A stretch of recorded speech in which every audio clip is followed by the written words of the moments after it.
Present. Ms. Priestley? Present. Ms. Ricardo? Present. Ms. Burns? Not in.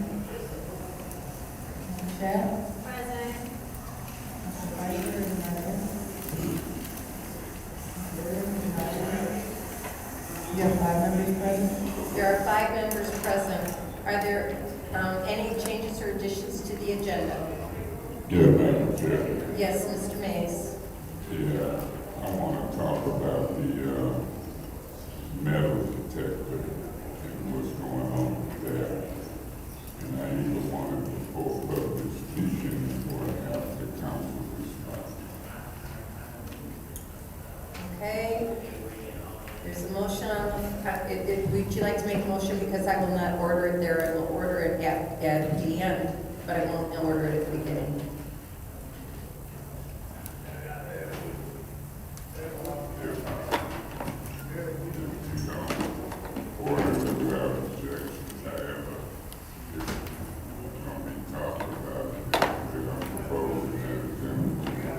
Okay, I will not order that without objection. I will order it if, all right, I will order it under the special orders discussion items without objection. That's your wish. No. Okay. Is there any other changes to the agenda? The administration would like resolution 230324 dropped. I will order so without objection. What is that object? That is the Cedar Street Reservoir Pump Station rehabilitation that is to be paid with a Eagle grant, which we have not accepted yet. So we can't spend money without accepting the grant. Well, we can discuss it, but I'm reorder I've asked for updates on these repairs of the pump station.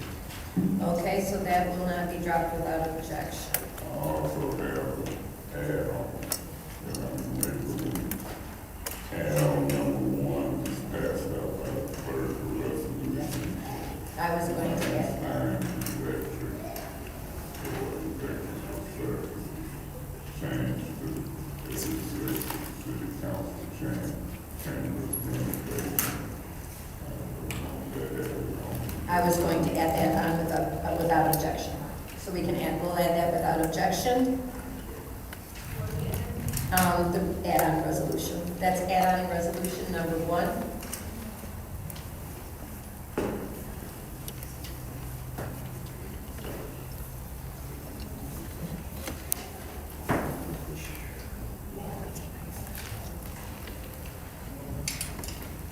So, Mr. Mays, would you like to make a motion for the, change the discussion about the metal detector? Yeah, I want a discussion on it about the metal detectors, and I want it before or after council.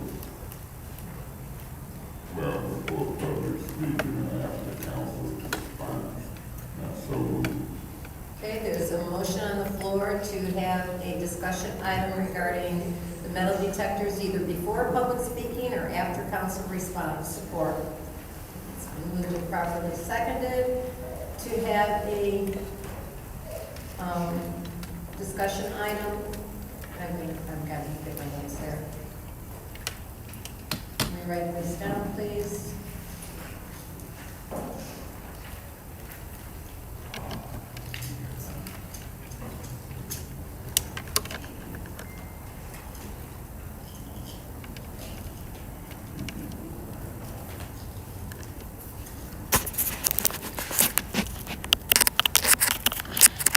Seeing how we're going to discuss it now, we might as well go ahead and discussion on this motion. yeah, Go ahead, Madam, Mr. Mays. Madam Chair, through you to Attorney Kim, I see he's in the chambers. Can you come forward? Attorney Kim?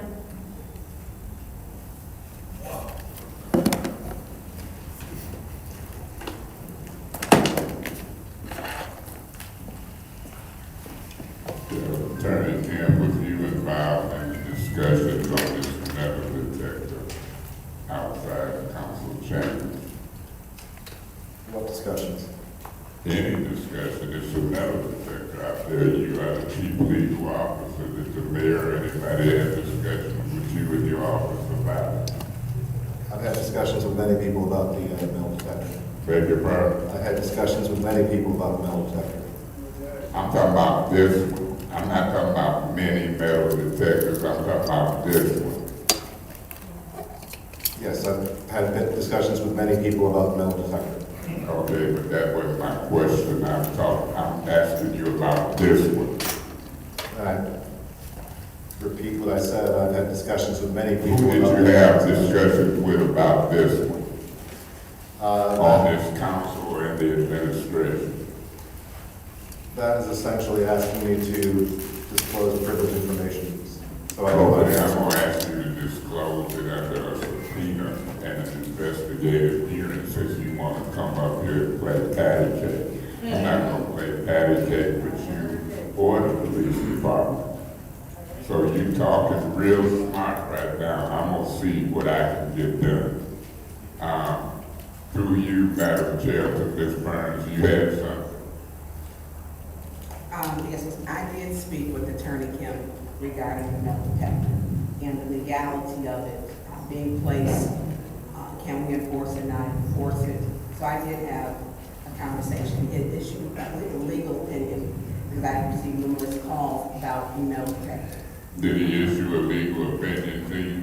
We had a verbal, I don't know, it would have been the same from over at the county in regards to can we open carry and then also carry concealed weapons and can we enforce it? So some folks got overcarried from this. Through you, Madam Chair, to the Chief of Police, can he come forward? Attorney Kim, we ain't got time for you to talk smart and avoid answers to questions. I'm gonna propose a resolution to remove you for cause. That's what's going to happen with you. Whether I win, lose, or draw, there's a resolution I'm going to request your office to do to remove you for cause. Because you've been issuing warrants politically, you playing games politically with this legislative branch, and I'm not down with that. Through you, Madam Chair, to the Chief of Police. Chief Green, who did you have conversations with concerning this metal detector, the mayor's administration and or the council? The mayor's administration. Okay, then who, Mayor Neely himself? I had discussions with Mayor Neely and also Bill Kim. And I'm also aware of a warrant that was issued. You can correct me if I'm wrong about an incident in the city council chambers. You familiar with that? You mean a misdemeanor warrant? For, Yeah, misdemeanor warrant. For who? For who? Yes, I don't. Last name Taylor. Yes.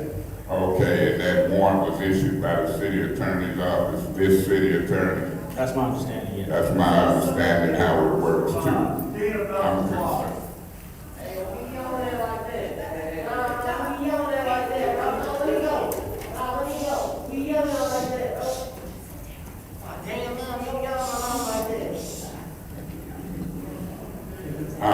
My concern is this, Chief Green, I requested a issue of a warrant, and the state police requested an issue of a warrant when Murdoch assaulted me, same misdemeanor type warrant. This city attorney's office would issue a warrant.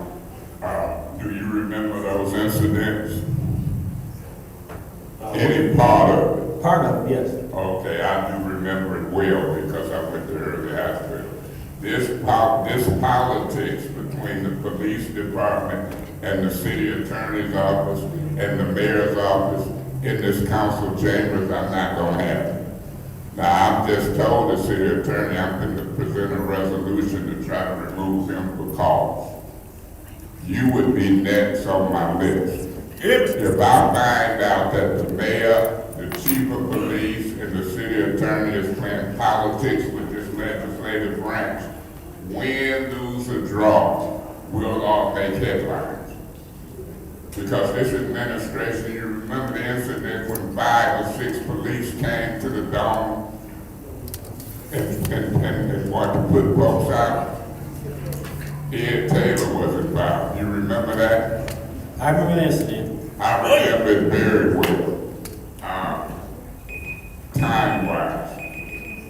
Well, we got 2 rounds of what?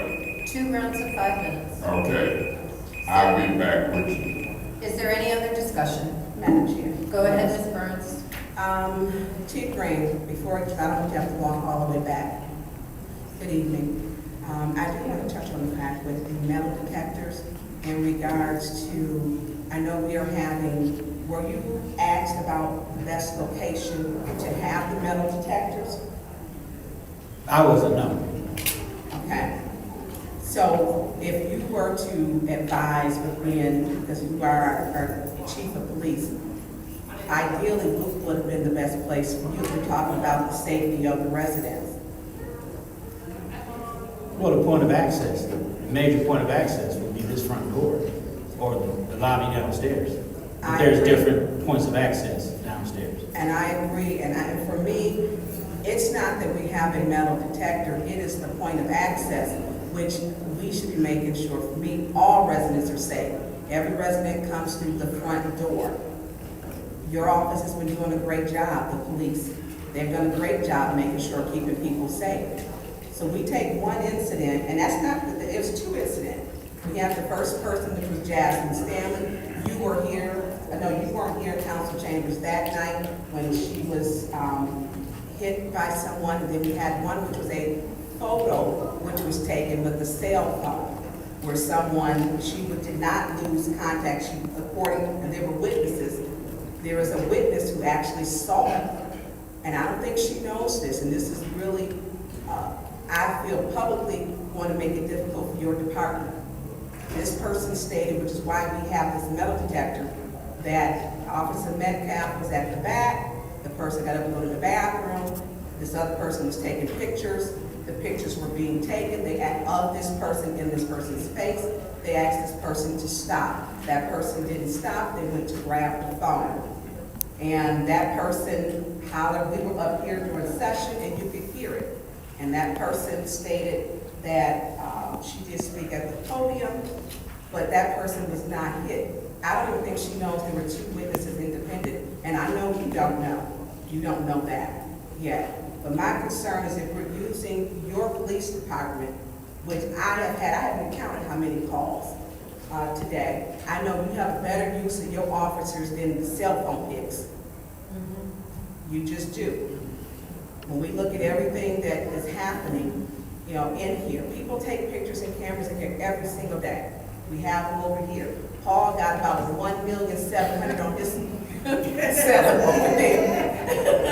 So we can safely assume our actions will be reported, whether we like it or not. I don't think with over 140 homicides that a warrant issued for a from a person that did not have a weapon, a person that was not a serial killer, murderer, or anything, that we're taking, according to what I've heard, officers off the street because that incident, 6 to 10 officers were surrounded this person's home, according to their children. That's just, we have 140 plus unsolved homicides. I did reach out to you today because I did want to talk about it. Unfortunately, I prefer talking privately as opposed to publicly. I've always said that to you. But this is the time that I'm able to get you. So, should we be keeping people safe? Absolutely. Point of entry, I agree with downstairs. Everyone comes in downstairs. Let's keep every resident safe, not just specific to make a political point, which I feel is political.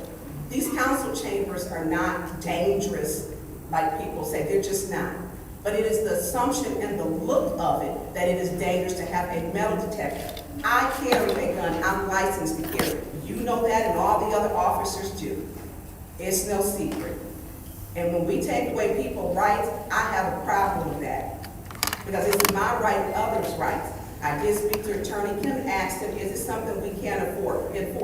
People don't have to go through that metal detector. They have the right to tell them that I'm going to go around it. So we're putting this in here as just a ploy. They don't have to walk through it. You don't have to give the one your name. You have the right to open carry. You have the right to have a concealed weapon. It is just to say, hey, we know you have a gun. That's really some people's business. So when I came through, and the officers were very nice, I will not be going through the metal detector. Why? Because it's an infringement on my rights. And my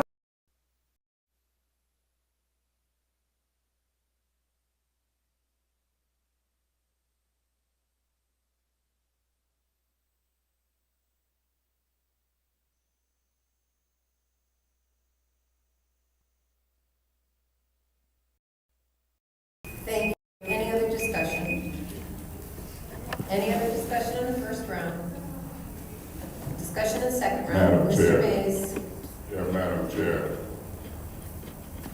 I'm appalled at selective political prosecution. See, Attorney Kim is issuing warrants and prosecuting these misdemeanors politically. He did it with me. Herkenroder, in my opinion, resigned. She's facing the penalty of perjury with his strategy. We done got the court records. The judge admonished the special prosecutor for the perjury that Herkenroder committed. People are looking at her resign, and I'm looking at the pressure she's gonna have on her for this perjury charge. The attorney behind had me arrested a full-fledged trial for getting out of my seat going to the bathroom. Now he done issued a warrant as it relates to all of this hoopla about this metal detector. Attorney Kim, in my opinion, has been abusing his authority as it relates to political prosecution for all he does. And he picking and choosing which misdemeanor warrants he wanted issued. I've turned in 2 or 3 complaints of threats to Officer Metcalf. One, folks telling me how they want to base me in the street. I told them I lived on Russell Street and I'm at 1101 South Saginaw Street. It's recorded. I had an attorney stand on public record and tell me he was gonna crack me across my head. It's recorded. Y'all remember that? Yeah. And Attorney Kim ain't issued a warrant yet. And then I had the Deputy Chief of Staff Murdoch assault me and put me in the hospital. They ain't issued a warrant yet. But when he swung at the white police officer, he was toast. Yeah. Political selective prosecution. It rises to the level of cause. See, Attorney Kim's supposed to work with his counsel and the mayor's office. But he thinks the mayor is the only one that can appoint him, and he keep a $90,000 job because he's kissing the mayor's butt in political prosecutions and warrants. Well, I got another charter. I got language in the charter that says we got to remove cause.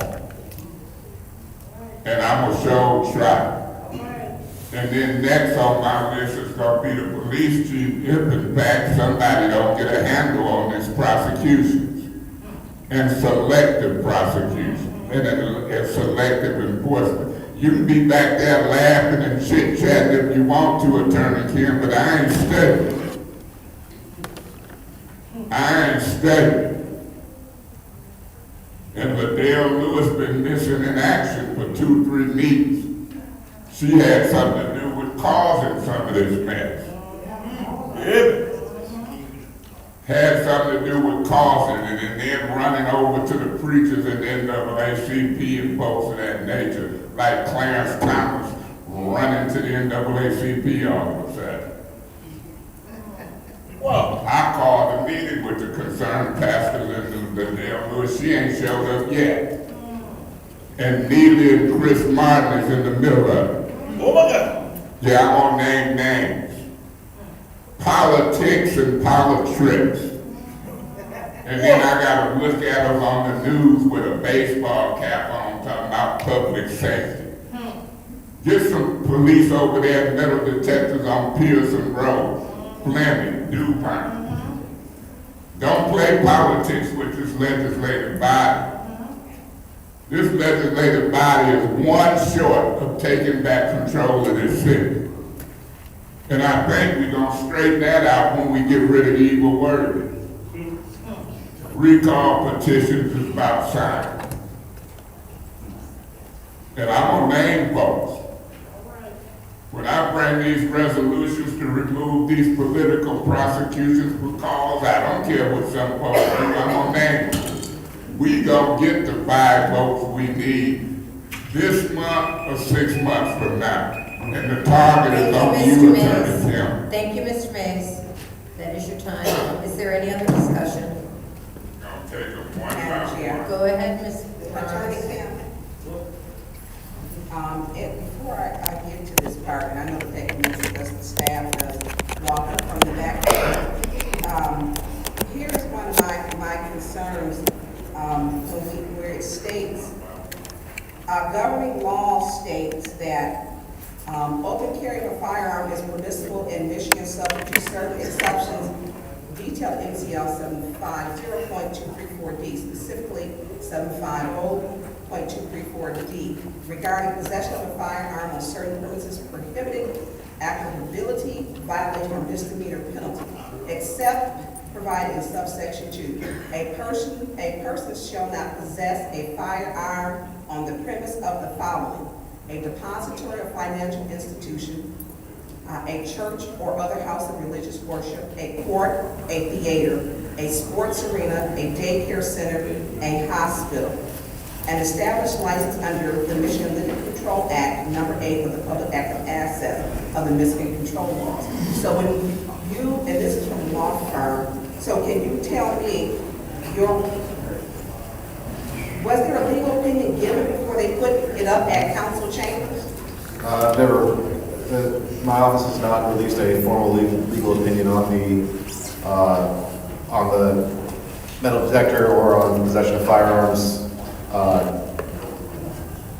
In the manner that you're discussing, in terms of having a formal written legal opinion, such as the ones that are sent to council and to other administration when requested. Okay, because I am very serious about Second Amendment rights and violation. When we talk about safety at City Hall, it should be the entire City Hall, not just the 3rd floor to make it look like it's dangerous up in here. It's not dangerous. Some people might need to watch what they say. Some people need to quit gaslighting this community. This community is continuously gaslit by individuals, and then we end up with a metal detector. When people lie and say certain things happened and they didn't, we end up with a metal detector. I have a real problem with that because this is their place.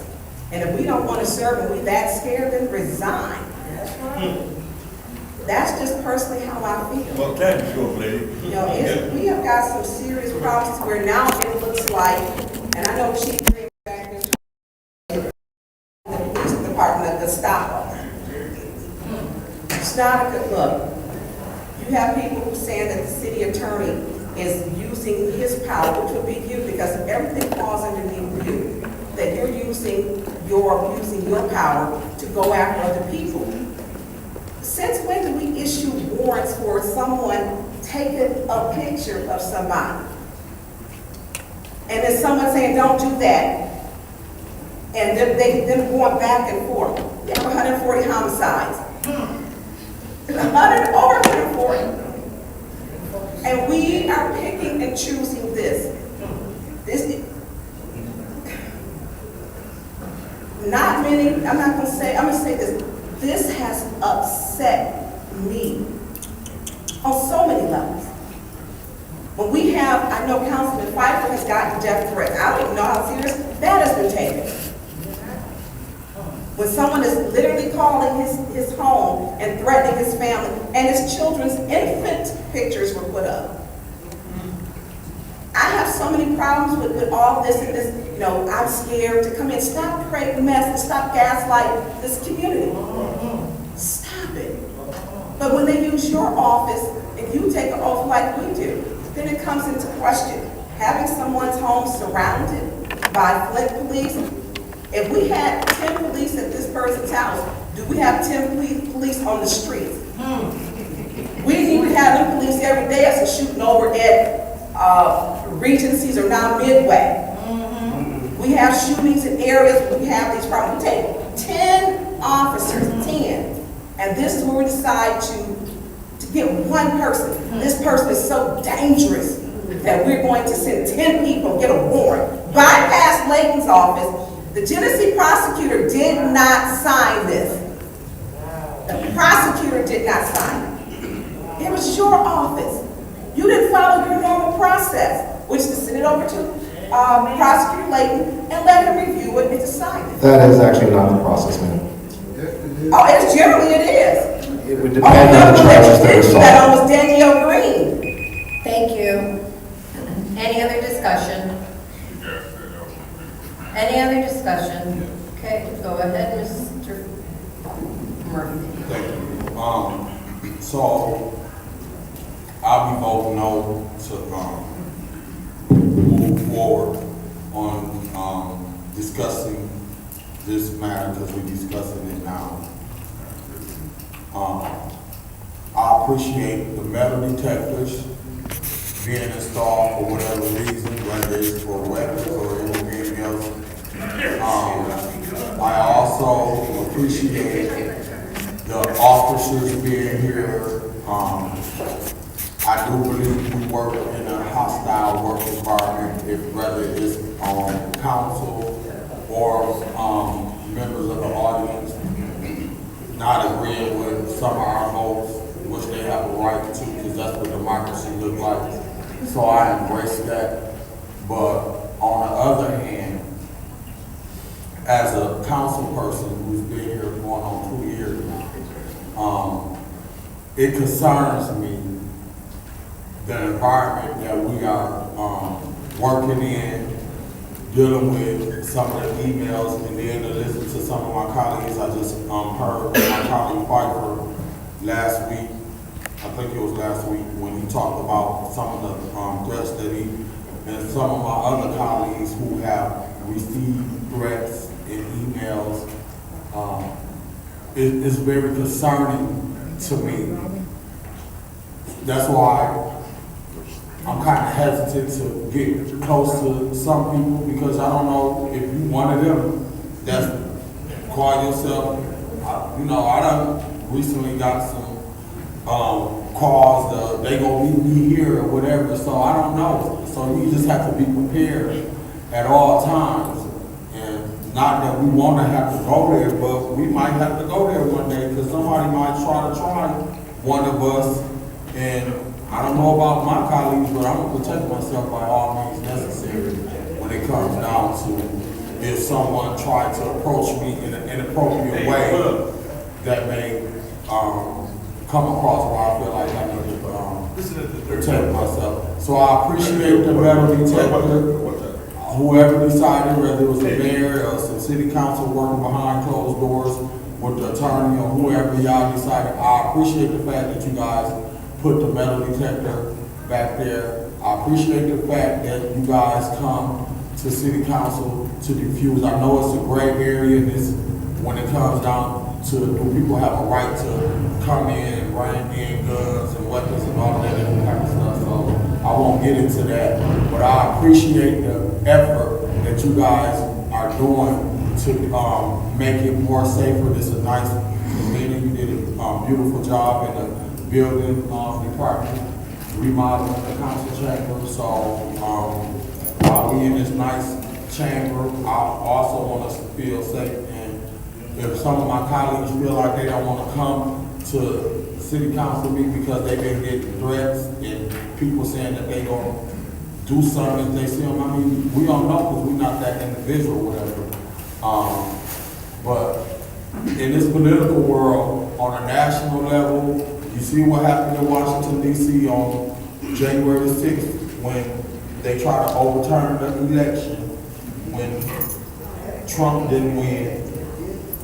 So just to see all of that climate on a national level and on a local level, we need to be doing all things necessary to make sure we protect ourselves as elected officials, make sure we protect the residents when they come down here. Everybody should feel safe. And everybody have a right to express themselves, but you don't have a right to be threatening people and possibly wanting to do harm to anybody. I'm against that on all kinds of levels. I'm done. Thank you, Mr. Murphy. Madam Chair. Go ahead, Ms. Carter. Yes, and you know what, Councilman Murphy, you're right. We should feel safe. And, you know, I don't feel one way or the other about the metal detectors. However, I feel like this whole metal detector situation was installed under false pretenses. Okay? This is all, to me, a political ploy. Several things that's happening with this council and the administration, it's all political. And it's coming from one individual, our leader at the top. He's perpetuating all kind of mess, okay? Just shadiness, crookedness. Then he gonna make a comment saying that, basically insinuating that he put the metal detector out there because one of the council members have an entertainment contract. What? Are you serious? I can't believe this. Then we got a council member up here who has started all kind of, I call it the 3 C's. Commotion, chaos, confusion. Now you running around scared talking about somebody threatening you. When you done caused all kind of, you done cussed out preachers in the city and all kind of stuff. Now you scared. Are you serious? Make all of this make sense to me. And then we got the mayor running around here spending up money. We got a resolution here for the metal detector, spending up money that wasn't even approved by the council. Come on now. Just a total disrespect. I would like to make a motion, an amended motion, to have this discussion after council comments, after public speaking and after council comments. Okay. There's an amended motion to have this discussion item after council comments, council response, right? Yeah, council response. Is there support? Yes. Okay.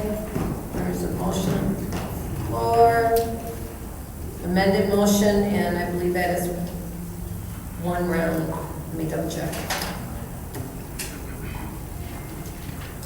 It's 5 minutes. Go ahead. Who would like to, Mr. Mays, you would like to take the floor? Go ahead. Yeah, I've listened closely to those who have discussed this. And Mr. Murphy, you got my attention. You stated you don't even want to have a discussion on this, what I'm calling a political metal detector ploy. You don't even want to discuss it. How can you learn if you don't discuss? How can the community learn? Mr. Murphy, I don't mind a metal detector myself, because I came to do it with a bunch of metal on me, it didn't go off. I had cell phones, cigarettes, all kind of stuff, and I've been through many metal detectors that didn't usually go off. You should want to discuss it why it didn't go off. Folks walking through with guns that ain't going on. And you don't want to vote to have a discussion, Mr. Murphy. You say on all kind of levels you don't appreciate threats. I don't felt threatened by you when you talked about if I acted or talked a certain way in the street. On my side of town, that's threatening to me. Do you know how many times I've been threatened over the 10 years I've been here? I don't even answer them private calls no more. Your name better pop up on the ID, or it better show me Michigan, Louisiana, Texas, or something. Do you know, Mr. Murphy, when I took this job, just like Martin Luther King did, I'm on a local level. I don't mind getting shot in the head for what I stand for. If I'm fighting for folks' civil rights, if I'm fighting to allocate millions of dollars, if Reverend Riles baptized me at a young, early age, if I get shot in the head, I hope I make it to heaven. I don't appreciate crooks and schemes and all kind of mess. I took pride in telling the truth and not lying. So I'm for real about it. The minute I get scared to give my life up, I'm gonna get out of this job. I done been threatened at the corner store because of chaos from folks like you, Kate Fields, and others. I'm used to it. Y'all better get some thick skin. Liddell throw people out, treat people wrong, and then get scared, disappear. I've been threatened. I've been beat up, sent to the hospital. Ain't a warrant been issued yet. Ain't a warrant been issued yet. This country loves black and white issues. But when it comes to black on black, you can be dead. You can be dead. You got folks back there laughing and talking now. Look at it. He told me the other day, I ain't the deputy chief of staff, I'm the chief of staff now. The same one who brought 7 to 8 police when we was in the dome meeting on Aqua Funds, Ed Taylor. Yeah. Up here, we doing an interview with the metal detector with Channel 5. He in the hallway howling. And Neely's standing there condoning it. What? A lot of the problems come from the administration and council meetings. Whittaker walked off. Attorney Kim issued warrants selectively. It's called selective political prosecution. Trying to shade the legislative body. Mr. Murphy, you don't even know they're doing it to you. Whoa! You don't even want to discuss it because you don't even know they're doing it to you. They tried to jam up the legislative body reputation, and you ain't smart enough to fight back. Yes, thank you very much. And just for the record, let me clear the record. What I said I was not going to do, and I'm not going to do it, even on this amended motion. I said I will be voting no again. So I want you to make sure that you hear what I said. I won't be voting yes. I'll be voting no on this motion to discuss this because we're discussing this now. We did 2 rounds of 5 minutes, and then we just did an amended motion, so that's 15 minutes per council that we have to discuss this issue dealing with the metal detectors or whatever you want to discuss. I'm not going to turn around and discuss this, then turn around and vote and discuss it again and spend a lot of time discussing something that you think is political. Request for information. What's your request? So you don't want to discuss it the day, tomorrow, the next day, or you want to wait till Liddell Lewis decide to show up? That's an improper request. Go ahead, Mr. Murphy. My point is that's why I want to discuss this again, because of situations like that right there. So I won't be, voting to discuss this again after we done already discussed it.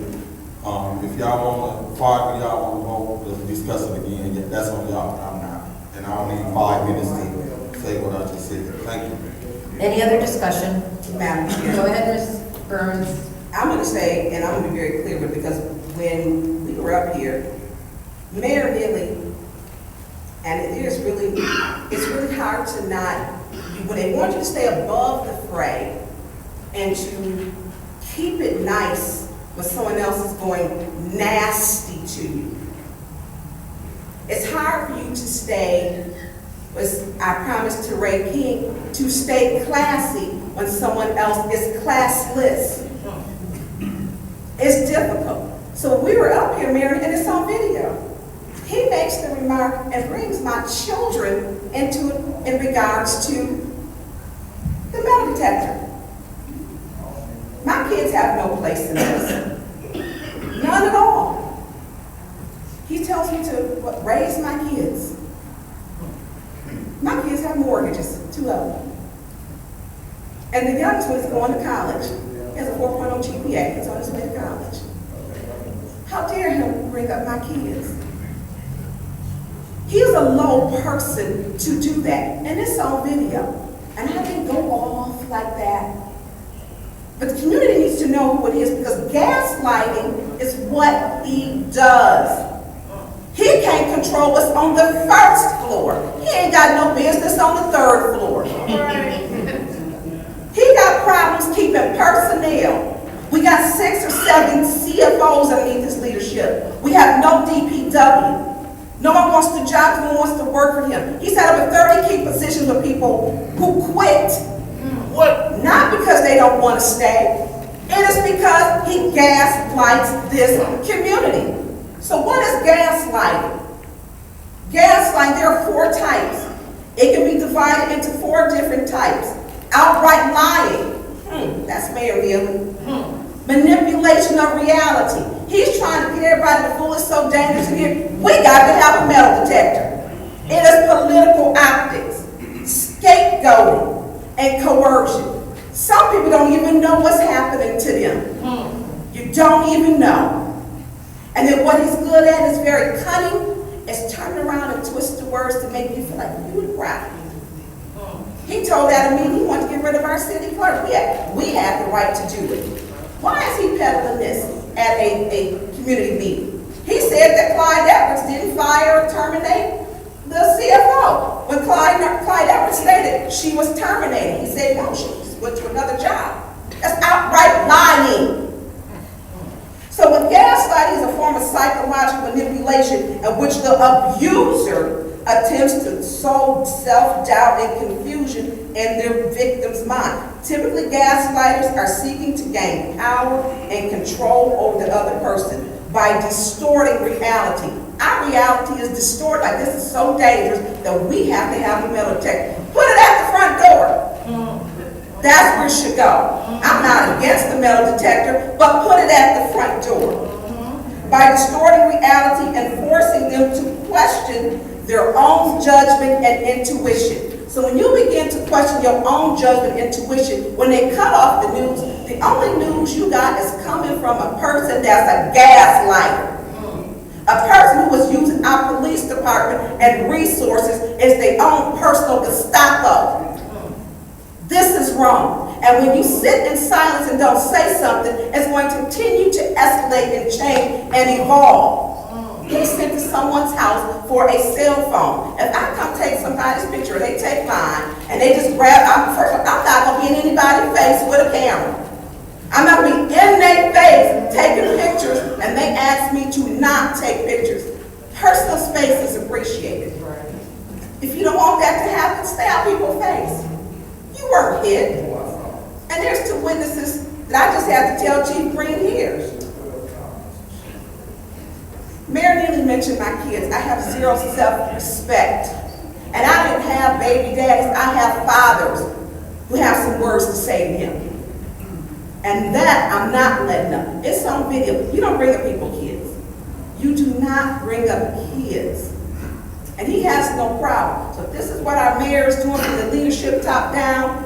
We're there, we lack leadership, there will be chaos. And thank you for your words, Councilwoman Jerry Winfrey Carter, because you spoke correctly. You spoke what needs to be said. Residents better watch it. You better watch out how these ARPA funds are running out this door too. You better watch that too. Thank you, Madam Chair. Any other discussion? Madam Chair. Go ahead, Mr. Pfeiffer. You know, the metal detector, I'm not for or against it, but I will say this, that it's politics. To me, putting it right there, that's like a scarlet letter, like this room is toxic. That's all it is. I mean, it's marking the front doors of Jews or whatever else. It's doing it, to me, that is what that is. If it was about safety and keeping people safe, I think the chief of police would have answered my calls when I tried to reach out to him about my threats. I think he would have responded to the emails that we got when we got emails that said we should be hung from trees. I think if it was about safety, we would have got a response about that. To me, that is a political move, and it's to draw attention that this room is chaos. It's not about safety. If it was about safety, the chief of police would not have avoided my call and would have talked and anything else on my threats. But I'm not running. I'm here. I haven't missed a meeting. I had to leave early at the last meeting, but I'm constantly getting threats, and I'm not avoiding these meetings like the plague. So whether or not we want to think that it's about safety, it's not. It's not, because you can walk through there like Councilwoman Burns said. It's not against the law to open carry, concealed carry. It is to, if anything, it's to,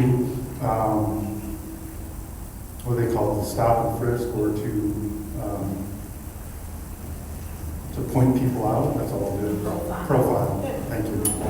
It's to profile people, because you're not searching them for a gun. So anybody that goes off, now you're going to be profiled for a gun.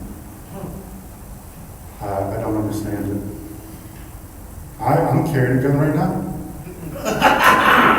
Wow! After the month that I've had, I'd be stupid not to. No, wait a minute now, sir. So, Tarzan. come arrest me. Thank you. Any other discussion in the first round? Any other discussion in the first round? Yeah. I'm going to take some time here. In regards to the metal detector, I'm rather ambivalent towards it. This has become a toxic environment, and it becomes very raucous inside here. Everybody knows I carry a gun too. Oh my God, another one. I'm a life member of the NRA and have been for a number of years, and I used to competitively shoot. What? You don't have to say that again, Penny.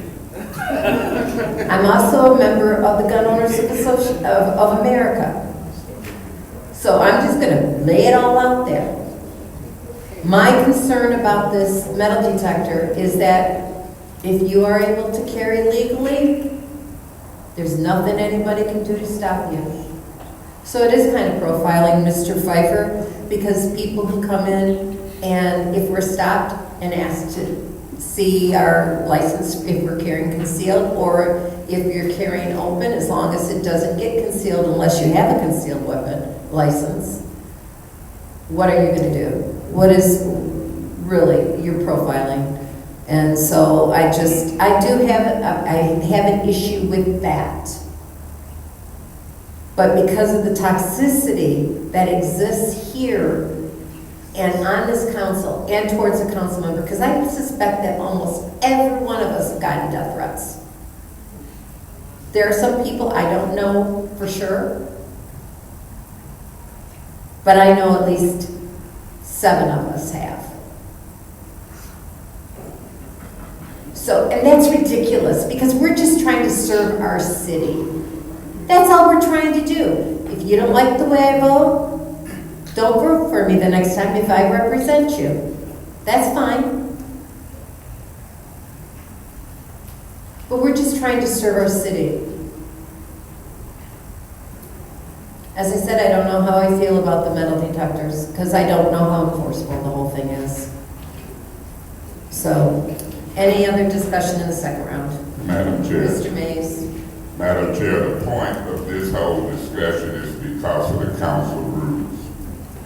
Simply, I wanted to make a motion or suggestion that we discuss this topic. When you say I wouldn't order it without objection, so we had to make a motion, and when we make a motion, we get 5 minutes apiece under these council rules. We shouldn't have to do that. And Mr. Murphy, that type of discussion don't allow us to ask Attorney Kim the legalities. It doesn't allow us to ask the chief of police the legalities. It's a discussion about putting an important topic with a lot of technicalities on the agenda. So I beg to differ with you when you say I won't vote to have a discussion because we done discussed it. No, that was a way of jumping through hoops of responding to what I'm seeing on ABC 12. See, ABC 12 was here, and Channel 5 was here. Was it yesterday or day before when I was contacted by Channel 5? ABC 12 was here to get responses from Mr. Lee. And I've been doing interviews for close to 10 years and never seen the mess I seen the other day. I said, turn the cameras around. You had police, you had Ed Taylor, you had Neely, and they was acting a fool as I was trying to interview with Channel 5. But when I looked at Channel 12, I told the young man when he was leaving out, they ain't gonna show that. ABC 12 gonna edit that. Then you go to WNEM and they tell you the argument broke loose. Same day, same camera. See, Neely used to work at Channel 12. Oh, that's it. And back in the day, when we seen people getting favorable coverage, we used to do and get signs and go picket in front of Channel 12 to make sure that NBC and Mid-Michigan Now and MLive covered. And let's get to that point. I'm not gonna let Channel 12 talk about this is home. Influence the narrative of media in this council. I done told Channel 12 and Midnight, be careful who you talk to get a story. Get the whole story. And I got no problem taking 20, 30 people over, what is it, on Lapeer? And out there with signs because they playing favoritism with a guy who used to work there against a whole legislative body. Well, ain't that ridiculous? I'll be comparing the Flint Beat and 810 News Media, Mid-Michigan Now, WNEM, because that's what the majority of the people look at. And until you get it straightened out, the majority of the people don't know. They just looking at Matt Franklin and Don Jones. That ain't it. There's way more to it than that. And he's skinning and grinning. And it's crazy. So it's our job to straighten it out.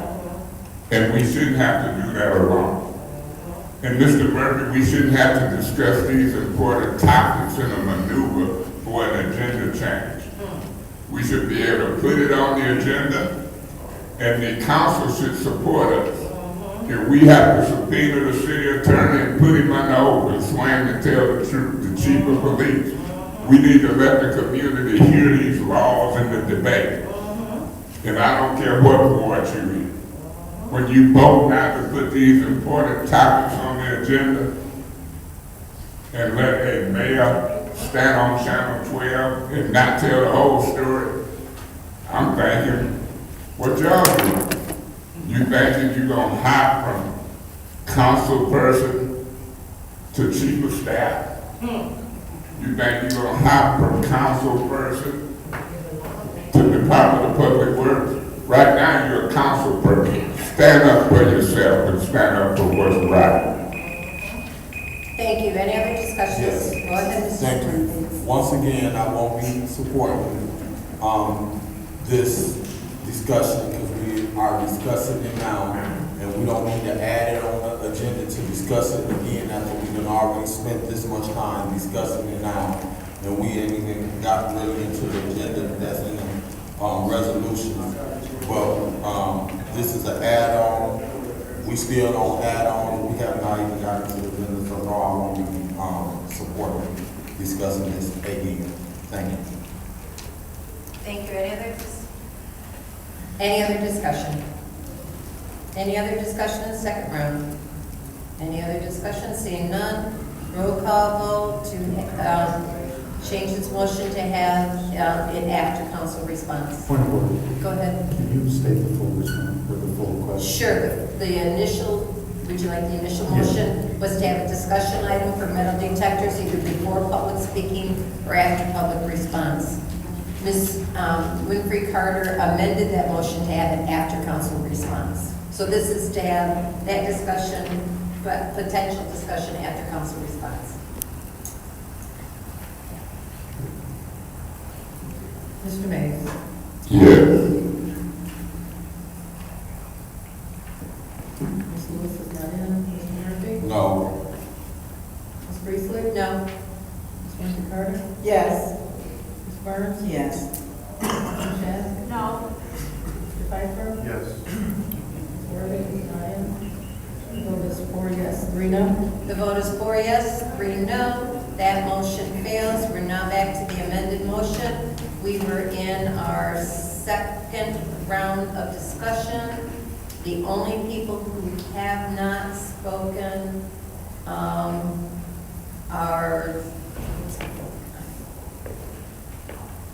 Mr. Pfeiffer, Ms. Machette. I think that's it. Would you guys like to speak?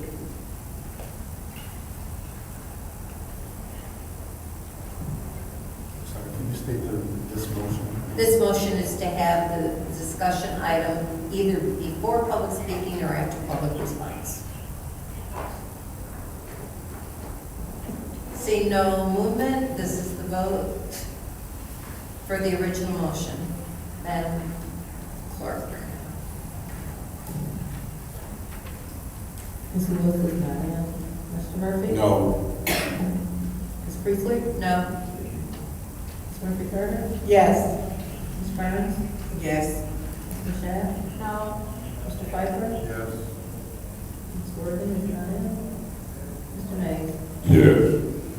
The vote is 4 yes, 3 no. The vote is 4 yes, 3 no. That motion fails. We have two add-on we received another add-on resolution. I'll order add-on 2 without objection. But we had an objection on add-on 1, which is the resolution to Weinstein Electric for electrical services for the city council chambers renovation. Is there a motion to add add-on 1? I'm moving to add, resolution 1 to Weinstein Electrical for electrical services. Fiscal 24 change order for city council chamber renovation. All right, it's been moved. Is there support? Support. It's been moved and Supported. Any discussion? Yeah, Madam Chair. Go ahead, Mr. Mays. Through you to the city clerk, Ms. Donahue. This is a resolution for some electrical services as it relates to this council chamber renovation. What is it, $111,000 for 70,000? No, it's 37,000. It's 37,200. 37,000, that amount. Yes. And what is it for? All of the AV equipment that has been installed in the chambers. Is it gonna have anything to do with the capability of us airing back, our meeting? Yes. Okay, $37,000 would tighten that up.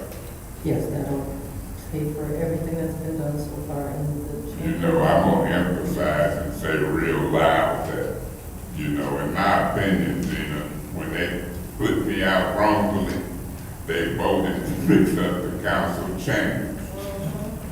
And I didn't have a lot to do with the details, but if they can vote to fix up their house, they sure can vote to fix up these other folks' houses.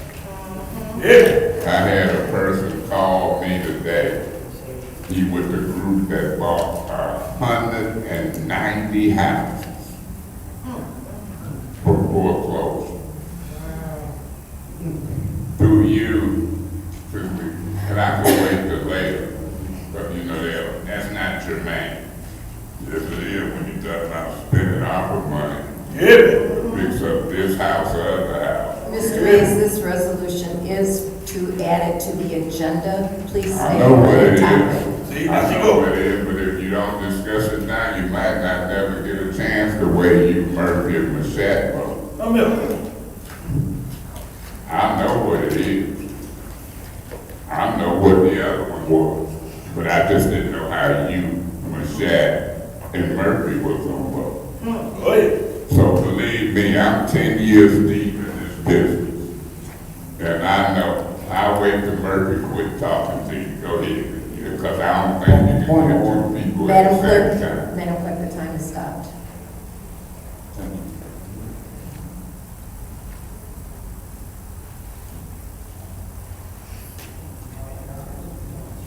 What just happened, Mace? Did he call a point on? I'm waiting for everything to stop and for him to ask what's his He pulled point. it back. You just. Oh, because I sure can hear y'all. I'm looking at Gina there, but I hear y'all. Y'all didn't know I could do that too. Look one way and hear out this other ear. That's a great feat that I'm able to do. It is distracting, Ms. Priestley. I don't want to get into what Liddell do, Rue, Quincy, and you and everybody out of order. But y'all shoulders took me through the ranges. Like I said, for me, ARPA funds, people voted to fix up this house. And that's what this 30-something thousand that you asking me, do I know what this is about, Ms. Priestley? Is, yeah, I know what it's about. It's about fixing up the council's house. This is what I'm calling the council's house. Oh, yeah. And y'all did it when you wrongfully threw me out. So I'm trying to catch up on the money that's been spent to fix up this house. And I want y'all to spend 15 to 20 million to fix up a bunch of houses. Oh, yeah. And as I was saying before I was rudely interrupted, the people who bought 190 houses in the city of Flint contacted me. And this resolution, the next one, that I didn't object to just for discussion for your point of information, Ms. Priestley and Mr. Murphy, for $50,000 with legal service in Houston, Michigan, residence facing foreclosure. I'm glad it got more eviction, because I done had calls from them both too. And I wanted to make a quick referral, Mr. Piper, through Madam Chair, to the city attorney, and through to Clyde Edwards. And Madam Clerk, if you haven't put it in writing, but I want to ask Deb Cherry, did we have a right of first refusal this year before they took that bond off? Good question. And I want to see what the timing is on it, because I remember taking a check over to the county, but I don't remember seeing a list. We could afford a 1.2 million, so I want to make that revert. I'm voting to add this on. Any other discussion? Madam Chair? Go ahead, Mr. Pfeiffer. Yeah. I'm not going to oppose putting it on the council or on the agenda, but once again, we're doing stuff backwards in the city. I know you're all surprised, but why are we getting the bill after the fact, after the work's already done? We should have got the bill and approved the contract before they even started. So every time we get a bill after the work is done, when we've lost all of our leverage. So through you, Madam Chair, to the city clerk. Madam Clerk, before Monday, can I get an itemized bill? This lump sum just doesn't cut it for me. I want to know how many hours they put, because it's labor and material, how many hours they put, and how much they're charging us for each one of these items. So I'd like an itemized bill, and I don't know if I'll support it on Monday, because I've said on the record before, and I think there was other things that, to me, this is a violation of the purchasing ordinance, because the work was ordered complete to be done without council approval. I know we allocated dollars in the ARPA plan for this, but why are we getting bills after the fact for work that's already been done? It's no different than if the mayor does it. We shouldn't be getting bills after the fact. All because of the purchasing ordinance. Was it 10 grand? Anything over 10 grand, we have to approve. And if this is $37,000 after the work has already been done, it's a violation of the purchasing ordinance. So, just because it was done for our council chambers doesn't mean we still don't have to follow the rules. Point of information, Mr. Pfeiffer, the bills are attached to the back and they do add up to the amount of the. Yeah, they do add up to that, but. Yeah. I just wanted to. No, I know, but see that. how much are they charging us for a USB cable? Is it 19,000? Like, I want to know. Okay. I want to know what, obviously the totals are on there, but how did they come up with those dollar amounts? How much was labor, how much are they paying, how much are we paying for the TVs? That type of stuff. I want to know the details. But I also want to get down to the fact of why even we write the ordinances and we write the purchasing ordinance. Why are we violating it to upgrade our own, to Mr. Mays' point, to our own house? Why are we violating that? So that's what I have a problem with. Thank you. Any other discussion in the first round? Any other discussion? Go ahead, Mr. Murphy. Debating, once again, thank you for all your hard work. I used to come in and out sometimes when they were doing the renovation of this council table. I know it was not an easy task. And from one of 9 council members, I just wanted to publicly let you know I appreciate all the work and hard work that you and the building department and the city did to pull this together. I know you guys still have some additional work to do. I'm excited about the additional work.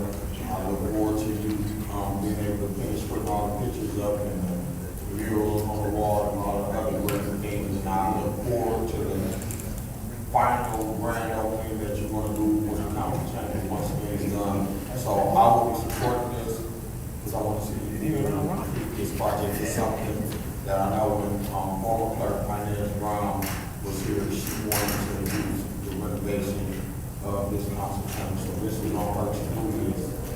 it's finally got done, and I just want you to know I appreciate the work, and I know it wasn't an easy task.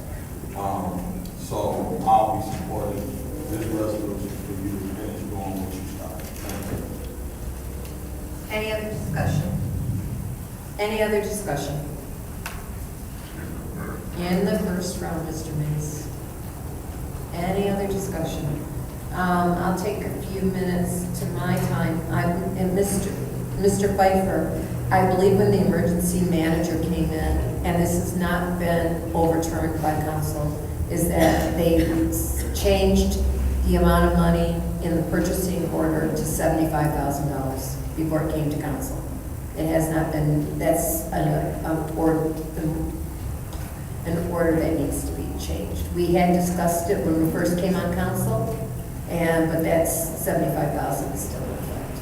That's just for your information. All right, second round. Yeah, Madam Chair. Mr. Mays. Yeah, Madam Chair, I brought that ordinance change that you just referred to before council. And the majority would move on. That ain't the only ordinance that the emergency manager got messed up. But to Mr. Viper's point, the majority of this council won't follow their own rules and ordinances. And that's what we got a problem at. Mr. Murphy, I got news for you. I also appreciate Ms. Donahue helping coordinate some of this in council chambers, but I got news for you. When you get $94 million, you can do a lot. You can do a lot. I'm not taking nothing away from Ms. Donahue, but you want to give a speech about what you think. When you get $94 million, you could turn this into a disco. It could be lights flashing. You know, they had a thing down there, I don't know if it was the Venetian or where in Vegas, but you could have this thing 3D. The issue is what you gonna do for these people in their houses. I'm getting 5-6 calls a week. When is y'all gonna vote on them roofs and vinyl side kitchens and cabinets? I got business people waiting in the wings. Mo P, 2 million, tall building downtown. That's not uptown, that's Mo P. It's not important. I got people ready to buy corner stores. 900,000 or generate 1.3 million for them a year. Black folk. So, I take my hat off, but tip my hat to Ms. Donahue too, but guess what? You sure can do a lot, Ms. Winter with $94 million. And I wish this council who violates the law, both contrary to ordinance and rules and law, and I can name them, they had been both lockstep. Jimmy, you don't believe it. You believe it's recorded.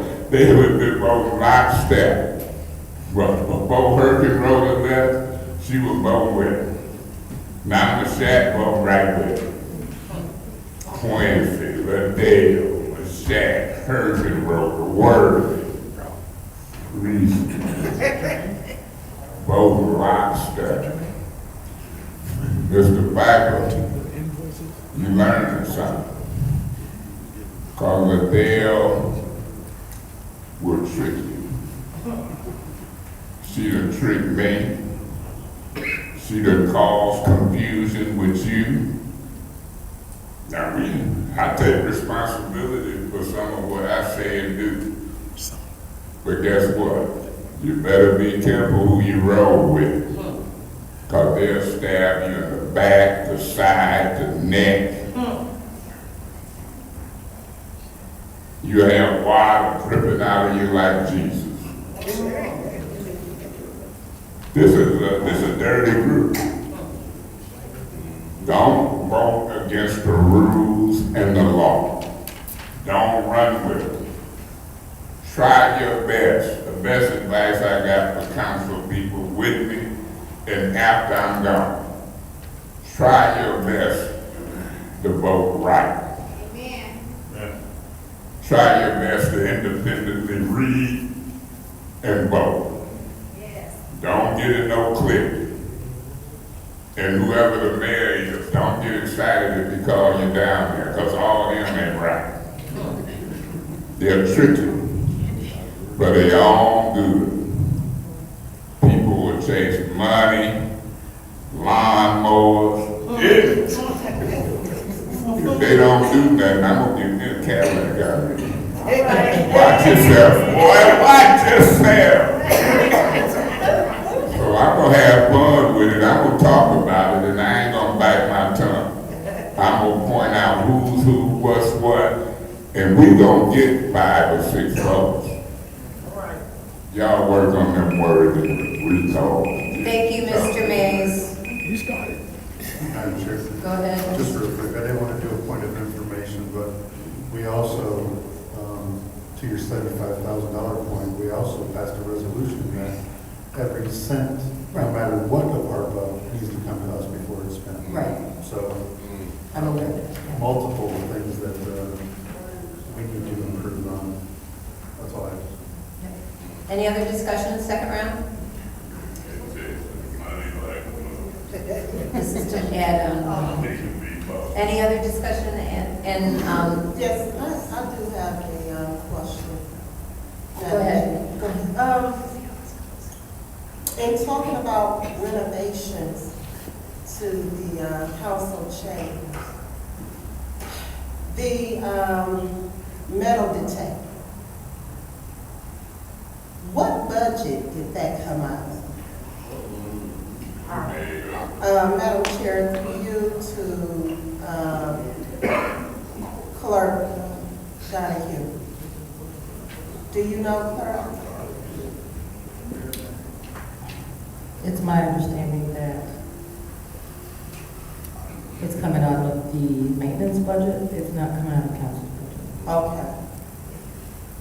Okay, thank you. Any other discussion? Ms. Burns, I see movement. Yes, thank you, Madam Chair. I understand Councilman 5%, but when you do you're looking at an invoice, and that you want itemized for each line out to show the cost, which you just, I think, just send it back to Weinstein Electric. I don't know, they're doing a lot of business here. Weinstein Electric, but so I see, and some of this is just easy, but I'm looking at some of these items on here, and they're not expensive. Yeah, but I do see that with what you're saying, with the 2 lump sums. But the other part is, will this, Madam Chair, will we be able to get it up online for Comcast? Or is it, do we have will this have that part? Or we have to still use individually? Is that to Ms. Donahue? Oh, yes, to use time, yes. Go ahead, Ms. Donahue. I'm sorry, you're asking if this includes the broadcast or whatever? Yes. It's just the equipment to make it possible to do that, but yes, this would Okay, allow yeah. us to do that. And then I know we had talked about, will the port speaker that the press can tap into, or? That's something we're working on, but we've already done improvements to the audio to try to work on that, but yeah, that's something that we've Okay. done. And then for we have the metal detector, and we have the officer. We normally have one officer. Whose budget does it come out to pay for the police officers who have to man it? That's the police, the officer that's here for every meeting, that doesn't come out of council's budget, that's the administration of police budget. Okay, so there will be nothing extra or should be for them manning the metal detector. As of right now. Okay.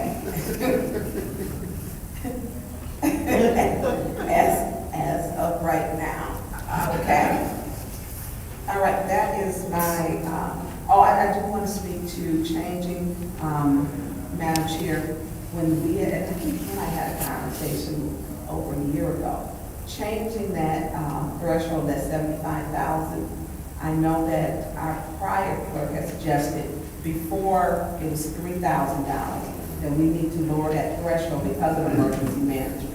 And that there were many abuses. You would raise it. Raise it, yeah. I'm tired today, but yes, raise it. You were right there to lower that because there are a lot of items that, and even personal, I believe those are the contracts that come through, that personal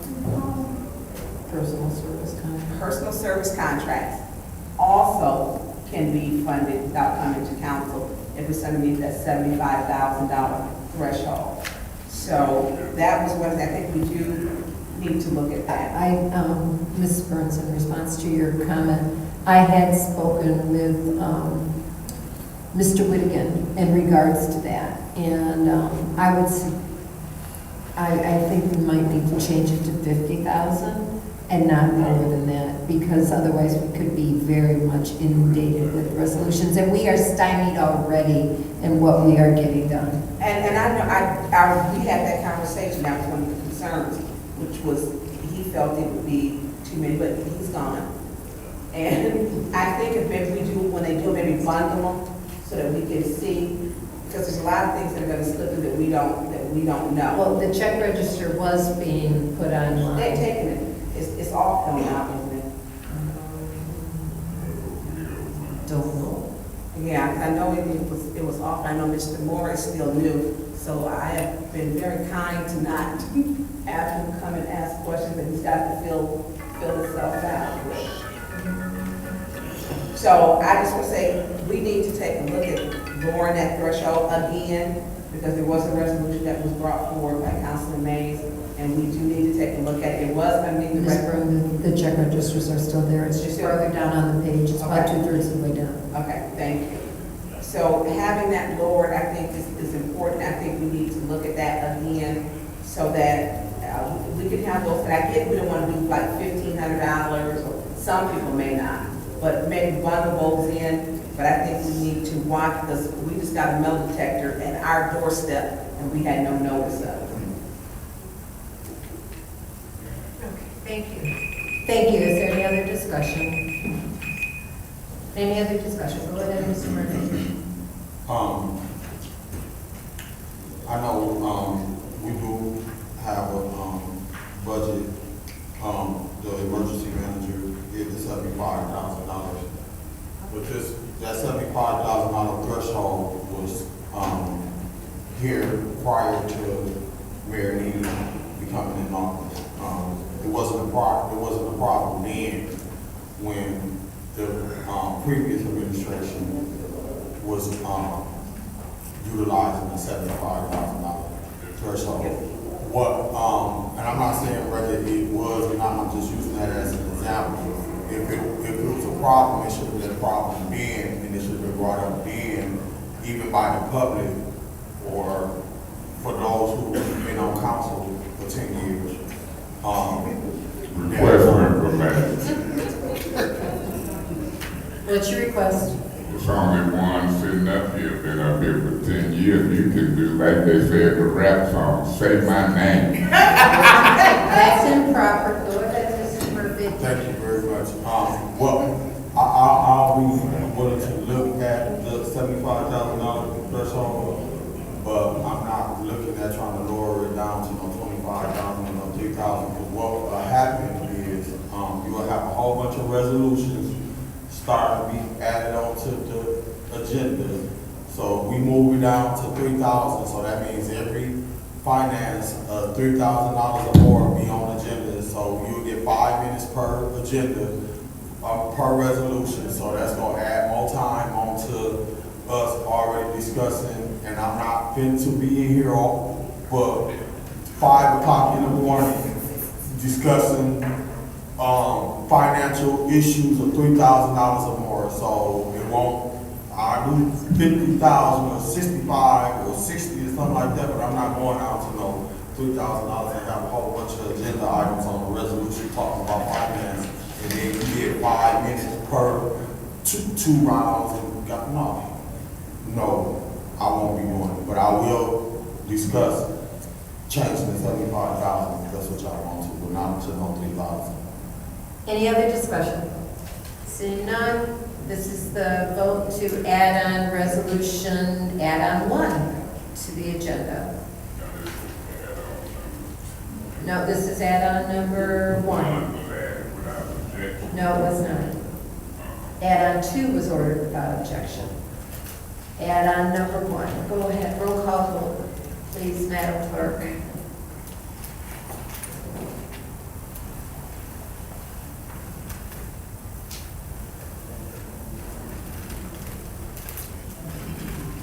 Madam Chair, you might want to check with the clerk. I think I'm right about what I'm saying. Add-on 1 was added without objection. No, you objected to it. For what you got. And then add-on 2 came later. That Mr. Mays objected to 230 being dropped without objection. No one objected. Still, there you go, give them that. Add-on number 1. Okay, I'm sorry about that. Well, as long as you say I'm sorry, okay with it.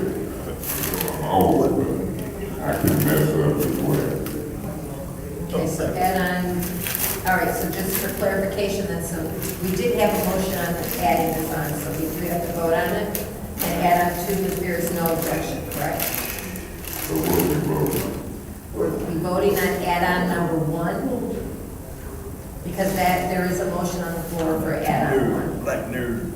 And what's happening when 2 has been added without objection? Yes, there was no objection to number 2.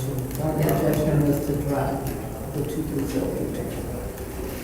And I thought you had said you objected to add-on 1, so I thought that's what I heard, so, yeah. All right, roll call vote, please, to add on 1. Mr. Murphy? Yes. Ms. Priestley? Yes? Ms. Winfrey Carter? Yes. Ms. Burns? Yes. Ms. Michelle? Yes. Mr. Pfeiffer? Yes. Ms. Worthing is absent. Mr. Mays? Yes. Ms. Lewis is absent. Vote is 7 yes, 0 no. 7 yes, 0 no. That will be added. There is a request for a closed session. Mr. City Attorney, would you like to? That's correct, Madam Chair. The law department is asking the committee to go into executive session. Can you speak in the Yeah, could you, Oh, yeah, I apologize. turn it on, make sure your green light is on. Oh, I apologize.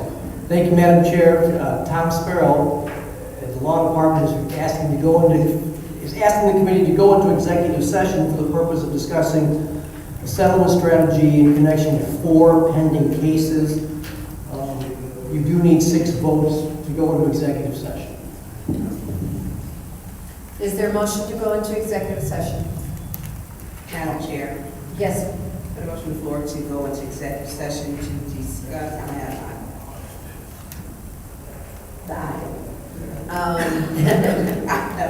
The 4 cases. the 4 cases, yes.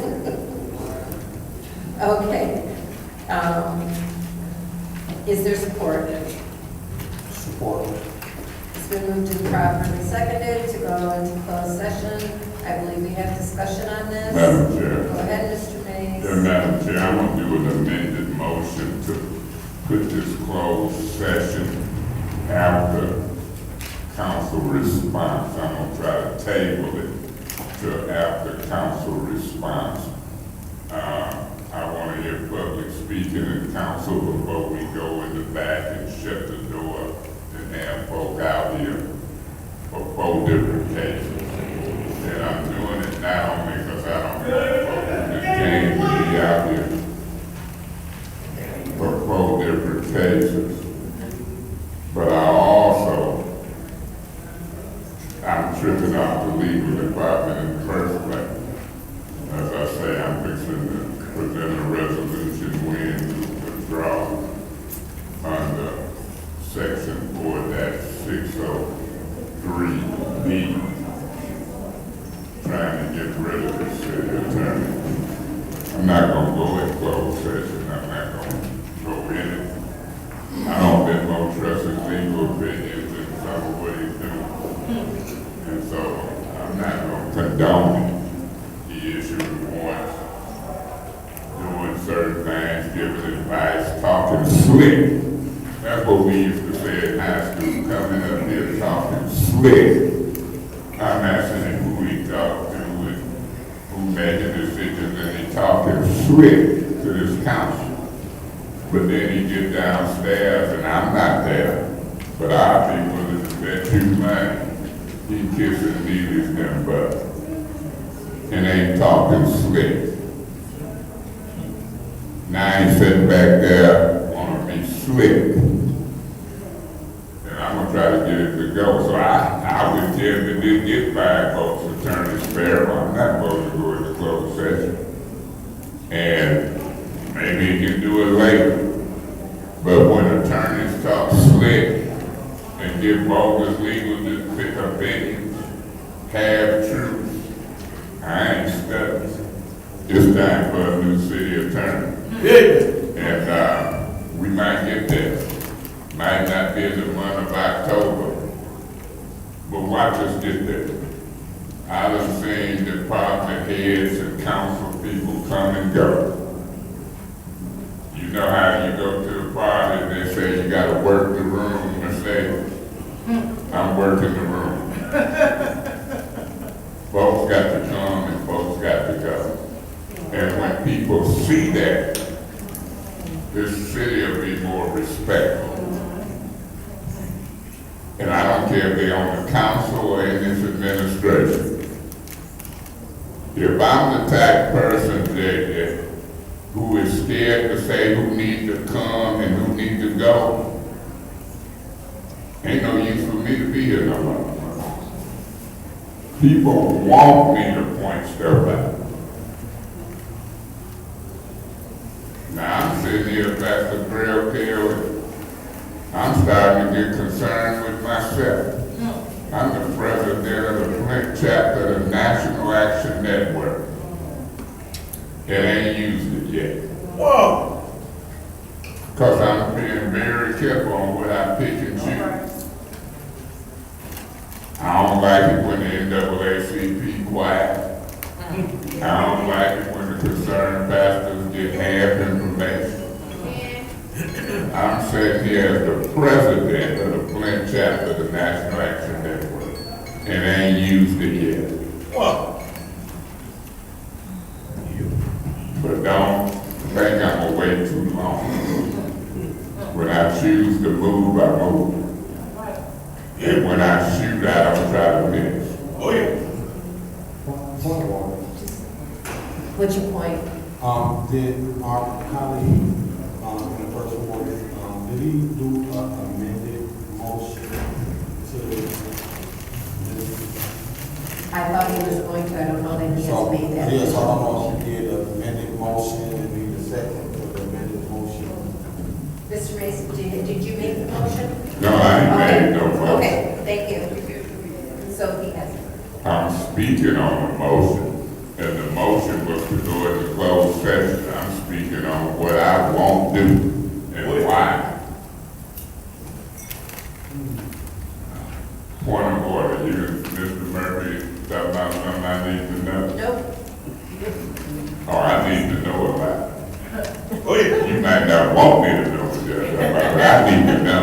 Oh, yeah. All right, I won't be bold to go into closed session at this time. I said I was gonna make a motion to table it after council response. That's what we're talking to. That's what I was, And that was made and seconded. right. So I so moved So you're making a motion to go to in go after? in after public speaking that people talk about.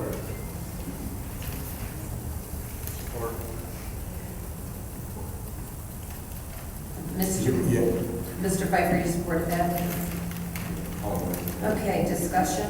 Yes. Go ahead, Mr. Murphy. So, do we have an attorney in addition that's here to discuss this matter? And if we do, what I'm concerned about is us stalling this discussion matter and we paying the additional attorneys to come in to discuss this matter, and they here waiting to discuss this. So you to Attorney Kemp. One order. What's your point? What type of discussion we got on the motion to table? Give me, Postpone, it's 1 round of 3 minutes. what about a motion to table to let the public speak? Is that what they call a postpone? This is a motion to postpone definitely, it's 1 round of 3 minutes. No, definitely, yes, until after public speak. Right, Okay, that's we what go this with is, that. 1 round of 3 We minutes. used to have language about table. This is a motion to postpone definitely, which is 1 round of 3 minutes. But you don't see no table language. To table, there's table, it's not debatable. That's what I was But- getting at. But you There's didn't motion. ask for it to be tabled, you asked for it to be postponed until after a certain time. So that is postponed indefinitely. That's the motion that's been, that Well, you you made used and the word seconded. postpone, I started at the table, I'm not gonna argue with it, let's proceed with the 1 round, but I'm just knowing, see, I didn't even have to look at that table to know it wasn't no discussion, I didn't wanna hear you. Go ahead, Mr. Murphy. That's what I know. Go ahead, Mr. Murphy. Thank you. To the attorney, are we, have additional attorneys that are being paid to, sit here for us to go into executive session? Because what I don't want to, see happen is we, prolong one into this discussion with this. board matter. We do. We actually have multiple of our outside counsel here, because there are 4 cases. 2 of them are being led by outside counsel, and both of them have counsel here.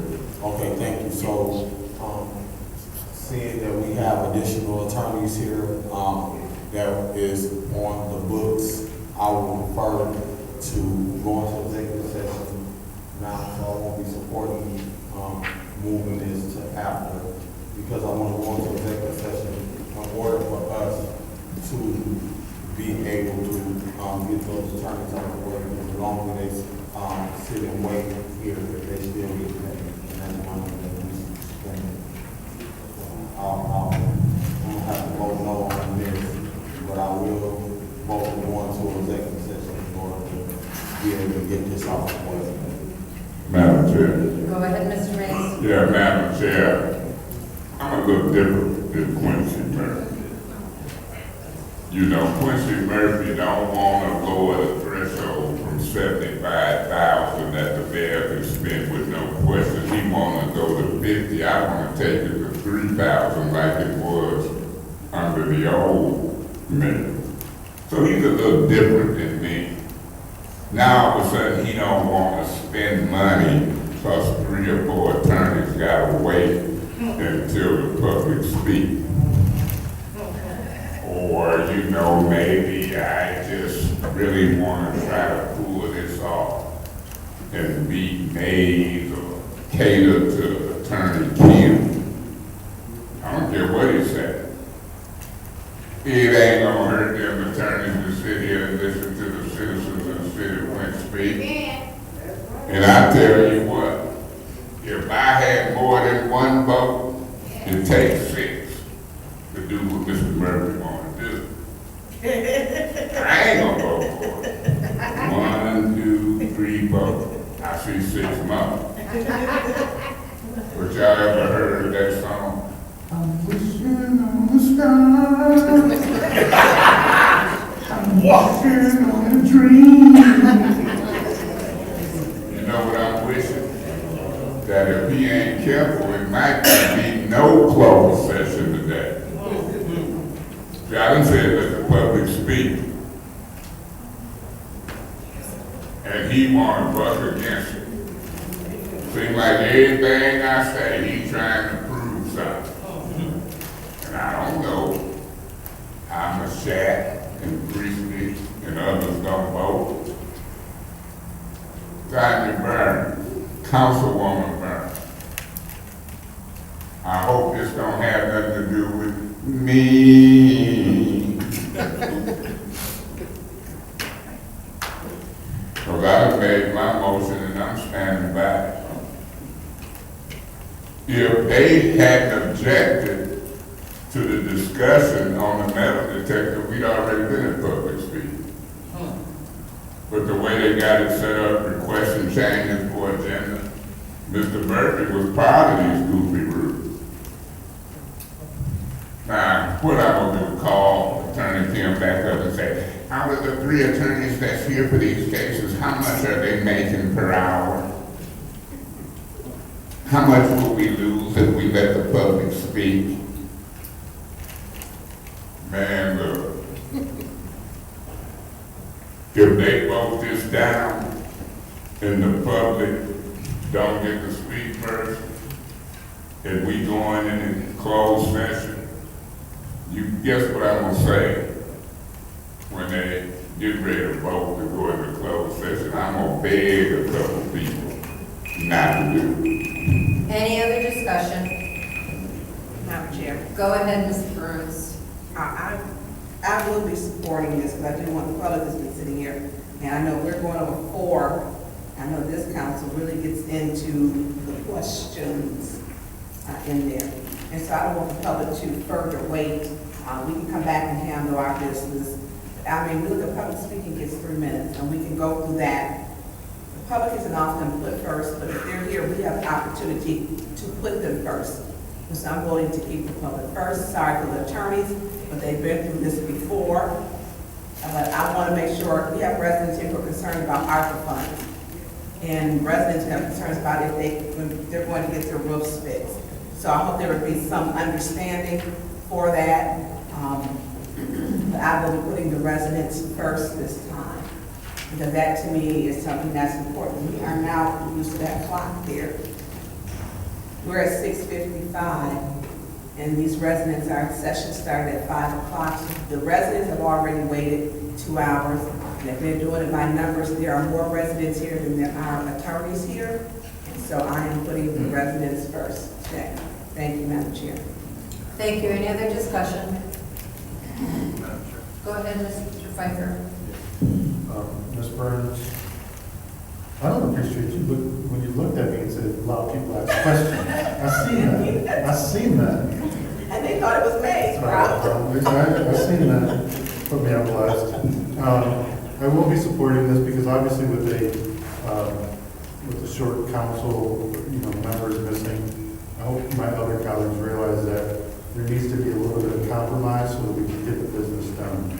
So I will be supporting this, and of course, hearing from the public, they're our boss. So the attorneys are not our boss. Let's listen to our bosses, what they have to say, and then we can move forward from there. Thank you, Madam Chair. I'll be voting yes for this motion. I will always put the residents first. I want to hear from the residents. They put me in this seat right here, so I will always hear from the residents first. Thank you, Madam Chair. Thank you. Any other discussion? I'm going to take a few minutes and just say that it's obvious the votes are not there to, I'll go ahead and vote yes for this, but I want the council members to know that the delay for the last 2 hours has already cost us $1,000. Whoa! So, any other discussion?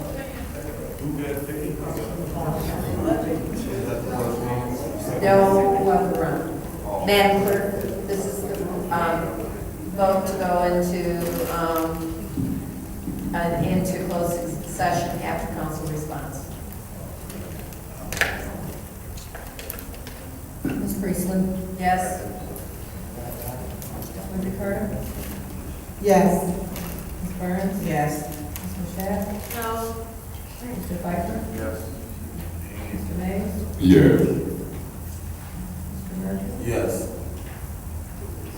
The vote is 6 yes, 1 no. The vote is 6 yes, 1 no. We will go into executive session after council response. We don't have to vote. That's true. I was just thinking about that myself.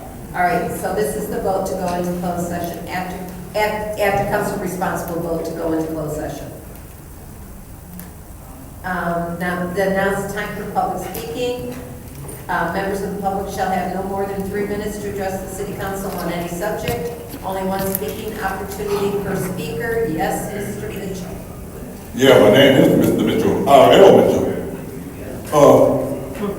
To speak on this situation about gaslighting situation and about the councilman scared to go home and got to get 10 policemen to watch over his house about their cell phone situation to keep from doing the business of the people of Flint. Just like Cedar Street. The water that broke the pipes over there to keep the darkies from getting a third ward from getting more lawnmowers and stuff like that. Look at him over there. The third, I'm talking about my councilman Murphy. I'm living third ward. Because you want to know about that gas light, you see what the other council lady got rid of her because she didn't want to mention that gas light and stuff. When I first moved into third ward, I was invited to an Oak Park meeting, and then they asked me, what's your situation? I said, my wife is missing, and they said, you gotta go to Allenhorn. Allenhorn is over on Delaware Street. I went over on Delaware Street, so I moved over there, and then I was the police, 8 policemen. The niggas got to watch, came up and talked about us, a black dude over here, and they keep coming, walking through our neighborhood about 3 o'clock at night. And they put guns on me and told me, hey sir, come out of that house and you got anything in your pocket? I want you to get them out real slow. But the brown cop come over, the Mexican cop, Julio, he stopped them white cops and told them, get out the way.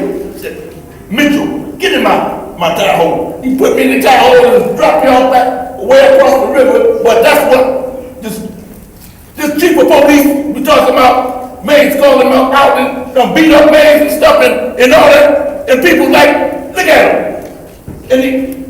And the lawyer, just like in the Middle East, they always got to go over and get the hostages out the way for them to get on with the jump. Get the German dude ready to take orders, to come over there and mess up Israel. But the president dared him not to. In all other countries, like him, China, looking one, all that jump. The same thing, it happened to Flint before. It happened over in the Middle East, and all that jump. Starting with you, Miss Priestley, talking that stuff with your little nephew over there, fighting, told me all about that junkie wolf. Where you at? The little white boy, and all that. Hey, anyway, get in America, and welcome to Flint. And you don't see how we deal with our mayor. Talking about we got other councils running Flint on the outside. This little Korean lawyer talking that junk and he already, what the? Thank you, Mr. Richard. I just want to remind the audience that I do cut you off at 3 o'clock, at 3 minutes. There is no opportunity to wrap up. So can you see the clock? Can you see the clock up there? This time it's working. Okay, so keep an eye on your time. Thank you. Go ahead. So my name is Melissa Zaremski. I live in the 6th Ward. I brought my issue to Ms. Tanya Burns. My son was jumped by 2 older boys and a girl. He was severely hurt. He also had a fractured collarbone. And I went and made a police report. I still have not heard from the police. I have not heard from a detective. I have not heard from nothing. And I'd like to know what, since Chief Green, if he's still here, if he could please do something about this, because these boys keep going after my child. And I'm telling you, I will be that mother that if I gotta grab something to hit them, I will. I have no issues of protecting my child that way. But I shouldn't have to. I should be able to rely on the police to do their job. So I don't know what they're doing, but they need to get it together and get more police. Do what you got to. Because the crime rate and everything else what's going on in our city is terrible. And with Neely sitting there talking about crime's down, show me where this crime is down instead of talking about misinformation, okay? So, that's all I gotta say for right now. I do have another thing that happened with the Flint police with my child. I got also, again, everything on camera. You gotta love those Ring cameras, right? Yeah, I got it from beginning to end. They also violated my child's rights. He's only 13, just so you know. He was handcuffed, not read his rights, fingerprinted, and I still have not seen a court hearing date, as they say. So I'm not quite sure, again, what Flint police are doing. I mean, let's not just worry about downtown, please. Let's worry about outside of downtown. Thank you.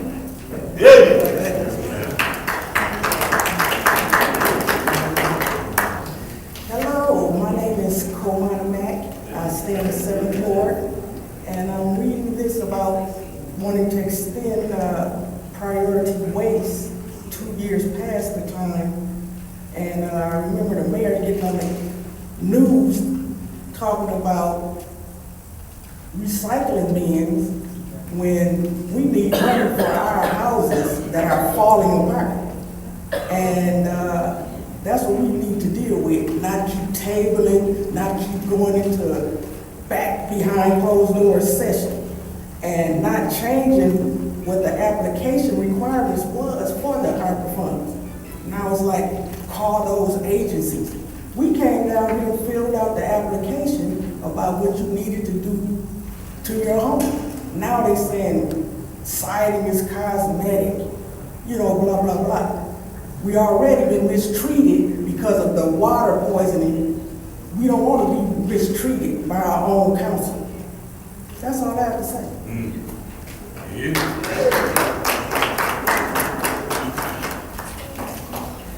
How you doing? James Moore from the 2nd Ward. I got 3 minutes and I'm gonna try to use them.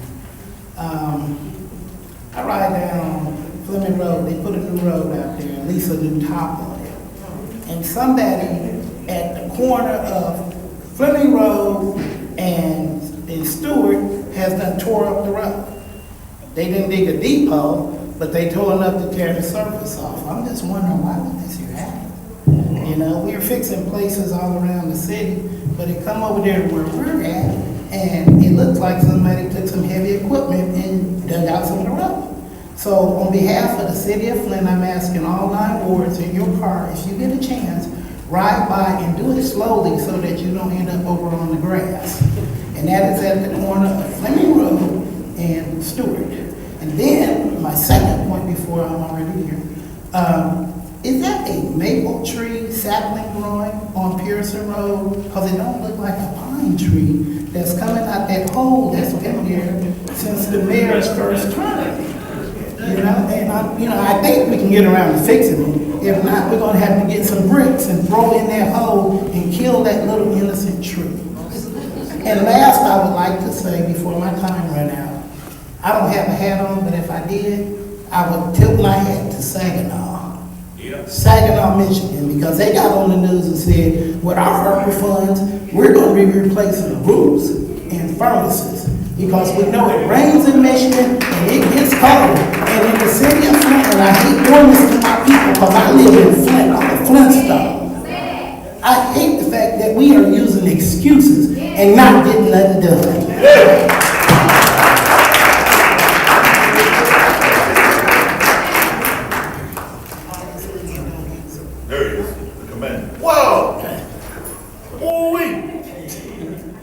Ladies and gentlemen, my name is Trevor Berryhill. I live at 2205 Slim Street. The reaction from RL here is exactly what I was looking for. I really don't think that your metal detector stops guns. Weird. I really don't think too many people were concerned before about firearms in this room. This is my first time carrying here. I usually carry concealed. Ladies and gentlemen, that was a stupid move. Have a good night. I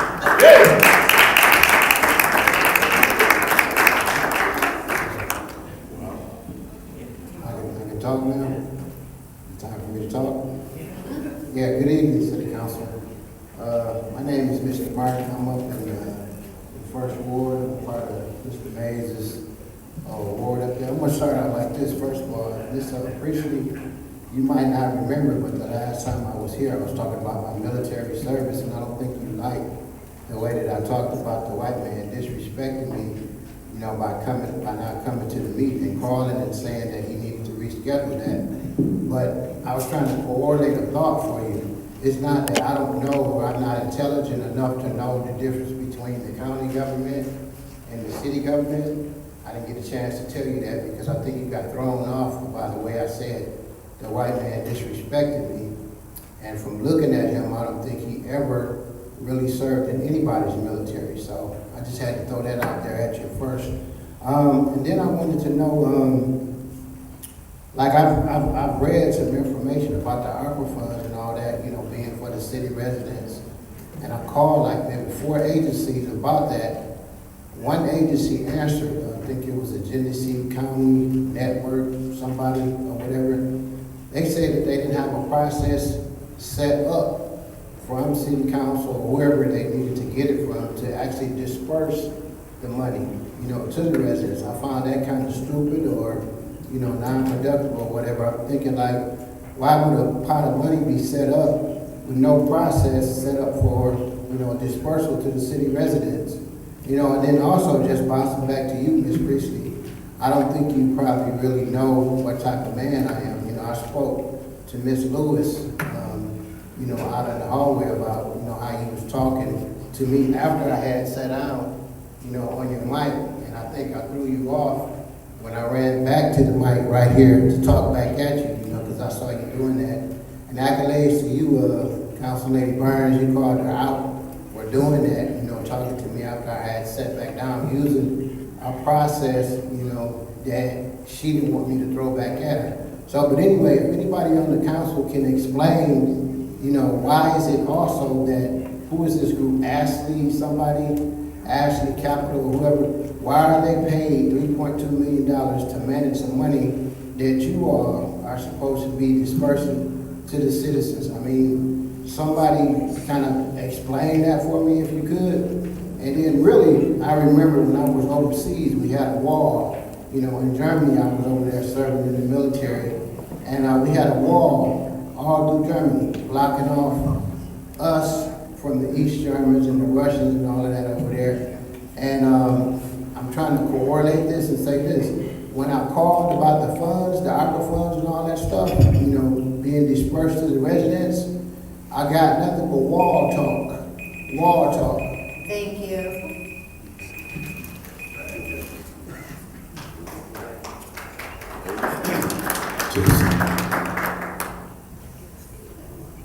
To the council, my name is Reverend Freelon Thrall Jr., and I preside at 214 East Pulaski, 485, and now I'm in the 3rd Ward. I've been coming down several times addressing you all. Someone made a statement some years ago that the chickens have come home to roost.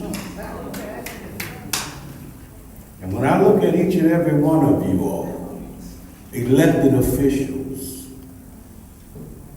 two sides of our municipal work in this city, and as a resident of this city, taxpaying person in this city, a respectable person in this city, trying to live in this city and hold up this city. I'm sick and tired of being sick and tired of how you all conduct my business. Oh, I wish I could trade places with some of you all and take care of the business of this city. The ducks have been eating up the corn. We have been fattening frogs for snakes for years. It's not you, it's not the mayor. We are being dictated to by outsiders.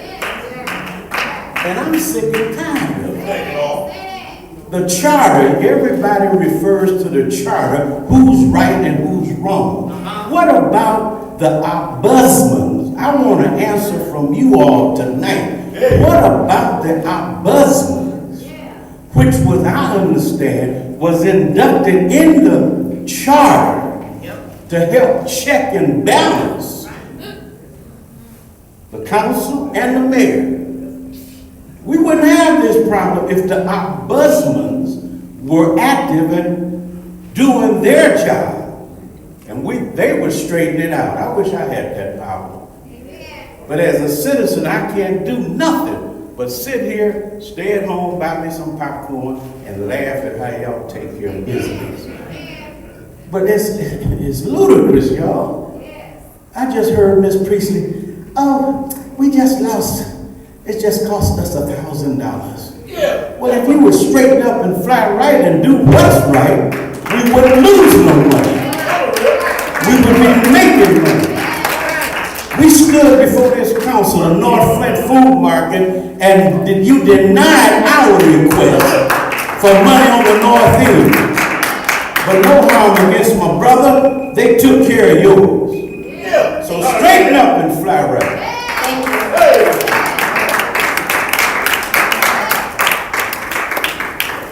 Mary Wright, 228 West Patterson is where I reside. I was here last week about my roof, and while I was sitting here, my daughter's bedroom ceiling caved in from the rain.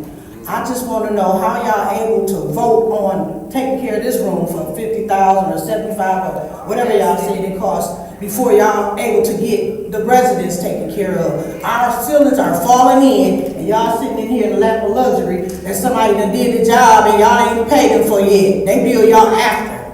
Y'all never get to decide. When you get work done, you get an estimate. You get to decide on who you want to do the work at a lower price, normally. But y'all just gotta go with whatever now. That's money that's coming out of the ARPA fund, I'm sure. When we are letting our roofs cave in because we need some help, y'all had us fill out paperwork. Paperwork been filled out. Now I'm hearing it ain't no money. Where the money at? I'm glad y'all decided to listen to the citizens and allow us to speak before y'all went back and put us on hold. And I ask y'all to not keep putting us on hold with the ARPA fund.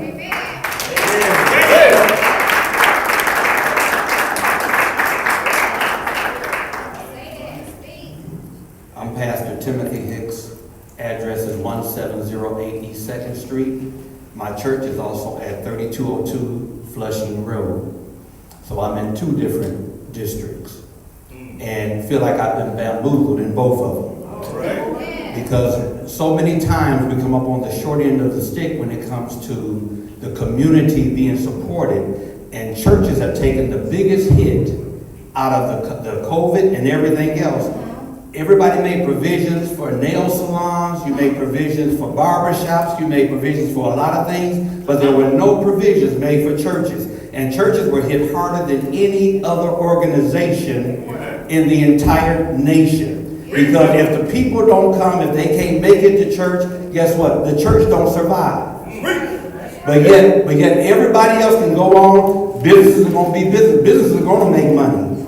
Businesses are going to survive because people have something that they need. And so therefore they're going to survive. But churches, if people don't make it to the church, if they don't send a tithe, if they don't send an offering in, then the churches can't make it. But guess what? The bills keep coming in. Amen. And so therefore, we wonder why we've got so many buildings closing down, so many churches closing down, so many pastors leaving and going south. Yes, because people are not supporting. The same way it is with all the different grants. Yeah, we applied for grants just like everybody else did. But you know what they turned out and gave us? They gave us loans. A church can't, if I need a loan, then why do I need another bill on top of the bills I already have and trying to figure out how I'm going to make it? We need to know that there's something, some avenues out here that say, hey, we care about you as well.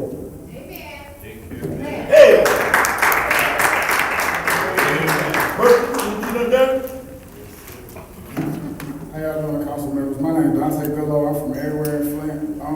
I just came up here today because I want y'all to start telling people the truth. Stop being favoritism and stop being biased. We see the program now. It's not even an illusion no more. Y'all can't even hide the trick behind your back. I watched this administration ignore accountability in the people. like Miss Winfrey Carter said, the ones y'all work for. Yeah. These the voices y'all supposed to be listening to, not attorneys who sold us out years ago, Murphy. They been sold us out. Our justice system failed us. Our council members failed us. Our administration failed us. Yes. We don't got nowhere to turn. We're not asking y'all for nothing. I'm not asking y'all for nothing no more because it's not getting nowhere. We have demands on the floor because there's criminal activity going on. When you say federal fraud, that's a criminal activity. That's criminal. When you say false pretense, like Mr. May said, mismanagement government funds, that's federal activity. I just need this system to work for everybody like it work on me. If they got their Second Amendment right to bring their guns in here, I'm not safe. Y'all talking about threats? Have you been shot 4 times? Yeah, let's talk about that. This is ridiculous, y'all. And I'm supposed to be the loose one. I'm supposed to be the one that's not got it all. But I'm looking at y'all and I feel so normal.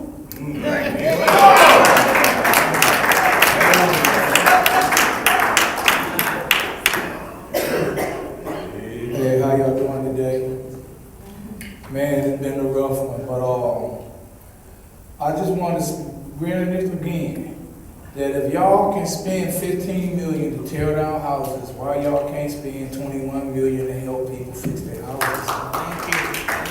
It's real simple. Miss Priestley,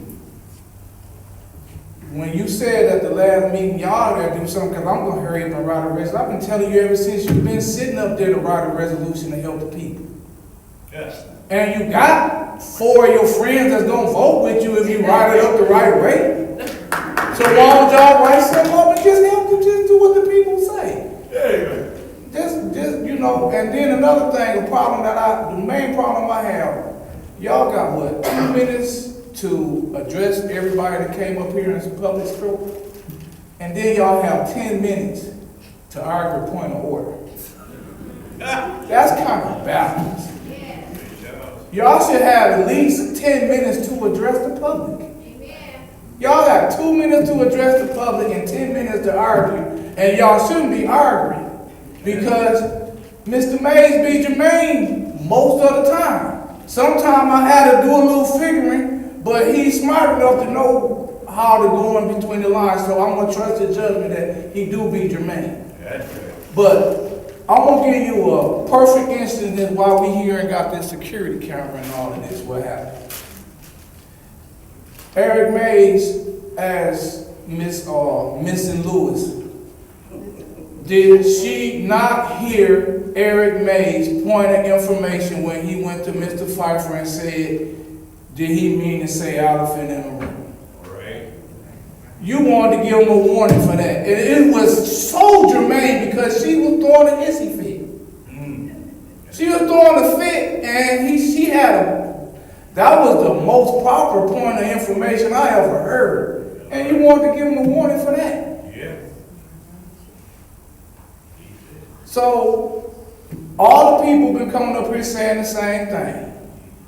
Don't be like your person that resigned and say, just because we don't see eye to eye. It's not for y'all to see eye to eye with us. It's for y'all to have ears and us to have mouths. And then y'all do action. Simple as that. Yes. All y'all have power to write resolutions to help the people. Just do it. That's right. Just do it. Thank you.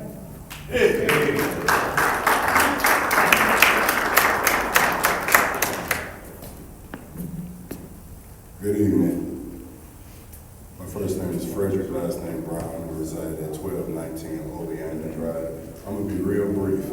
I just want to know, is there anything the city is going to do about over 200 people losing their homes due to this foreclosure sale? It's kind of brand new to everybody. From what I heard, it's never sold and it's sold this year. A lot of people got a lot of questions and we ain't got no answers. I come down here today to speak for everybody on the whole, and then myself, I have a unique situation that I would like to explain to somebody at some time, at some point. But right now, I'm just asking the city, what is it that you guys can do to help over 200 people? And if it's something that could be done, could you help us. That's all I want.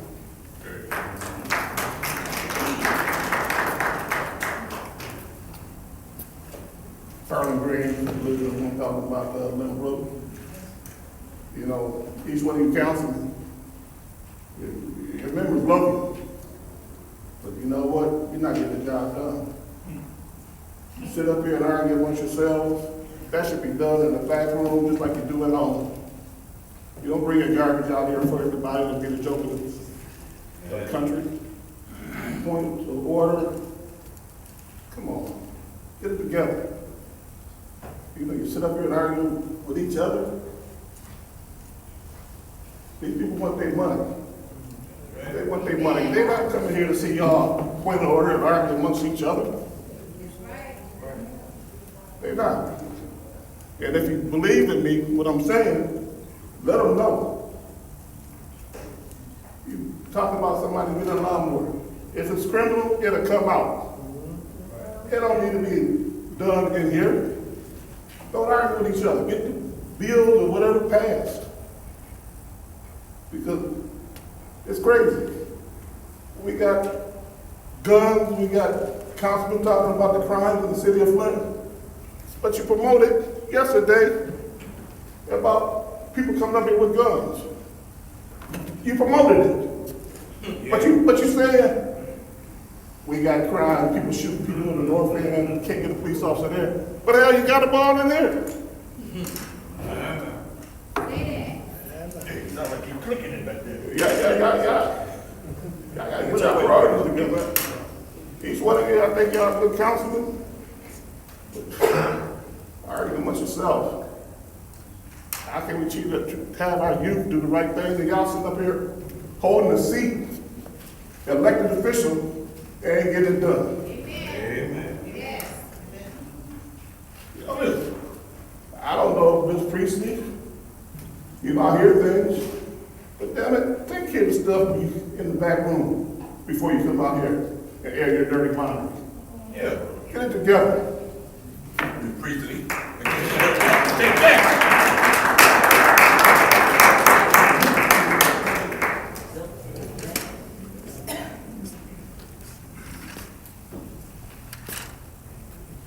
Good evening. My name is Bishop Stephen B. Now, I cried like a baby when I see my mother Martin Luther King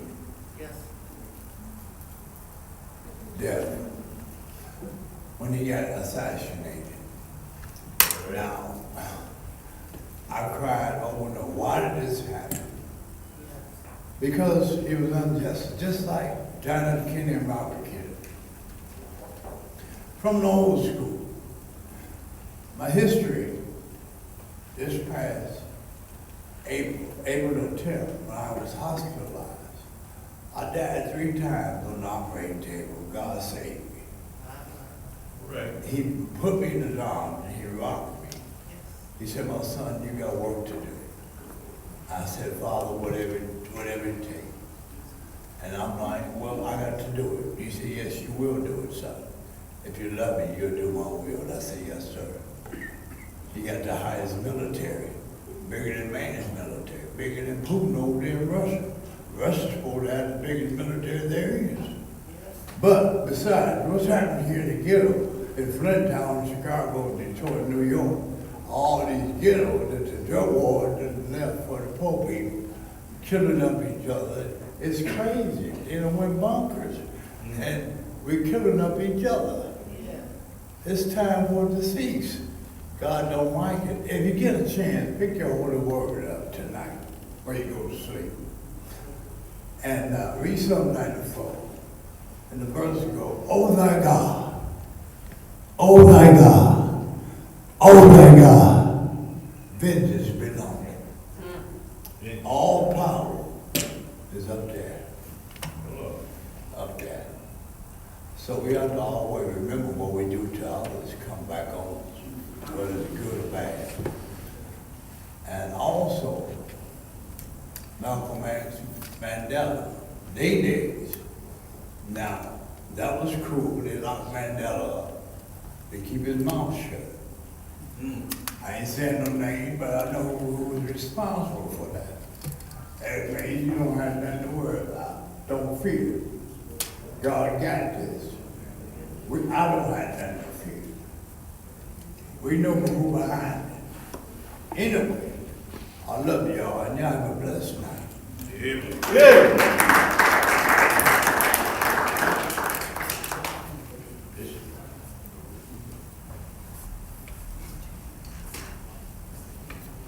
Hi, my name is Beverly Diggs Davies. I've sat here for a couple of weeks and haven't said anything. And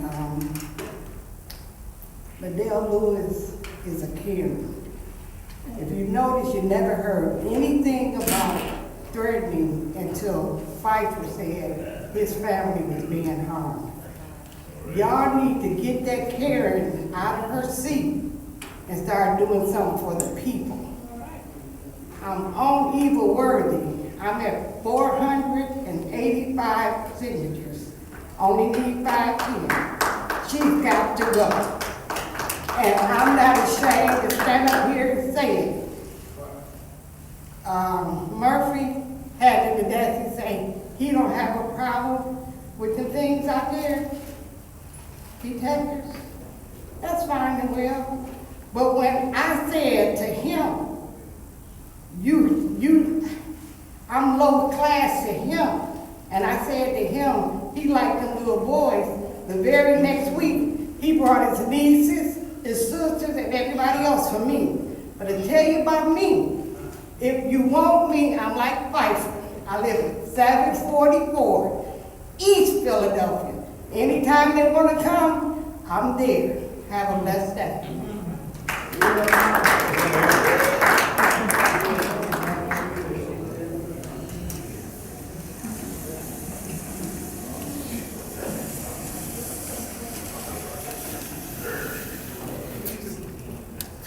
My name is A.C. Dumas, and I reside in the city of Flint, respectively in the second ward, and I see that the second ward representative is not here again. So we're without representation. I just want to say that the power does rest in the people. It's a government for the people, it's a government of the people, and it's a government by the people. It does rest at the people. Now, what you know what? They come up and quote scriptures. I can preach this that little time. God asked Moses, "What you got in your hand? Use it." I'm telling the people what you got in your hand. Use it. Quit complaining, and what you got in your hand, use it. I want to talk about. I remember the late Chris Del Maroney. One thing Chris said: those who stay will pay. And the small little residents, 80,000, are paying for this big dream of politicians that we cannot afford. I want to say vote against the priority waste contract. I don't care if the union wants it. Guess why? Those who stay will pay. Vote against it. Anything that got opera on, unless it's for the people, putting roofs on houses, windows, furnaces. If it ain't for us, guess what? Don't vote for it. I heard somebody say go in the back room. Democracy is not in the back room. Democracy is right here before the people. You know, years ago they used to go in the back room, smoke cigarettes and cigars and make deals. We ain't cutting no deals in the back room. Whatever you all got to say, say it before the people. And Mr. Mashak, I want to remind you, you have to be careful how you vote. You work for down there, the school, down the Butch School, where it is, and a former employee down there works for the city. Don't get conflicted. Don't get conflicted because the people are watching. Don't get conflicted now when you vote. Don't try to be slick or as slimy as a snake or slick as a snake, because the people are watching. You came in the 7th Ward and they just loved it. Now they're ready to get rid of it. Thank you.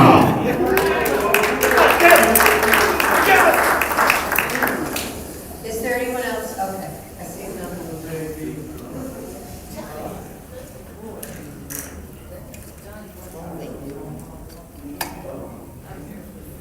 John Williams, 117. I got one question. Same question I've been asked ever since I come down here.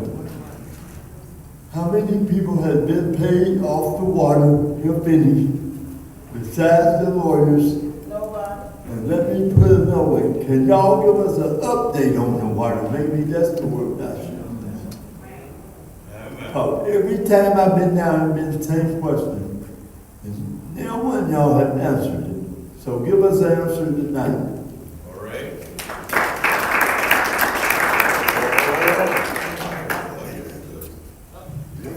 Gina Lester, 8th Ward.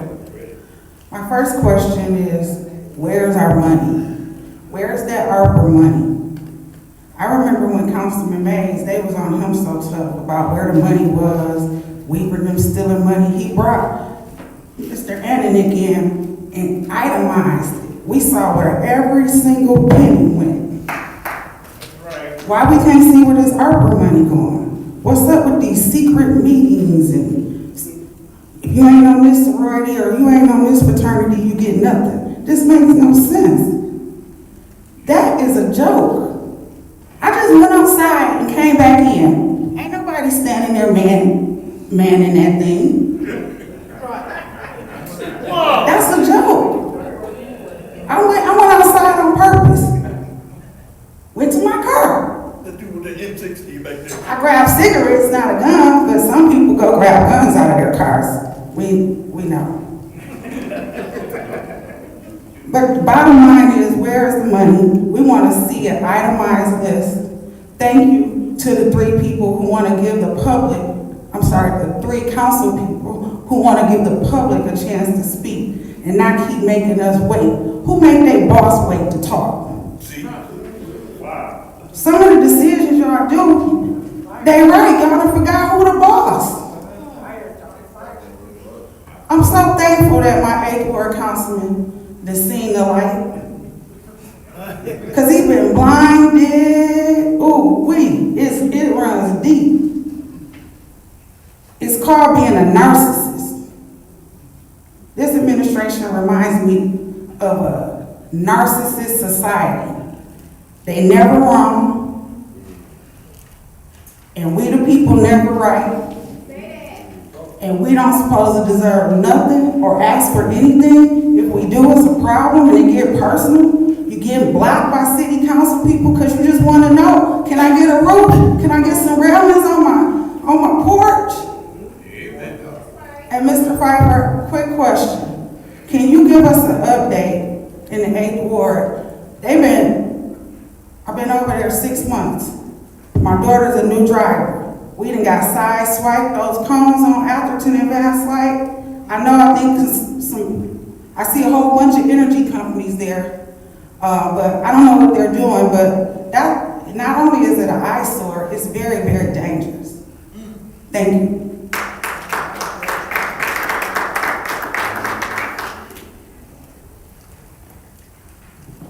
Good evening. My name is Mercedes Kenny, and I live in the 7th Ward. I lived in the 7th Ward for over 20 years. I come down here, and I listen, and I listen. And I go back to my community, and I speak to my neighbors about things that I believe that are not right, that things that I see that we should do something about. I want to use the word apartheid. And understanding, you have to know a little history about apartheid and what it means. I'm not using apartheid because of the different colors that sits on that board. I'm using apartheid because they will not justify their positions. I live in the 7th Ward, and I've seen people come and go. However, we have 2 different 7 wards, and understand this, what I'm going to say. We have a north of 7 ward, which I live in, and we have a south of 7 ward, which need roofs. They need paint. They need their front porch done. They need their windows done. However, let me tell you, who didn't get no money in the 7th ward was the one that was south of the 7th ward, south of 69. They didn't get a quarter. So let me tell you who was getting the money, who was being advertised, who was being promoted, was the north part of the 7th ward, the coaching area where I live. When I ran for city council, I went around south of 69 and took pictures with Tanya Burns. I ran with her. I took pictures of the houses that I saw the trees was on their roofs. I took pictures of all the debris I saw. Oh, but guess what? Nobody took a picture anymore. They were appointed. They were appointed, and then they say, I have a nonprofit and I want $300,000. And I said, guess what? I want to see what you got going for $300,000. If I'm mad as hell, don't worry about it, because I'm not going to get over it. My time is up. Thank you.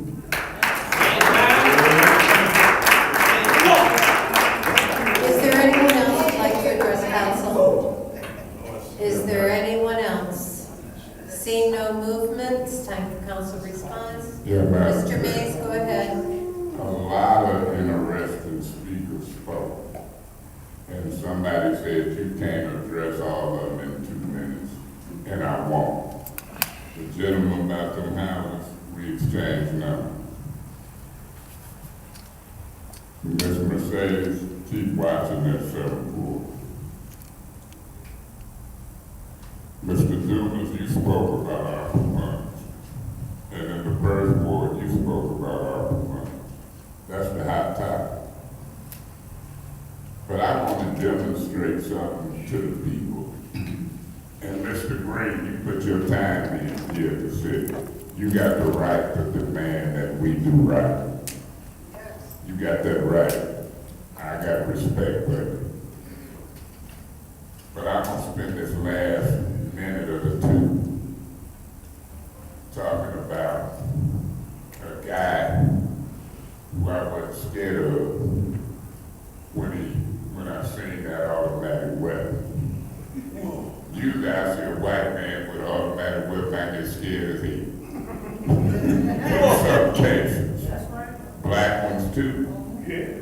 They come in the corner stores, we got open carry.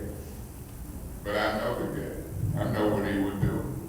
And he did it well. Channel 12. I'm gonna see if they interview you. Because we knew it was a political game being played on this council as it relates to metal detectors and all of this hype that Ms. Liddell Lewis helped create. But she didn't do it by herself. She conspired with Neely, the city attorney, and the police department, in my opinion. And then he Thank you, walked. Mr. Mays. I was just getting started. Anyone else wish to address? Would anyone else like to speak? Go ahead, Mr. Pfeiffer. There was a lot of speakers. Mr. Mays, you might not be scared, but he's scared Jesus out of me.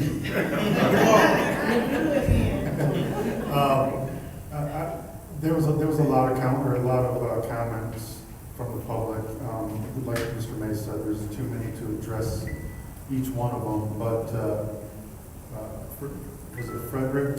I'm sorry, I didn't write your name down, but I don't know if there's anything that we can do. I'm open to hear any kind of plan or any suggestions on how we can help, but I want to enlighten the public. So there's a Supreme Court ruling that, you know, if your house is worth $100,000 and you owe $10,000, $20,000 in back taxes, you're supposed to get the extra money. Right. So the corruption that we're dealing with is when they lump sum in bulk sale the way they did, so that they don't have to abide by that.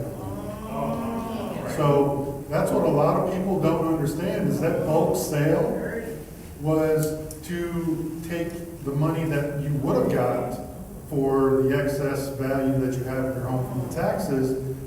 Now they can't prove how much they sold your house for, so that's how they circle around and absolutely decimate the community by that. Yes. So I'm an adamant objector, and I think that the land bank and everybody else, the land bank and the treasurer, have done no good in this community in decades. Thank you. And I will continue to state that on the record, and thank you, Madam Chair. Yeah. Thank you, Madam Chair. First, I would like to thank all of the public speakers. Thank you for being engaged in the process. Thank you for your insight, your comments, your concerns. They are well taken. I've listened to each and every one of you. And I do want to say, the ARPA funds, it's been a struggle, and I stand with the residents. You guys deserve your money. The ARPA funds, they were sent here to take care of the needs of the residents. Okay? And to even put just $5 million for home improvements, that's a slap in the face. It's a slap in the face. And I stand with the residents. We need to increase that amount. Now, I don't know what's going on with Habitat of Humanities. Madam Chair, through you to Davina. Davina, can we send a referral? I want to know the status of what's going on with that, because I'm sure we did already vote on Habitat, right? And we need to know the status, because if they're telling residents that they're out of money, That's exactly what they tell us. that's a problem. That's a problem. So I would like to find out, and to the young man that came before us to speak about the houses, I've been researching that. I've even spoke to one of the county commissioners that sit on the land bank board. So. Thank you. Any other discussion? Go ahead, Ms. Burns. Thank you. Thank you to all the residents. Our time is quick. I want to speak to Melissa. If what happened to your son, if we got action on someone who did not have a weapon, no injuries, and lightning speed, with your son's collarbone being broken, we should have had lightning speed, with that, as opposed to someone taking a picture and no weapon. It's how they're prioritizing things.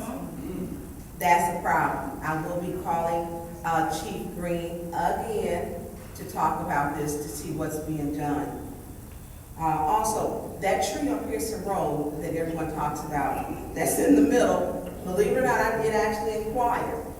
It is a gate that from, it's called, is it Flint Park Lake, used to be called Devil's Lake. They have to constantly go into that, because all of the debris that comes through there. And so they're supposed to be getting a gate to access it, but there's so much debris that comes through. So I have inquired about that. So I spoke with our engineering department, and they had explained that to me. That they have to frequently go in there to clean it out so it doesn't, so sewers over across the street of Pearson Road don't flood. So they have to, it's basically just like a clean out basin to clear everything out. Ombudsman, Pastor Thrill, I don't know if he left. They are looking to hire, they're working with the HR department. Their meetings are online, so they're in the process, I believe, of going over the applications, so they can go over the applications to hire someone. And they are working with HR. And that's about my 2 minutes, because I can't get into anything else. Thank you, Madam Chair. Thank you. Go ahead, Mr. Murphy. Thank you. Thank you to all the speakers. There was a lot of you guys that spoke some good information. To Pastor Timothy Hicks, it was good to see you. That was my pastor. He was the one who baptized me.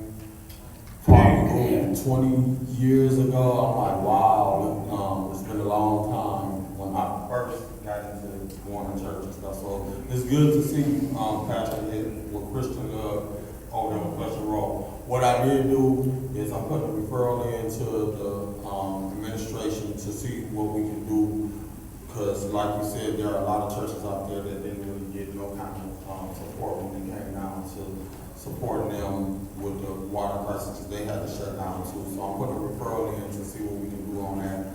Just to update the residents that what's going on in the third ward. Just October 17th, we had a meeting at the Flint Public Library, the Flint Housing Commission. So just to let y'all know that they got awarded the designation a choice neighborhood from Stewart to Carpenter Road to DuPont to Branch Road. So they're doing a planning where they're planning their meet. Their next meeting is November the 9th at 4 o'clock p.m. at River Park Apartments. So for those that want to get involved, come out.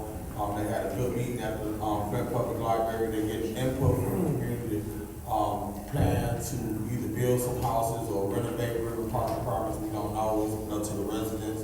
So I was encouraging you guys to get involved with that. Catholic Charities on Stewart and Saginaw, they trying to build some veteran houses, $3.5 million project over there. So I just kind of want to update the community on some of the things that's going on in the third ward, because I don't really have that opportunity to express what's going on. It's a lot of moving parts and being the city councilman over there in the third ward. There's a lot of great things going on. As things come up, I'll continue to bring up and update you guys. Thank you, on what's Mr. going on Murphy. in the third.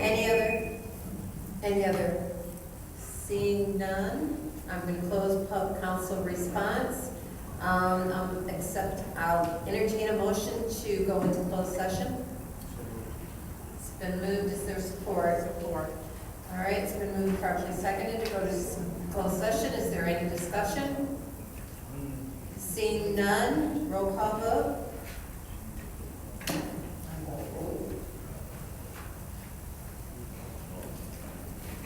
Councilman Ricardo? Yes. Ms. Burns? Yes. Ms. Shad? Yes.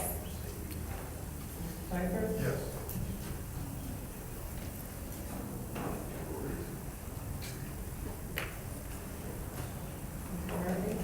Yes. Yes. The vote is 6 yes. I got one question. How come y'all ain't talking about the water? We are now going into closed session.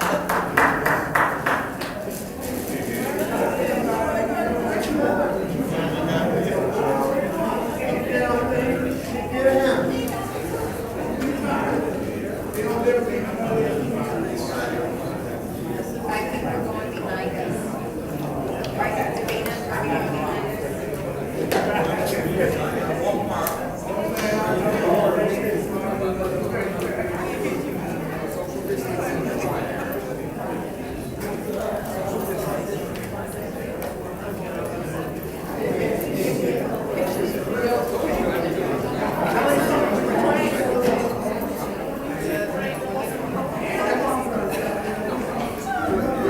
Stop by there.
Can the council go in closed session so the residents won't be here all day?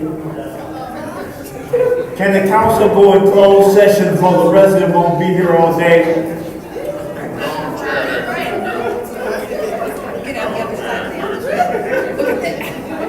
Look at that.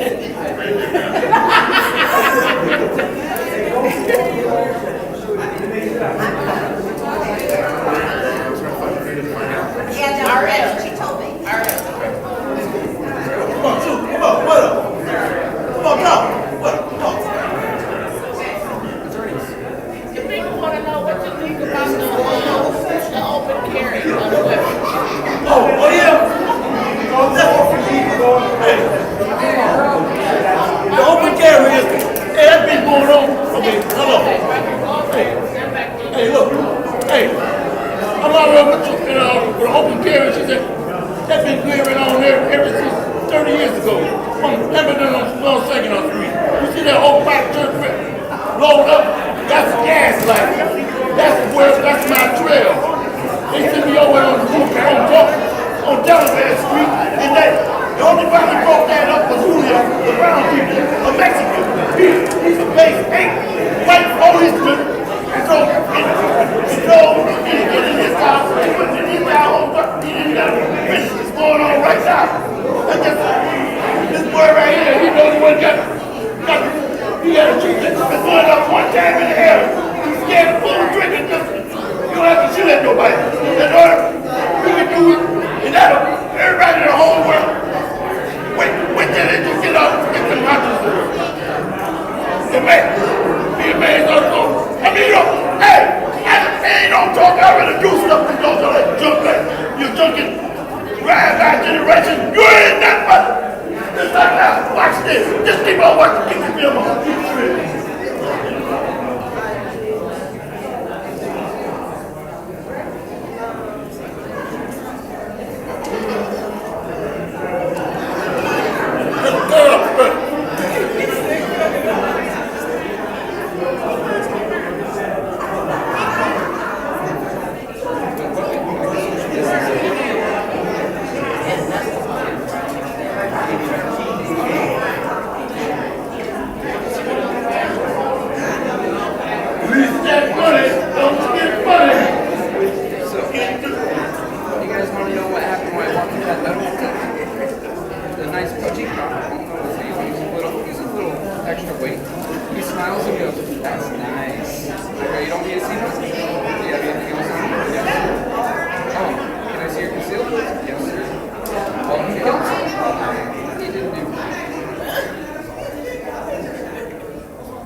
And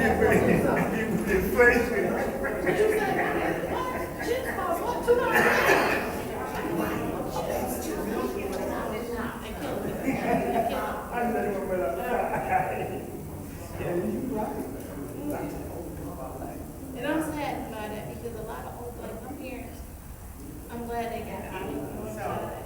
I'm saying, I'm going to tell us what. They started messing with me. But it's a lot of still, like, I'm still on Baker Street. I'm still not there. My family, I'm American, you know what I'm saying? Because you can walk in there. They can't afford it. It's like a big part of the country.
Glad to see you come. Glad to see you. Double glad. Glad to see you come. Oh, go ahead. I said, glad to see you come. Glad to see you go. That's double glad.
Well, you saw where I was when I buried that day.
Nixon.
The city has 5 of them, and so he's the appointed chief, and we're all assistants, but we have a rotation as covered.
Start shaking like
approve to send the consent agenda to council.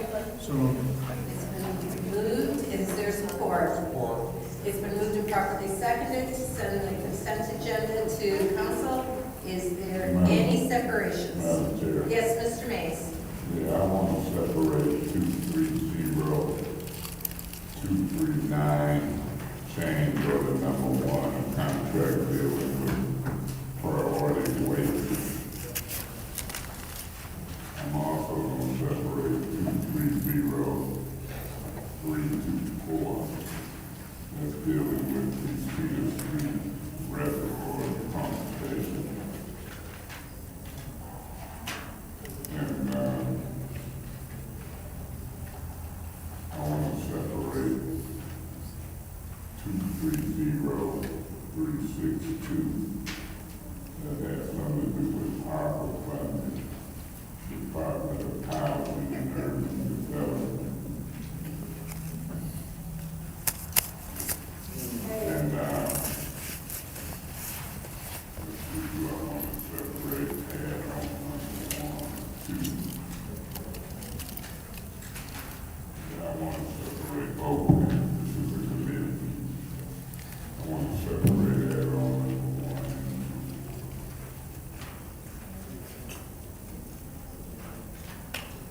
1. Okay. Is there any other separations? Madam Chair, if I may. Mr. Mays? Yeah, I'm looking at resolution 230, 360.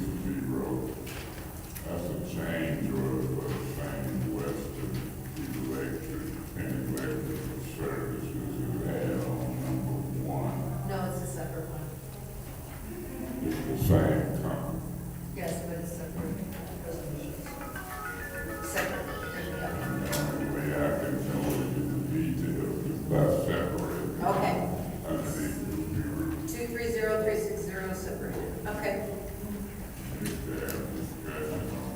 Any other separations? Hearing none, so the consent agenda consists of 230, 361, and 230, 363. Madam Clerk, roll call.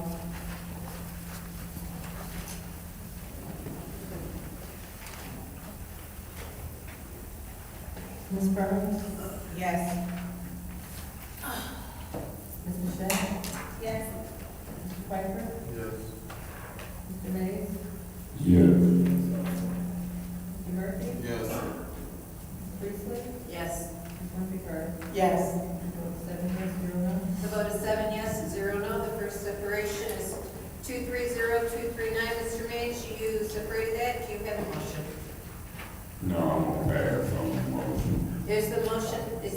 I will entertain the motion. I'll move resolution 230, 239 to council. Is there support? Support. It's been properly seconded to move to council. Madam Chair. Go ahead, Mr. Mays. Yeah, Madam Chair, through you to Mr. Edwards and to the finance director as well. And I'm gonna need the city attorney to be on guard. The city attorney, your name is? Tom Sparrow. Mr. Sparrow.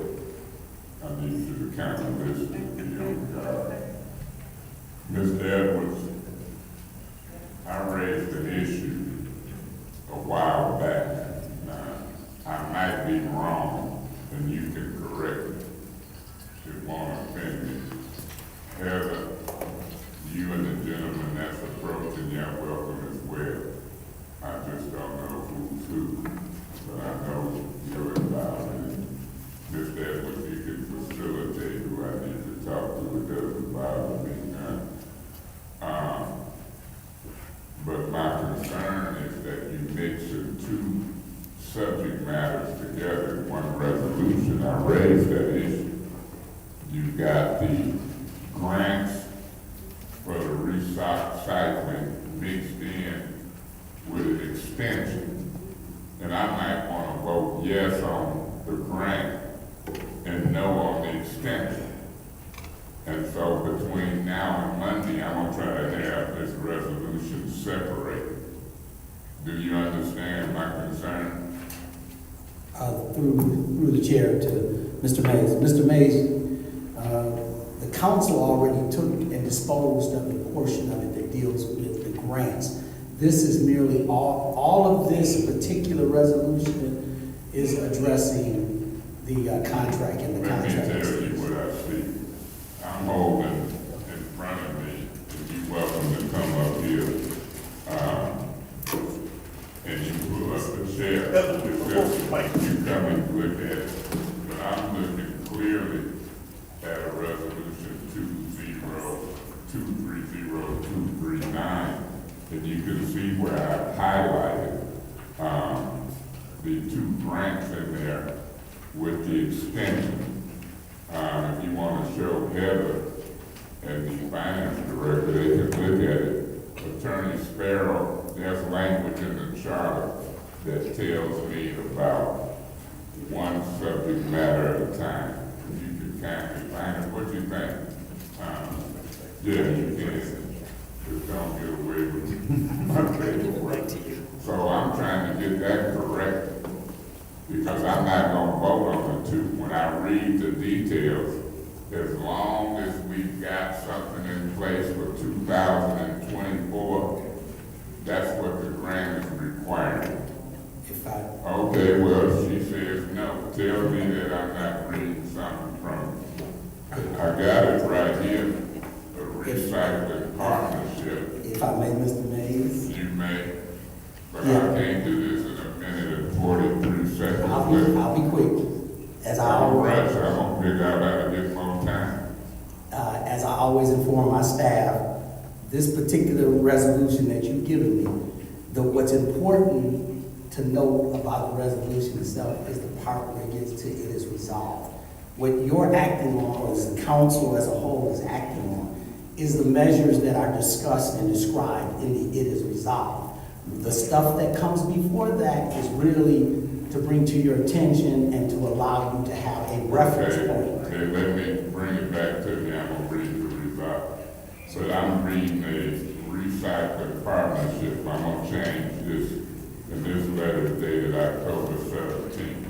It's talking about having here, y'all might be familiar with that letter. It's talking about having somebody in place for 2024. It don't take me all the way up to 2028. Tell me I'm right or wrong. Okay, I'm gonna, Heather, you want to, yeah, I'm gonna let Heather go ahead and discuss that. So, if I understand correctly, the letter that was sent to all of you, or was provided by, would have been from the Fiscal Partnership, and that was their stance on what needs to happen for them to move forward with the grant. Yeah. So your question is about the letter then, or is it about what's actually on No, there? I'm just not gonna go past 2024, 25. If I don't have to, I'm not gonna go to 2028. Okay. Now, am I reading that right? They want 24. Thank you, Mr. Mays. Any other discussion? First round. That don't even make sense with this one. Yeah, bring me that back. Is there just any other, go to Mr. Murphy. Through you to, Clyde, why, was it a necessity to just extend the contract versus, this will concern me. You guys is trying to extend this contract versus just putting it out to bid. Usually something of this big ticket cost will go out for bid. We got rules coming up. Why not just go and put it out for bid versus doing it the way y'all did? And then, that's my first question. The other concern I have is I have not received, well, we have not, unless Pfeiffer have it, Councilman Pfeiffer have it, he ain't sharing it with us. But he requested to see, was it going to be an increase in, garbage collections, special assessments for garbage. Unless he have it, I haven't seen it. That's something I was looking for. It's just, we don't have it. We need it.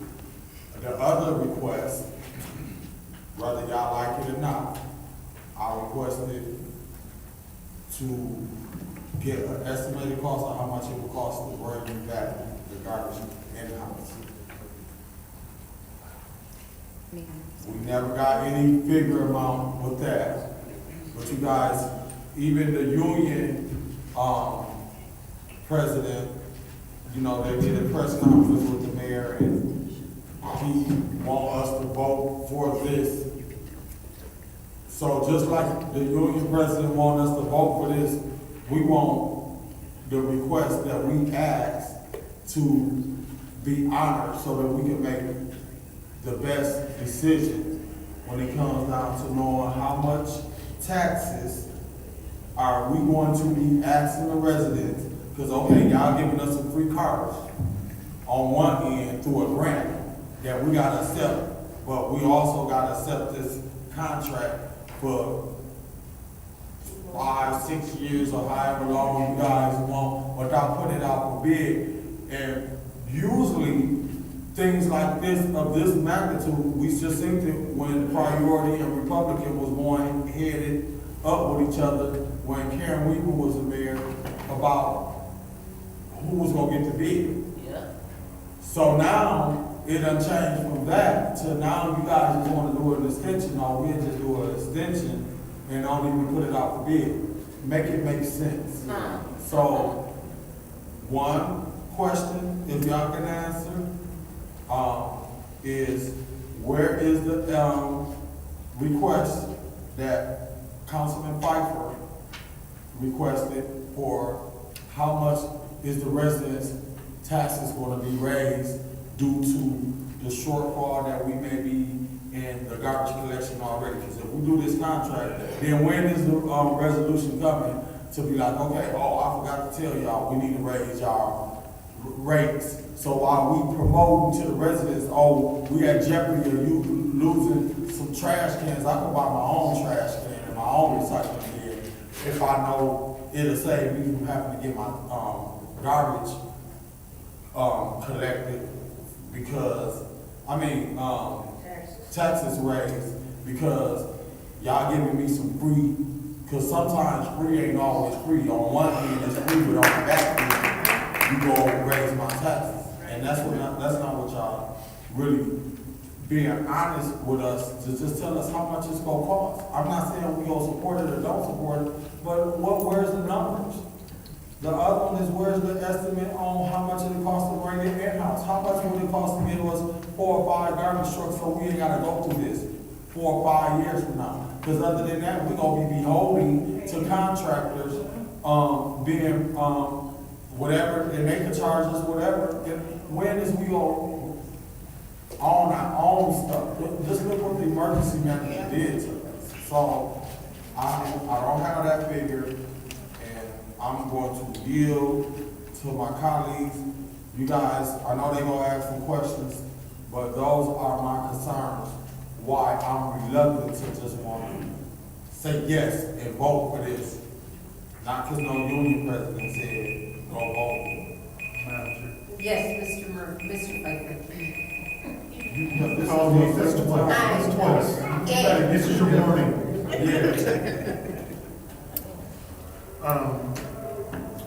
First and foremost, I think that Priority Waste is doing a great job. I have had, I haven't had any complaints whatsoever. As far as I know, they are doing a great job.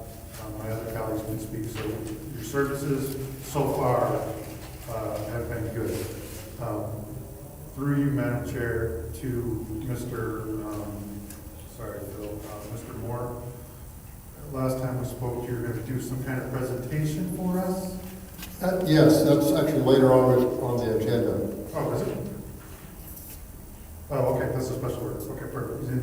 you'll have the numbers that Mr. Murphy was speaking about? I don't have the numbers for bringing it in-house. I just received the data today, and while it's true from MSU did a great job, it's still in a very rough state. It's not in a format where I can present it to you or. We can tell them. But you have the numbers for I, the other projected deficit? Yes, sir. Okay, perfect.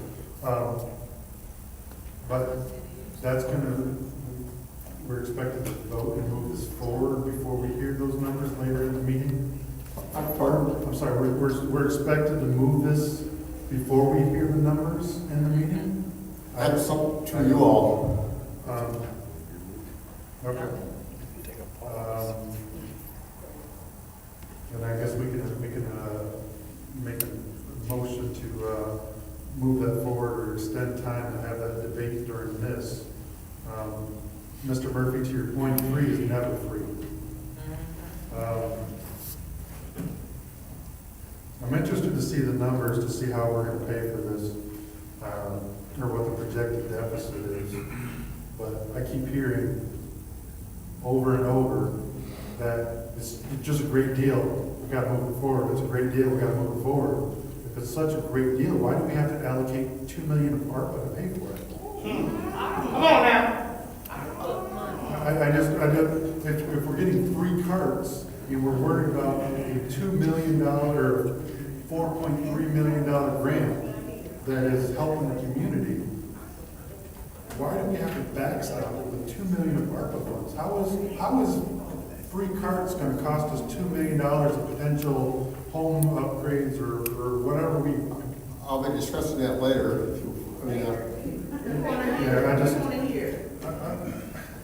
You know, like I said, Priority Waste is doing a phenomenal job, and I have no complaints with you.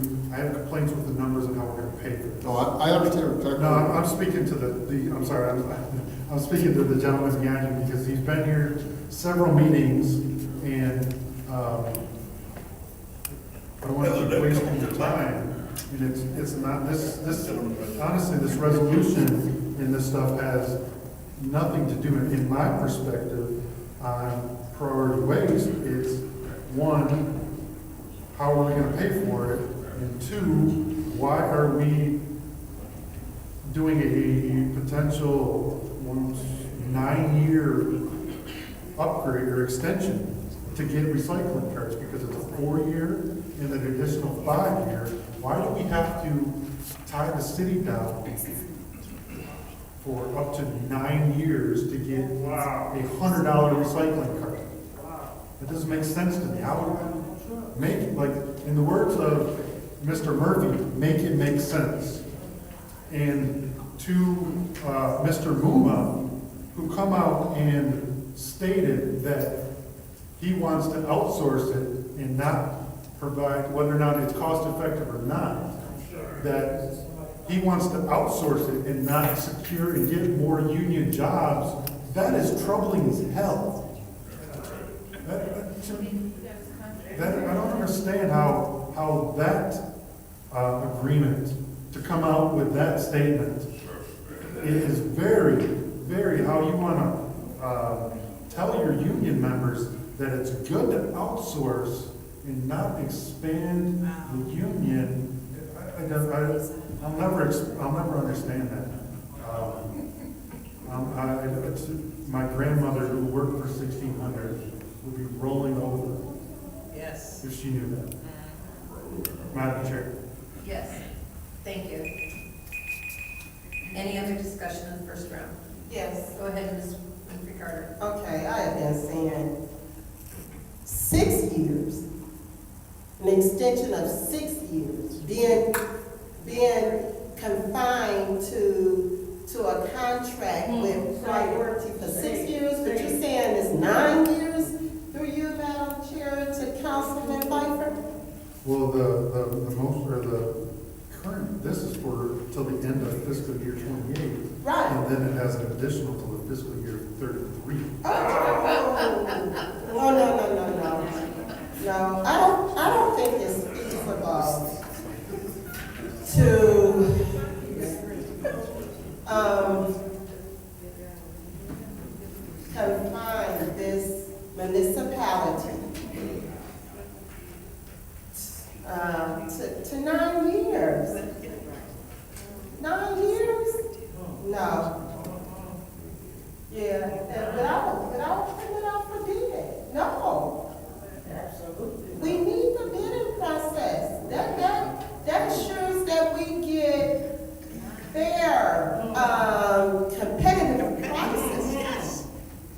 I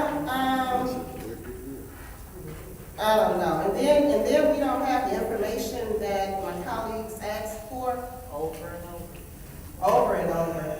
It's almost like, okay, and I just want to say priority, you're doing a great job, but yeah, I mean, and you were not the lowest bid anyway, initially from the beginning. So I'm just having some issues with this whole resolution here. I'll reserve my time. Thank you, Madam Chair. Thank you. Any other discussion in the first round? Madam Chair. Go ahead, Ms. Thank you. It's almost like a firing squad when it comes to this. But let me begin by saying, priority, you are doing a great job. You are. And so no one's going to dispute the quality of service that you're serving the residents of the city of Flint.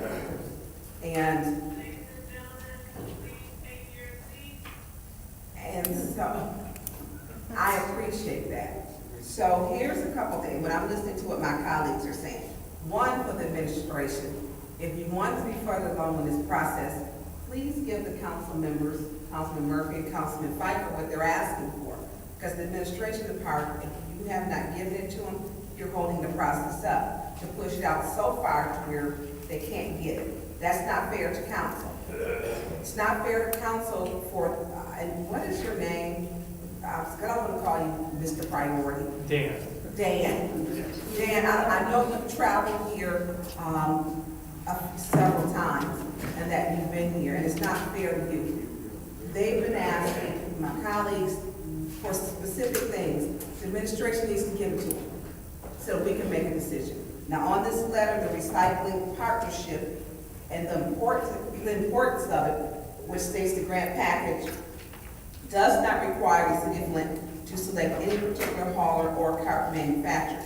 This agreement must be completed by November 30, 2023, and with service to the public to begin no later than the middle of 2024. Your service is good, it's great. And so that is a plus. I'm listening to understand about being competitive, and they're supposed to ask that. If Councilman Pfeiffer raises a very legitimate question, which is mine too, if it's such a great question, and Mr. Moore, who is new, stated that he's going to explain all that in his presentation, why are we using $2 million of ARPA to make this a great deal? And so it doesn't look like a great deal, and I think Councilman Mr. Murphy was stating, well, who said no, nothing is free. It's always something with it if it's free. So that is a concern, especially when we're fighting to give residents. We get residents 5. We're giving $5 million. We're giving $2 million to a company, for a contract. So that's really not sitting well. One thing I will say, Mayor Neely has really pushed this, and he has said to the colleagues, watch how they vote. Just at a meeting on Monday, watch how they vote. He wants us to send stuff up and not ask questions. It's not fair to us. It's not fair. We have the right, and we're supposed to vet the process. And so when you keep coming, we just need simple things. This should have been done. I had a whole conversation before you were here, Mr. Moore, as our 6th or 7th CFO. You are. And maybe number 7, because you weren't the pick. It was a guy ahead of you that was in between you and Jane that didn't show up to work. And so that's why I wouldn't put you on the spot. But I had a conversation with Jane. And Jane told me it was a very good deal. So everyone goes through their process a little different because we're locking you in priority out of rate. So as much as Mayor really thought he knew my process, and I'm going to talk and talk about my kids, I'm still a little ticked about that. It has nothing to do with the business and the job that you're doing. It just speaks to his lack of character. Because he didn't know in the meeting what I had taught. This is the first time I told anybody out loud that, Jane did tell me our former CFO, number 5, our 5th CFO, had approved it, saying, hey, Tiny, it's a good deal because you're locking in that price. But my colleagues have a right to get the other things that they want, and they have not received that. So as he peddled this process at a community meeting and said all kind of crazy things and lies, at this community meeting. He made your thing one of his, watch how they vote, if they're gonna support. He didn't even know I had talked with her about this a long time ago. I want my colleagues, when we make our final decision, to get what they need. Because we need to figure out how we're paying for that. And one thing Flint has got now is a problem with our mayor. He needs to learn how to roll it back, because he would have blew your deal. This is the business for me, but what he's doing is the shady business, and he needs to stop. He needs to stop. And Mr. Moore, I know it's going to take, I look forward to your presentation, because we need to know we are getting ready to wind down, and so I'm going to leave it right there. We 2 rounds, right? And I'll come back. Thank you, Madam Chair. Thank you. Any other discussion? Seeing none, I'm the last one to speak. In the first round, that's correct, Mr. Mays. I always say, any other discussion, I don't necessarily add in the first round, although that's what I mean. So, in regard, I actually spoke to Mr. Kim about the contract extensions, and any extension has to come before council to approve. So, the additional years we have to approve, or whoever our predecessors are. Anyways, so we're not locking them in. It's saying, hey, if you extend it, this is what the price is going to be. But my concern is this $2 million in ARPA. And Mr. Edwards, can you address why that $2 million was in that omnibus bill that we tabled indefinitely last week, or Mr. The issue with the trash fund is that the way the budget was prepared, it assumed that 100% of the people that were billed for trash were paid it. The way it works, and I think you probably all know this, is that it's on the tax bill. At the end of the year, we sell it to the county, and they pay us 100%. They then try to collect it after 3 years. If they haven't collected, then they charge us back for the amount that we haven't received. That chargeback was not built into the budget. And as long as that's not built into the budget, you're going to have a loss on your fund every year. The difference between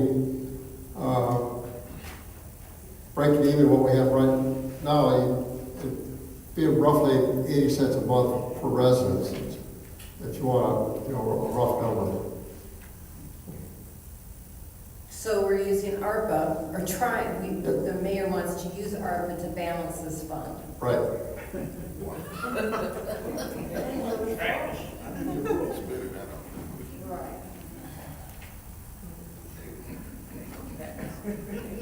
I have a problem with that, major.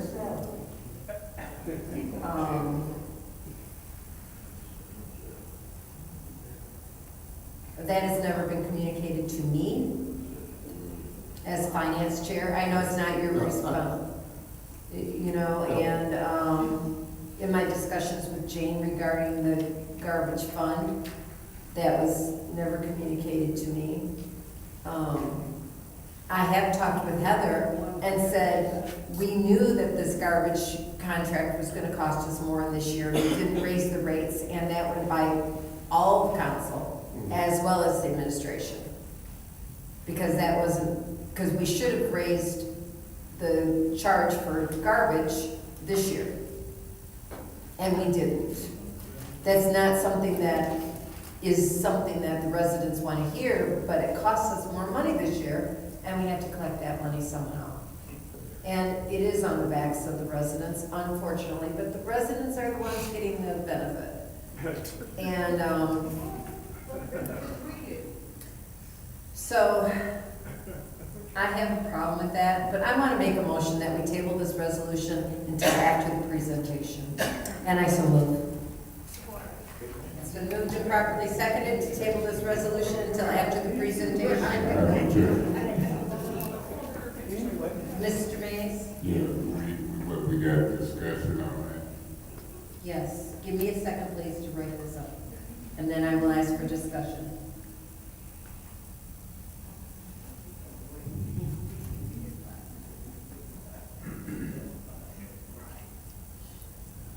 Okay, discussion, Mr. Mays? Yeah, Madam Chair, so that when we come back to it, we're on the second round, if I'm not mistaken, but.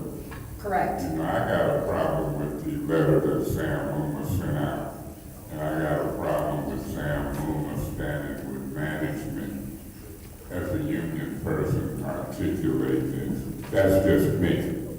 And so I wish he was here, and I would have dialogue with him. Because, see, I know from my knowledge of garbage contracts, they can be very lucrative for politicians. Now, I didn't say illegal, I said lucrative. Because I've seen garbage contractors and people associated with it donate to folks' campaigns. And it might be legitimate donations, but it's reasons that certain folks are motivated to do business with certain folks. And so I know Sam Loomer plays around in the political arena with candidates and folks as well. And this concerns me as a union person. Not only do it concerns me because there's no facts and figures there, but he alludes to them in that letter. And we've been talking about it for a while. I'm gonna vote to hear the presentation, but I hope that this presentation don't have the same time constraints on it as some of these council rules. If so, I will attempt to loosen up the time on it. Because I don't appreciate no politician, in this case, Neely, standing on ABC 12 talking about what we need to do and when we need to do it. I don't play with that. And I can prove it better than I can talk about it. And then union folks standing with it, trying to put pressure on us. I don't play the pressure game. I play just the opposite. I have no problem with approving the grant. I do have a problem with giving 5-year options. I do have a problem with more than a 2-year extension from the original contract. Because remember, I had an investigative hearing with Green for Life and Priority, and I caught folks lying, including the mayor, during that investigative hearing. And Mike Brown was scared for his job.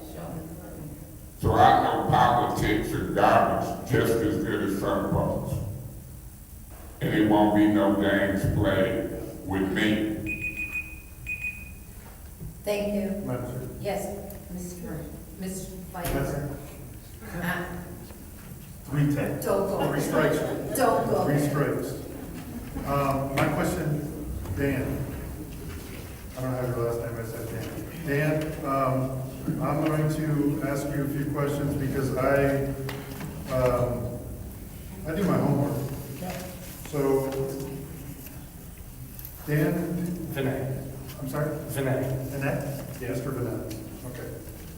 Mr. Vinay, this is roughly, if I'm not mistaken, it's 16 and some change per unit, is that correct? 1645 this year, which is a current contract year, and this 4 years additional. So it's really, if we look at it, a 4-year extension of the current term. Understood, understood. So it's roughly $4 and, I don't know, we'll say $4.10 a week. Is that the accurate statement? Sure. $4.10. So you, Priority Waste, I'm trying to do this in 2 minutes. Priority Waste submitted a bid at East Point to include recycling, garbage, for $3.10 a week. Can you tell me the difference? Yeah, there's a significant change or significant restriction on the service in East Point. One is it's cart-only material. So they're paying less for cart No, they're paying for carded service they already own, and we didn't have to provide any cards. Correct. But we only service the cart that's currently at the house. So we don't pick up anything that may be outside of the cart. So if we bought carts, we could get 3 times a week?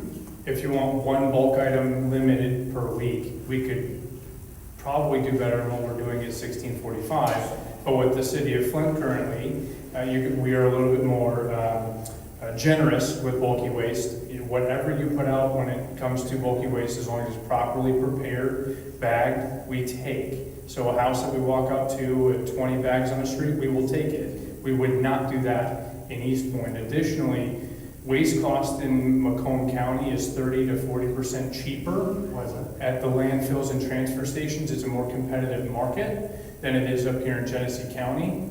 And Genesee County also taxes us on top of that for the waste material that's generated by cubic yard for all 3 streams. So it's not an apples and apples comparison, it's an apples and orange. If you wanted a more restrictive bid or a service, which was a big talking point in the bid prior, well, I don't want limits on my bulk, I don't want limits on my bags, the price is going to be higher for that higher expectation of service on our end. Understood. This is one now, Madam Chair. Yes. Madam Chair, I'm going to make an amended motion that because you moved to table this until after that, I want to make an amended motion to bring that forward, because you never brought it forward. No. So we have to deal with the company or the business beforehand. I want to bring that forward and have that now. Fine. And I support. So motion to bring presentation to now and table this discussion until after that. Support. I'm just getting clarification, just a second. Yeah, because your motion was to table this until after the discussion, Okay. so we have to deal with everything else, so I want to bring that discussion to have to occur right now. All right, and it's been moved and seconded by Ms. Burns. Okay. I gotta figure out how this time. When we bring it forward, Madam Clerk, how many minutes and how many rounds for bringing something forward? That's not in the rules. This is a standard motion, it should be 2 rounds of 5. 2 rounds of 5, yeah. 2 rounds of 5. Yep. See what I did there, kids? Mr. Pfeiffer, that's payback. That's payback, Mr. Pfeiffer. So, Madam Chair, can I get the floor for this first round? Sure. Cool. So, I guess my point is, in bringing up the East Point and seeing what you guys submitted there, if we are running a substantial deficit, and if you look at the chart of our balance in that rubbish fund, this may be to Mr. Moore, it's been upper left, down right. We burned through $2 million in the last few years. So why aren't we looking for cost-cutting measures to fix this deficit, whether it be bulk item reduction, cart program, whatever it is? Why aren't we looking at any kind of cost-cutting measures rather than just push forward and kick the can down the road? Because ARPA funds are gonna run out. Thank you. And the ARPA funds would run out by my projections before the end of this extension, using the $2 million at our current run rate. So why aren't we looking at everything on the table rather than just, you understand my question? I understand your question. I guess at this point, I haven't had a chance to look at everything. But if you haven't had a chance to look at it, why is this before us to tie us down for 4 years?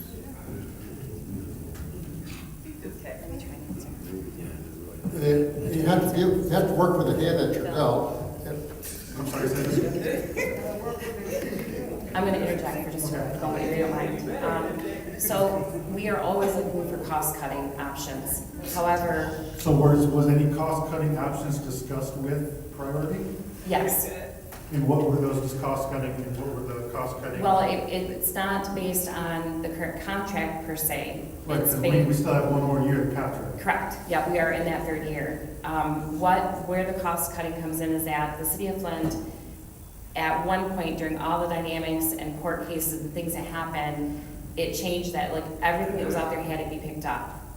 Well, a governing body or a company that you purchase to come in and provide services, they don't always have the ability to do all that work, or they're gonna charge you a higher amount to do that. So we've already done that cost cutting by cutting back on what it is that we're sending to the curb, so that when the numbers came in, they came in at a lower rate than what we anticipated. But they didn't come in at a lower rate. They did, they did. All the persons that provided a proposal, those rates came in based on that deduction of services that we requested.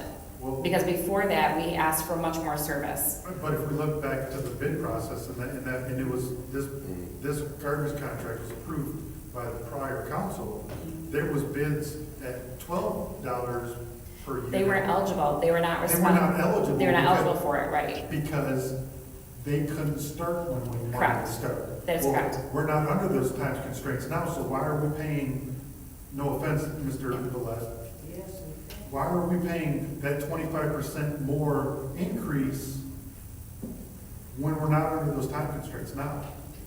So, unfortunately, the Because question. there were some in the, like I said, in the $12 range, and we went with Priority Waste because they could allegedly start when we needed them to start. Well, now we've moved past that. Request information.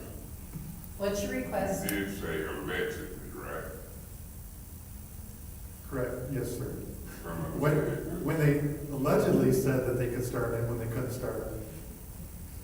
But we're not under those time constraints now, and you're asking us to approve a 4-year extension at the top of the escalator, the fee of the already escalated prices, because they couldn't allegedly start 30 days window that we needed it to start with. So explain that to me if you can. So, well, first and foremost, again, you're not looking at apples to apples. I know we keep using fruit as the factor to compare.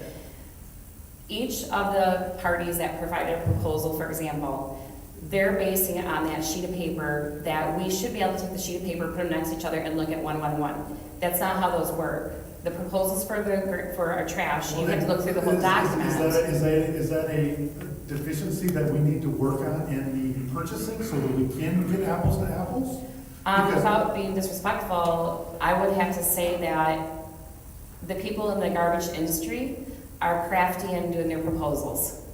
So we have to look for the things that are hidden, and they were.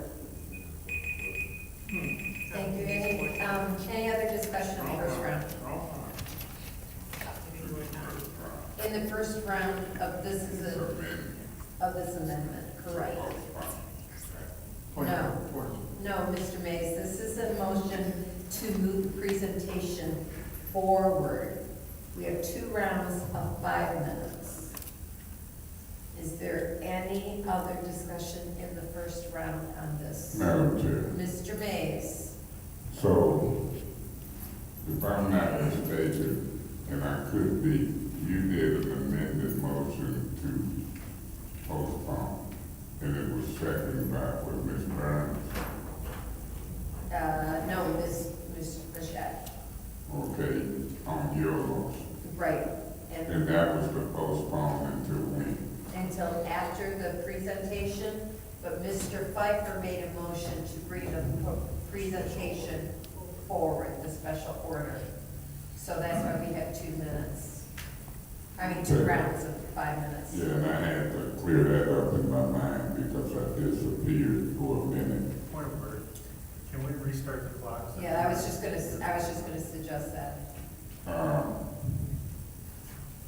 Yeah, I'm in favor of moving the presentation forward, and I'm concerned because I want to know if there's certain time constraints. Do you know, Madam Chair, Madam Clerk, if we proceed with the presentation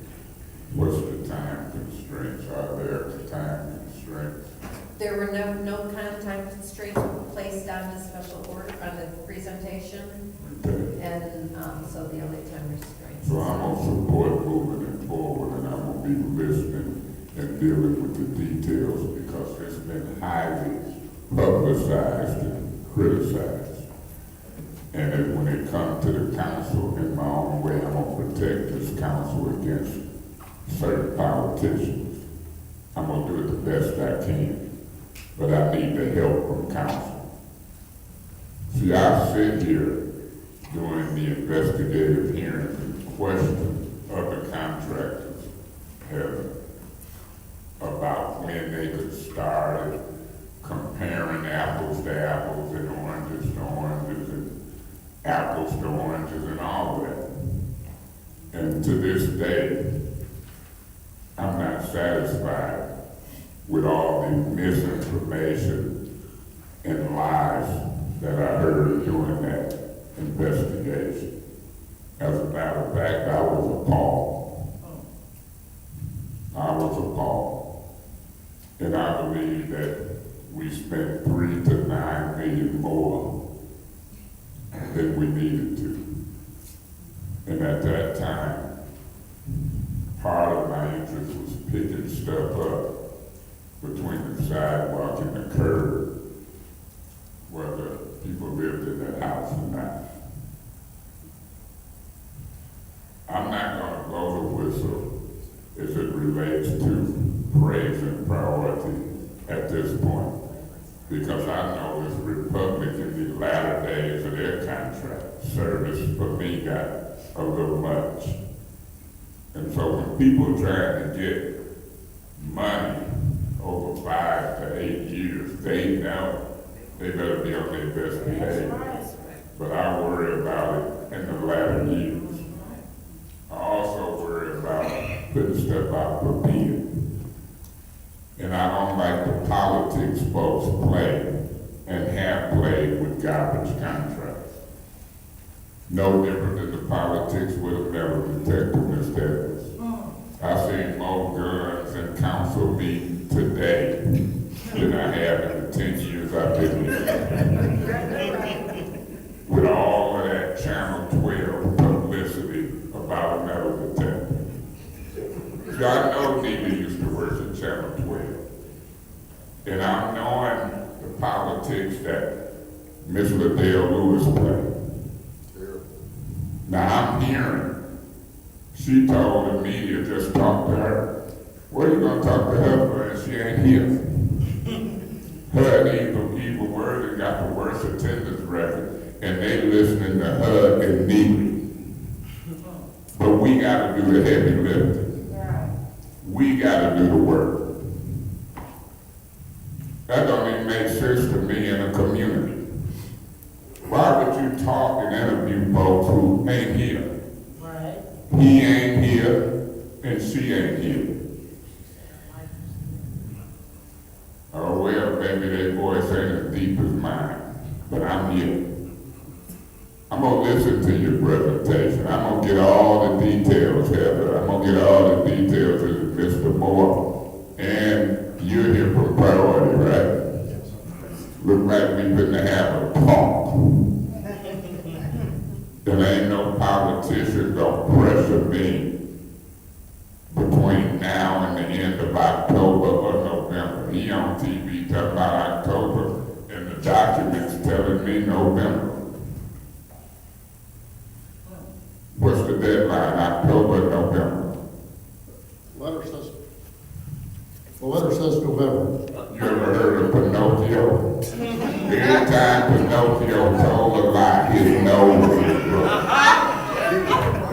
We got a publicity act in Pinocchio made. Spread lies across the city of Flint. But the nose ain't broke. We're going to get to the bottom of this. Thank you so much. Thank you. Any other discussion in the first round? Yes. Go ahead, Mr. Murphy. So, I gotta be at work, as you got me. What my colleagues. I'm gonna be watching presentation Paul Heron, either we probably move this to special affairs on Monday or council, depending on how my colleagues feel, because you're gonna need 5 votes. And then I'll, make my decision based on the information we get on how much the property tax is gonna get raised. I just read the letter from Councilman Mays, that Sam put in his, email about the in-house, why they don't wanna go with bringing it back in-house. Then my last piece is that's a big one, is why are we putting it out to bid versus,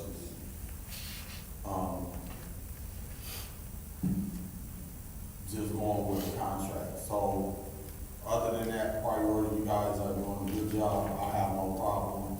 Then we have talked on the phone and I had issues, you guys have resolved it. But the big issue is what increase in taxes for the residents, how much, I'm not sure about the $2 million of the opera funding, when you got people asking for $20 million for home repairs.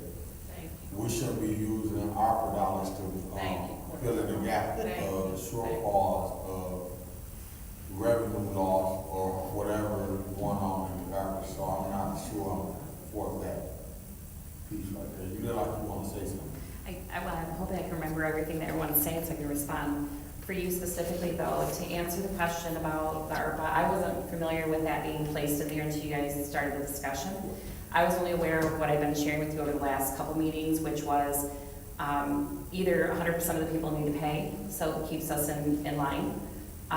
General fund has always been a supplemental opportunity as well. And then the money that, I can't remember the name of it, it's tax deduction something that comes from the county at the end of the year from permits and things that they get fees from and that are reallocated back to the community. So those are the ones I was aware of to help supplement. You had brought up about the in-house. I know you're very passionate about that. I know that also Councilperson Mr. Pfeiffer here, he also had that same request. We did have a third party, it's actually an intern from MSU that has been doing the work through another accounting person. The things that she put together is just starting with the trucks, for example. I know it was brought up, and I believe you may have said that let's just get 5 trucks. They're running 22 right now. And we had at least that when we were running them here in the city ourselves.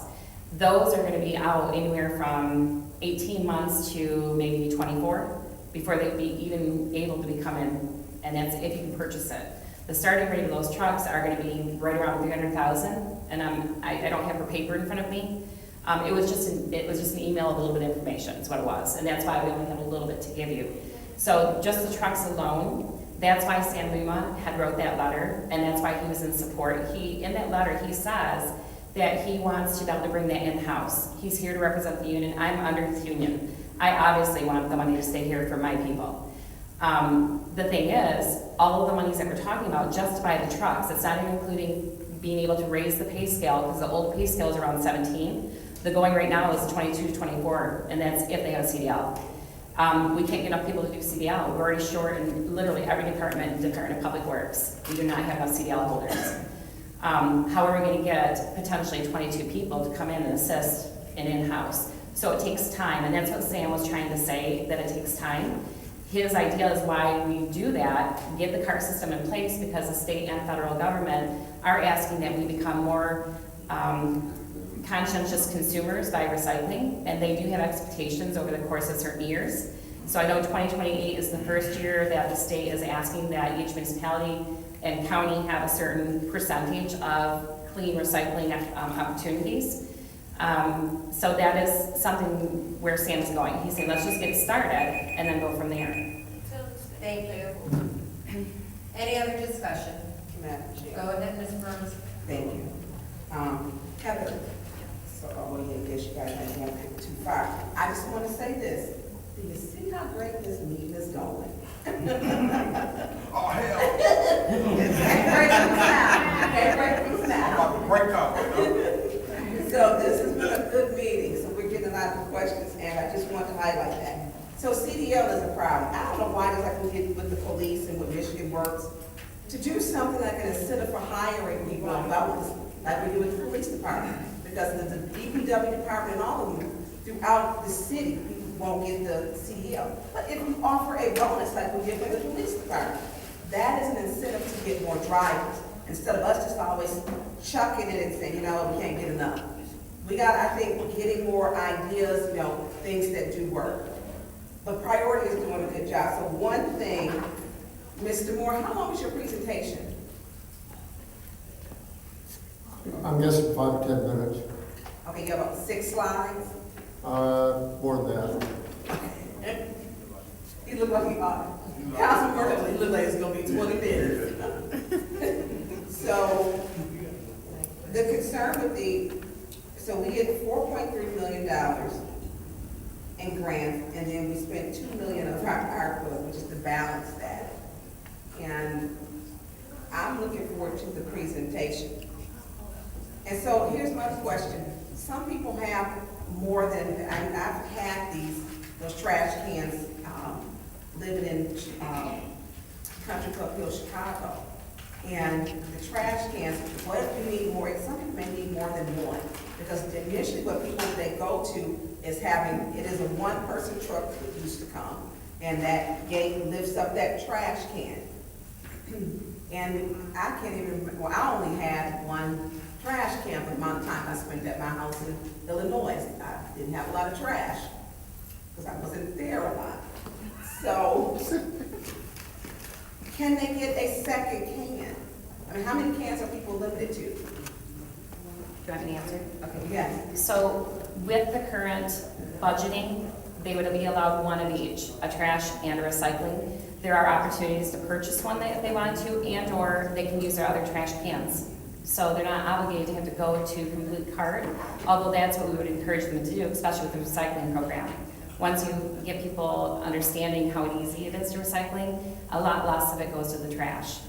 So it kind of evens out once we're all in tune with it. Yeah, we're recycling now. So we're already recycling. We're not new to recycling. I mean, I get it. But if it's not done right, then it's a whole other beast. Yeah, and I get it. But if you put our recycling to the curb, they pick it up. I mean, it's just the container we're talking about that they're going to pick it up in. Whether you're picking it up in one of the blue ones, some trees are red ones, some do green, some people have their own. You know, so it all depends. So, I mean, I look at how some of these deals be coming down to us, and lobbyists work these great deals. There's a lot of lobbying that's done. But this one, when we look at residents, we're saying it's being pitched that, okay, residents are gonna get these great trash cans. Average family of 4 is not gonna have one trash can full of trash. They're just not. That's just not gonna happen. And so, when we look at the cost of that, was one of my concerns. And Illinois, you know what they did? They dropped off a trash can for free and didn't charge people. They dropped it off for free. So that they would have, so it kept the community looking neater at curbside. You didn't have trash piled up, and it just gave a greater appearance, and it kept rodents down. We have a cat issue here in Flint now, along with the groundhogs and the raccoons. I mean, so we have a problem with that. So I would like to have seen, I get one can with no family, unless you're 2 people in a household, that you're really gonna use, you know, one of each when you are actually putting out your trash and even your recycling. So how much is the cost of the cans? If they purchase, will they be? Well, they're asking questions and we don't have all the specifications in place. So if not in regards to our program, but in general, depending on the size, you're gonna range anywhere from like 70 to maybe 120. Okay. That's if you're buying it straight out, and that's not considering our program or what our intentions are. Okay. Okay. All right, any other discussion in the first round? Any other discussion in the first round? Hearing none in the second round? Madam Chair. Go ahead, Mr. Commissioners. Madam Chair, real quick, through you, is it Mr. Moore? Is Mr. Moore? Yes. Mr. Moore, listen to me close. Yeah, I like that. There's a category of ARPA funds that I know to be called lost revenue. Right. Are you familiar with that? Yes. You're the chief financial officer right now, right? Right. What's the amount of lost revenue, ARPA fund money that your office have discussed? I believe, at the table I have the actual breakdown. I believe the revenue replacement is budgeted for like $18 million, but I'd have to check that for sure. And the reason I ask that, because when we start talking, we was talking between 10 and 30 million. That was before you got here. Right. Now I'm hearing you say 18 million maybe. Right. Okay, and out of that 18 million, that's where the 2 million in my mind would come from. Right. But my point is this. We need to do that budget. See, some folks on this council believe we've done a budget and this budget don't need amending. I don't know of no fiscal year budget that I've been there for 10 years and ain't amended. It's high time to amend the ARPA fund budget money. Because that has dropped. I'm calling it lost revenue. You call it what you want. That has dropped from 30 million to 18. That's a big drop. And in order for me to intelligently allocate money, even in making up garbage shortfalls, we headed into an audit. Yes, sir. And I know what audits look like. And I've seen counsel who is responsible for the purse string fumble the ball. I don't want to be on a council that fumbles the ball, because I've been on a council that had to put air back in the ball. Even as finance chair, $12 million deficit, emergency managers had to get it back up to $22 million. I call it a surplus. People call it fund balance. I don't even look like nobody who understands the municipal budget, do it. Don't answer that. I do understand. I won't sell it short, don't worry. I do understand municipal budget. And I understand mayors, finance directors, and council people. But the buck stops with the council when it comes to these purse strings. And so when I hear all of this spending and maneuvering and folks ain't asked for updates, we should have quarterly updates. I agree. It's the law. But this administration has fumbled the ball in a number of places. Wouldn't you agree, Mr. Edwards? Even as I refer to quarterly updates. But they want to go on TV talking about this council. Guess who sat on this council? Me. And when you talk about this council as a whole, guess who you talking about? Me. I ain't gonna stand for it. If Attorney Jim wants to issue a warrant and prosecute somebody, he should have issued a warrant to this administration. Mr. Moore, you would get immunity because you just got here out there. Thank you. Ain't brought me no quarterly update yet, have you? Have you brought me a quarterly update? I actually have one back on the table if you want one. Yeah, go get it. He's only been here 4.5 weeks. Say that again? He's only been here 4.5 weeks, so he should I have don't only gotta been. talk, I don't know what to say. Mr. Moore has only been here about 4.5 weeks. You have to give him like a You the one moment. said got one on the table. He He trying to get that job. He been here for 60 days. He ain't studying what y'all talking about. He want my vote. Thank you, Mr. Mays. Mr. Moore, just point of information, is that the report that I've asked you to prepare? How I asked you to prepare it? Well, that's a separate report. Okay, all right. And I have thank you. worked on it, and I do have it, I've got it ready to apply. All right, I want to stay on top of it. I want to stay on top of it. Yes, Mr. May, Mr. Pfeiffer, do you want to, your 5 minutes on the second round? Okay, go ahead. I want to ask a question, I'm not sure if this is a priority or in-house about the program itself. Will the cards be an opt-in or they will be mandatory to the residents? Everybody looked at me, so I'll take it. I can definitely answer it. So every residence, the beautiful part about this program is that everybody's going to be eligible.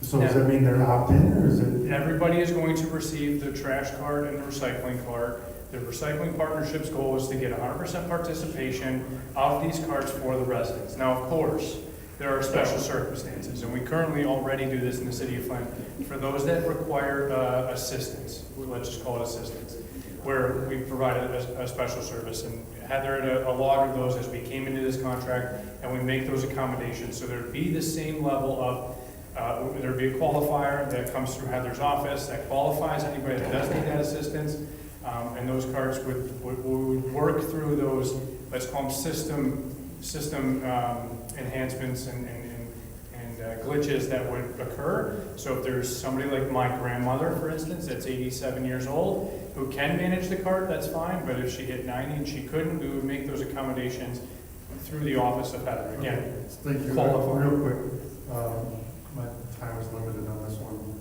So if it's going to be, every resident is going to get them, are they going to be serialized?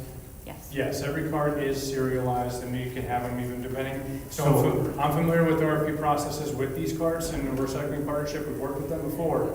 You can put that as the requirement that everything is recorded with the serial number to the address that it gets So delivered. will the residents have to sign off that they received said card? No, the delivery team that does it, and I'm speaking for the recycling partnership, Rob Taylor has worked with Heather and myself on this. When the delivery team that goes out, they document the address that the cart was delivered and the serial number on the cart. So Now, who would be responsible for the cart if that cart came up missing? And this, if we're saying that this is, That's something we deal out when we're ready to put the program out. We're going to have all of those information well, I understand we're going to have available. Yeah. replacement carts, but who is going to pay for that cart? Because we all know carts are going to come up missing. It's the world we live in. So does that mean the resident's going to have to out of pocket to get a cart to be back in compliance? So are they opting in or not opting in, but they're going to be liable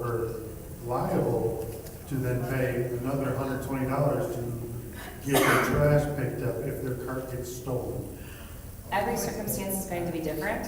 So for example, if one gets damaged, I'm just giving you scenarios. I understand that. I'm talking about this specific thing. So if we're not putting the liability and they're signing off saying that they got this cart, if one comes up missing, because everybody's talking about these free carts, and if somebody comes up and they have a cart missing and it's stolen, whatever the circumstance may be, now it's no longer a free cart, and they, in order to get their trash picked up, they gotta pay $120. How is that gonna be?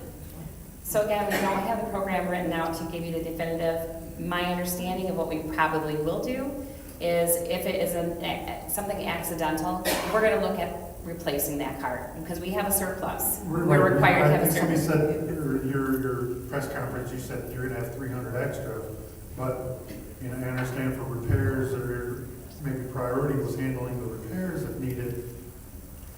I'm speaking theft, or I'm speaking now, you know, somebody takes it up north and now it's used in a different system. Who's paying for that? Again, each circumstance is going to be different. So if we have a justifiable vandalism, theft type thing, we're gonna look at trying to support that resident to get a new one. We're not gonna say, okay, it's your fault. There are other circumstances where, yeah, they would be responsible and they would have to pay to get another one. If they maliciously did something that caused something to happen, then it would be a different circumstance. We don't, if somebody, I'm not speaking damage, I'm speaking specifically theft or misplacement, however you want to call it. I'm not, it's pretty narrow what I'm doing. Who's going to pay for that? Is that going to be further taxpayer dollars that's going to have to subsidize cart replacement each year? Is the residents going to, that's my question. So you have a couple different questions going on. To answer the one if it was stolen or that it was taken up north, that was an example up north, we would investigate. The neighbors telling each other, they'll tell us if someone took it and gave it to their son. Thank you. Any other discussion in the second round? Any other discussion in the second round? Go ahead. So are they not, through you to whomever? So once you give them these cars or these recycling bins, are they not allowed to just use their own after this? They can. They still can, so if it is stolen, if yours is stolen, or damaged, or whatever the case may be, they can still use their own and you will still pick them up, the trash up, correct? Yeah, so in other communities that have a carded service, they use the one that's provided as their primary because that one's covered under a 10-year warranty. Replacement parts and anything that needs to be maintained on it is covered under that. For families of larger, 4 or 5 that need that secondary cart, they can place bags at the curb that are properly prepared and not stacked more than too high, or they can use a secondary cart that they either bought from the inventory that will be left or something that they had stored already at their house. It works very well in those circumstances where, like myself, family of 3, I sometimes have a little bit of extra and I put my one bag next to my car, no problem. Other communities where they have, like yours, that let's say it's a family of 5 or 6 where they're predominantly need more than one cart, they can either use a second cart, buy a second cart from the city, from the inventory that you have or the program you want to define it as, and use that, or again, like I said, just as we currently can pick it up, bags at the curb, placed properly out for collection. And there's no limit on that number of bags, correct? I think the minimum is 20 additional bags, which I don't see too many people hit on a weekly basis. On top of a cart, I'm saying 20 additional bags. Okay, so, because I just wanted to be clear, because it just seems like from the conversation we're having with my colleague, that it was sounding like if they use your cart, their garbage was not going to get picked up. But so if your cart disappears for whatever reason, their garbage will still be picked up if they decide to use a different bag, or if they just set the trash on the curb in their normal bag, trash bags without a can. Correct, but we want to keep the service in the cart because the great benefit of the cart is it'll, number one, fight any spreading of materials, which turns into littering and a blight problem. The second part of it is it keeps the rodents and the critters that get into it that Ms. Burns talked about earlier. It keeps that from getting in and spreading across the community as well. So we want to keep the residents using the cart, so that's where that secondary. You have a critter-proof cart? Sorry? You have a critter-proof cart? They're industrial size. I mean, a critter. I have one in my house. I've never had a squirrel or a rodent. Slip raccoons are persistent. I mean, yes. I mean, there are some. They are just as tough as we are. So if they want the trash, they'll get it. I hear you. Yeah, they're much better than anything we buy at Home Depot or Lowe's or from the local store. I just know that for a certain fact, because the bid that you will put out for these carts will require it to have certain classifications that the carts that we buy at Home Depot, Lowe's, or the local store don't quite meet, and they're not required to. Although you answered my question of they can still use another cart or put the trash out in bags. Is there anything else? I have like a minute left that you feel the need to share that you feel is not being properly conveyed. There's actually a couple different things. I'm not sure that I'm able to handle them all. But going back to the carts, that program is going to be defined. That will be brought back to you if this goes through. I want to stress that the carts are not really the main topic here. Our issue is actually for us to bring a cart program, moving the contract forward so that we can have that done. I wanted to stress also that with his contract, and I know when we look at how it's written up, it looks really wordy and it can be questionable. The current contract that we have with Priority Waste, it's 3 years and then 2 one-year extensions. We are in the 3rd year right now. The rate we have is what they're suggesting is this 3rd year will start this new process. So it'd be the 3rd year, the 2 extension years at the same rate again of the 3rd year. And so technically it's only 2 more years that we're asking for, because we would have brought those 2 1 year each year back to you and asked for them to be accepted, unless they're not doing something right. Stressing again that we've said this from day one, if they are not keeping up to the standards of our expectations, they're out. And I can tell you there's other contracts I manage, and I've had to actually terminate several of those contracts because of not meeting expectations. So those are things that we definitely want to throw out there as well. Looking at prices, I do encourage you to look around. I can give you numbers of what people are paying. I know they asked about East Point and about Sterling Heights. I actually have that. I can email that information to you or get it to Davina. Thank you. Any other discussion in the second round? I was just having to go back. Any other discussion in the second round?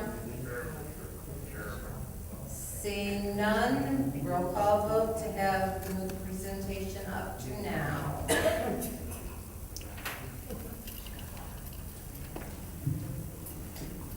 We might need you, Davina. Ms. Michelle? So, yes. Mr. Piper? Yes.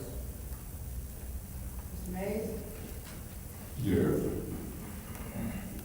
Mr. Murphy is absent. Ms. Priestley? Yes. Ms. Murphy Carter? Yes. Ms. Burns? Yes.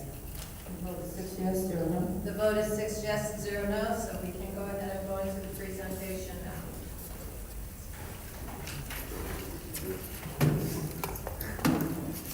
It is going to take him to set it up for a minute. Do you mind if I share some information that we started to talk about while he's setting it up? There's no time limit, so if this is part of the presentation, Yes. go ahead. Yeah. So there was questions, and I understand I understand where everyone is coming from. You've been asking questions, and we've been giving some verbal information. The last meeting we attended, it was brought up about the East Point, and then later on, someone also brought to me about Sterling Heights. So those 2 areas are actually contracts that Priority Waste holds. So I did meet with Priority Waste to ask them to tell me exactly what their program looks like. There were questions about how do we, why are they getting better rates as opposed to what the rates that we're paying? And there's so much difference in the amount of population that's actually receiving it in each of those municipalities.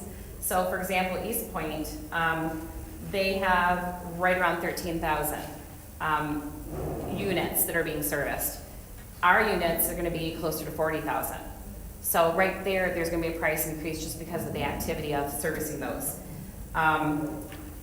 Their carts are owned by the municipality, and the Priority Waste has no contractual obligation to do anything with those carts other than empty them. Their DPW or whoever department manages it takes care of all their carts, maintenance, replacements, and so forth. Their houses or their lots are only 60-foot lots. Every lot is 60 foot, so they have very minimal places to go to get it covered. And again, at 13,000 locations or stops, they can do it much faster than they would be able to do it here. Tonnage-wise, very different as well. They have no educational components. Our recycling partnership and part of Eagle funds will actually pay for us to be able to mail things and send things out and keep with the initiative and giving information about recycling out to our residents. There are different regulations on like their contaminations. There are, I think he had already shared with you that the 30% lower disposal cost based on what Genesee County fees are and what county fees are down there. And then,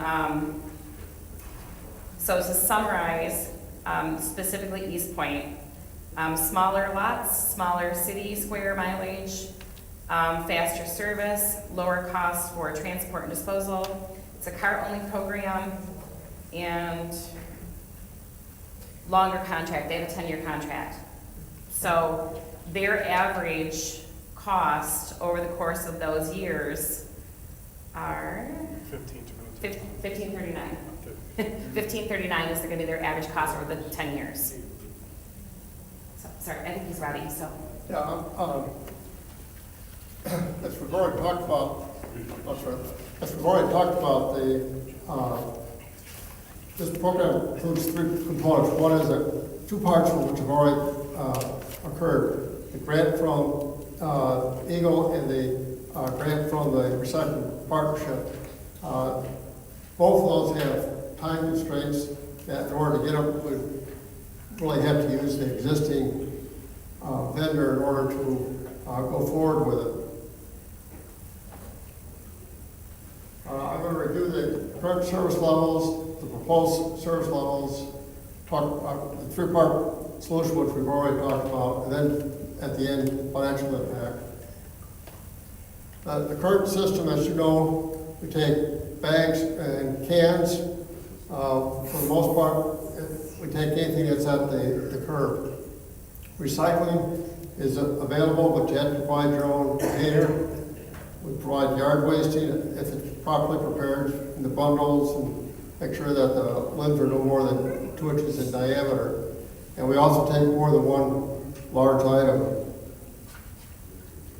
Under the proposed plan, we still have the first 3, the household trash, the recycling, yard waste, and the large items. What we're going to be doing is adding the trash container for the household waste and a cart for the recycling bin. One of the other things that's added into this contract is there will be no fuel surcharge. So when we say it's freezing the cost, it's going to be freezing everything. We've already talked about the 3 parts of this, about the $1 million grant from Eagle, the $3.3 million grant from recycling. We've already taken action on both of those. The next one is working with our contractor so that we can implement the program. At the last meeting, I was asked about the cost factors. We've touched on this tonight. The landfill fees in Genesee County are more expensive than they are in Macomb or Oakland County. We also have county waste taxes, which they don't have in Macomb County. The other factor that you have to bear in mind is the distance to the landfill or the recycling center. Recycling goods right now go to Troy, so it's a longer distance, more time, means more dollars. When you're talking trash, pick up the big cost are really 2 things. One, the time that they spend at each house, and second, it's the amount of trash that they find or they pick up at each house. If you have if the homes are more closely, more compact, there's less time, less travel time to clean it. And if they're more spread out, obviously it takes longer. The other thing which we have in our contracts, we have some additional services. We have, we get up to 30 dumpsters a year that we can send around the community, fill it up, get rid of blight. That's a service that's not found in most of the contracts. While we do have some yard waste limits, ours are very generous compared to a lot of the other communities. We also provide for a couple more weeks than some of the other communities do.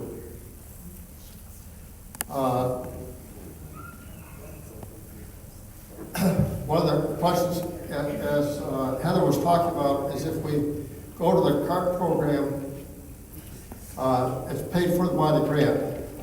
There is the beginnings of talks that's going to be either mandated or it's going to be mandated by the different vendors. One of the things you'll find that the trash business is a dangerous occupation. And I know that if you look at the workers' comp rates, you'll often find that your trash crew has a higher workers' comp rate than even the police officers have. So it is a dangerous occupation. One of the things about going to the carts is you can dramatically reduce your workers' comp costs, which is why a number of the vendors are only bidding on communities where you have the carts.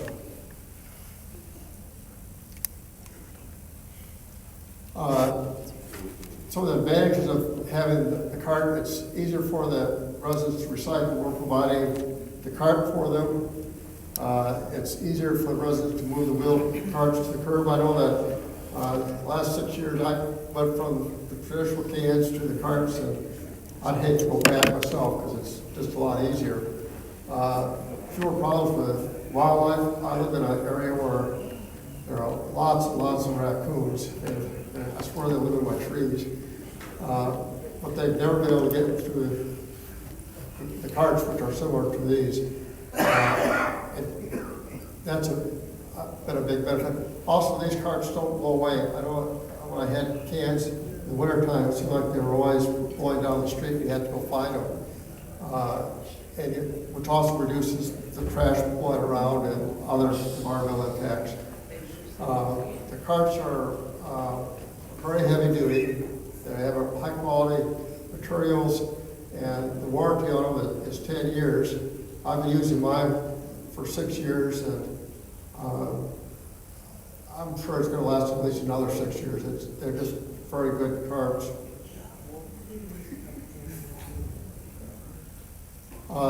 The rates will be frozen. Well, 5 years at the same rate. At the end, the city of Flint will own the carts. The other thing which we'll have with this program is Priority has agreed to maintain the carts, which will be the wheels, the lids, the handles. If you have a break, they'll take care of it. They also collect the carts, they'll distribute the carts, and if we don't have a program like this, we might end up having to do that ourselves, and also destroy the carts can be a problem with space. In terms of the financial picture, we're proposing to keep the rates frozen for our residents for 2 years using the ARPA funds. As you can see, the budget that was prepared in 2024, we originally had a forecast for a higher amount of revenue, but we've actually know it has been built up, and we've also reduced by what we've been averaging for the chargeback from the county from prior years' delinquent taxes. The wages we know the contractor, the cost that's up here is the actual amount that we're being charged. Our budget, we budget for a little bit higher. There are some other costs there, which there's a number of different items that are in that. There's some blight enforcement, there's some other costs related to the city. With the ARPA funds, if we this number, just assuming the budget for the other costs and wages, that would still show a loss of $11,000. However, you also have to bear in mind, this is early on the program. There's a chance that we can recoup that. The forecast for next year, I did show some increase in cost, which would show a loss of $28,000. But again, we haven't even started talking about the budget and there may be options that we have to reduce that. So I want to focus. The $28,000 doesn't frighten me because we're so early in the budget process. I think we can recover from that. And that's essentially. Madam Chair. Go ahead. We have a couple more things, actually. Oh, wait, Yeah. we don't have a couple more. I'm sorry. We have a couple more things. This has been a group effort. What's next? We need to have the extension with priority approved. We need to do that in order to get the carts ordered, which will probably take about 8 months for those to deliver. We need to find a manufacturer that can distribute and we need to distribute the carts to our community.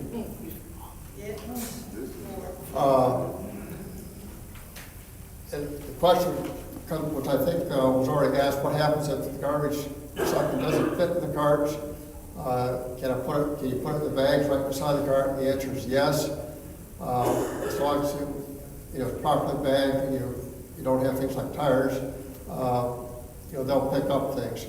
I know that from my own personal experience is that the cart's large enough that I rarely have things outside of the cart. It's big enough that it handles it.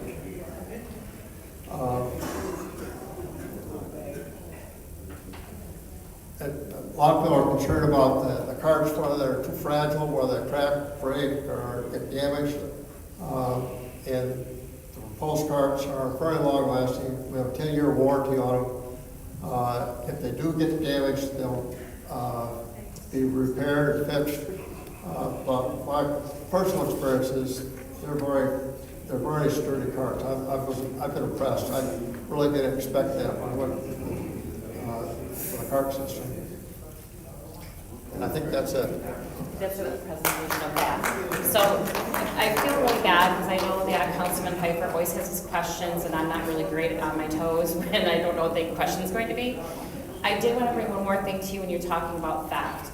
I project that the issues with theft are really going to be around a landlord home, something that's a rental, because a lot of the rental persons that are not responsible parties who do get either evicted or leave without, they may try to take the cart with them. So I have started that conversation with the Genesee Landlord Association. I try to go there twice a year. And I did bring it up the last time I was there. Would you be interested in carts? How do you feel about that? And would you be willing to monitor that cart to make sure that your tenant doesn't take that? And so I got this conversation started because I really think if there is theft, it's going to be based more on that instance. Only because when you go to other communities and you see carts out that are not the company there. I used to live in an area that had Mterra, and there was a Republic cart sitting around. The only way that Republic cart got there is if they took it from another community. So, or they bought it from the vendor if they had it in a different location. So that's what I want to share about it came to me after, so I apologize for that. I did send the East Point Sterling Heights comparable information to Davina. Unfortunately, she was gone. I'm not sure she's about to be printed for you right away, but it will be in your box, so you'll have the information that compares those two municipalities. And then one other thing, I started to share in the time went out that the communities that we tend to look for are a lot of times around us, right? It's like when you have a family and why is my sister getting better things than myself? So we're gonna look around at the people around us and say, well, where are they getting? I can tell you, for example, the city of Burton, they're pretty open on being able to find information about their program. They are an all manual collection, but they do have all three, trash, recycling, and yard waste. They do have a longer contract, but they also have a rate that's lower than what we're paying currently, which is $14.26. They also only have 10,000 units. So that also makes a difference on when they up and how much material is being taken out. Again, when we put these out to bid, the persons who are interested in putting in a proposal, they look at our tonnage. They want to know what the tonnage is. So we can give them units, but the tonnage makes a big difference, especially if we have to transport it somewhere else, which we don't have one in Flint. So of course it's going to be transported elsewhere. City of Flushing is carted. They pay $19.15. Again, they only have around 4,000 units. So they're paying more and they have less. So it also can be contradicted because they got the cart program. Grand Blanc, $17.50. Montrose, $16.98. Fenton Township, $17.80. Mount Morris, $16.79. Davison, $17.30. Macomb Township, $16.90. Those are all ones around us that we see, and those are their current rates. So I just wanted to throw that out to you, because even if we were to put this out to bid, and I can tell you right now from meeting with Recycle Partnership yesterday, one of their representatives actually flew in from North Carolina yesterday, and he brought that letter, and he wanted to stress they are a nonprofit. They are not defending, supporting, or even telling the city of Flint that they need to keep priority waste. That's not their role. Their role is to help us manage the program and to have a successful deployment and usage and program for recycling in the city. The advantage is they're also bringing that support for being able to do trash cans. That's unheard of. They're a recycling company. That's what they do. They do not do trash. They've never given money for this. They are for us, because they feel the only way that we are gonna have a successful program from their experience of working with municipalities is that we bring a trash cart along with. If not, people are gonna wanna use recycling for a trash can. So that's one of the reasons why they brought that forward, and they actually offered that. It wasn't something we were asking for. What they said also is because they're at a hard stop. We are done, that's where that November 30th date comes from.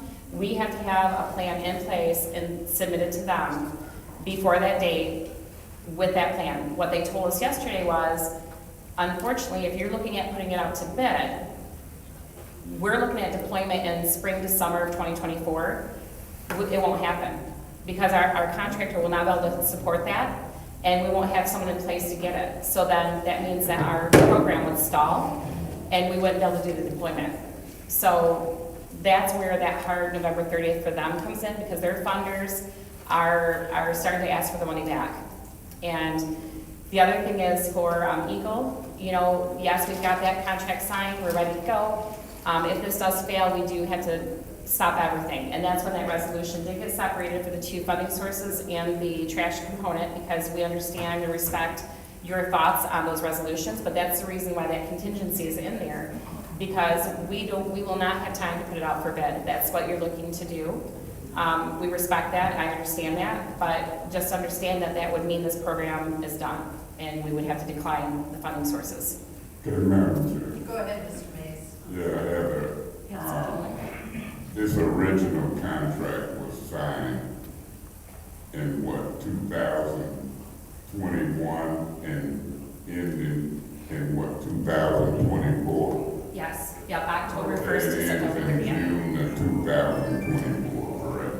I'm so sorry, I didn't hear you. I'm looking at. The 24, I didn't hear what you said about the 24. Beg your pardon? I couldn't hear what you said about the 24. The original contract ends in June of 2024. Is that It actually correct? ends September 30th of 2024. September 30th. We tried to change it to move it back, so it would be on our fiscal cycle, and it didn't work out, it didn't work out correctly. It says that the period ended in June 30th, 2024. And it was for an amount of 19 million. So I'm just reading off of the resolution with an option to extend the contract for additional 2 years. Yes. So the original contract could be extended from 24 to 26. Is that, am I understanding that right? Yes. And so now, y'all have brought something to extend to 2028. Yes. Okay. Are you here to tell me that we don't have the option to extend to 2026? I might not want to extend to 2028, and that's what this resolution is asking me to give those options. And then y'all saying we don't have time to bid it out. You got 2 years to bid it out with an extension to 2026. And you would have 2 years for this carrier to execute the grant. Am I missing something? So, in order for a waste hauler to come into a community and help deploy programs such as what we're asking, they have to generally retrofit the trucks to meet the needs of our community.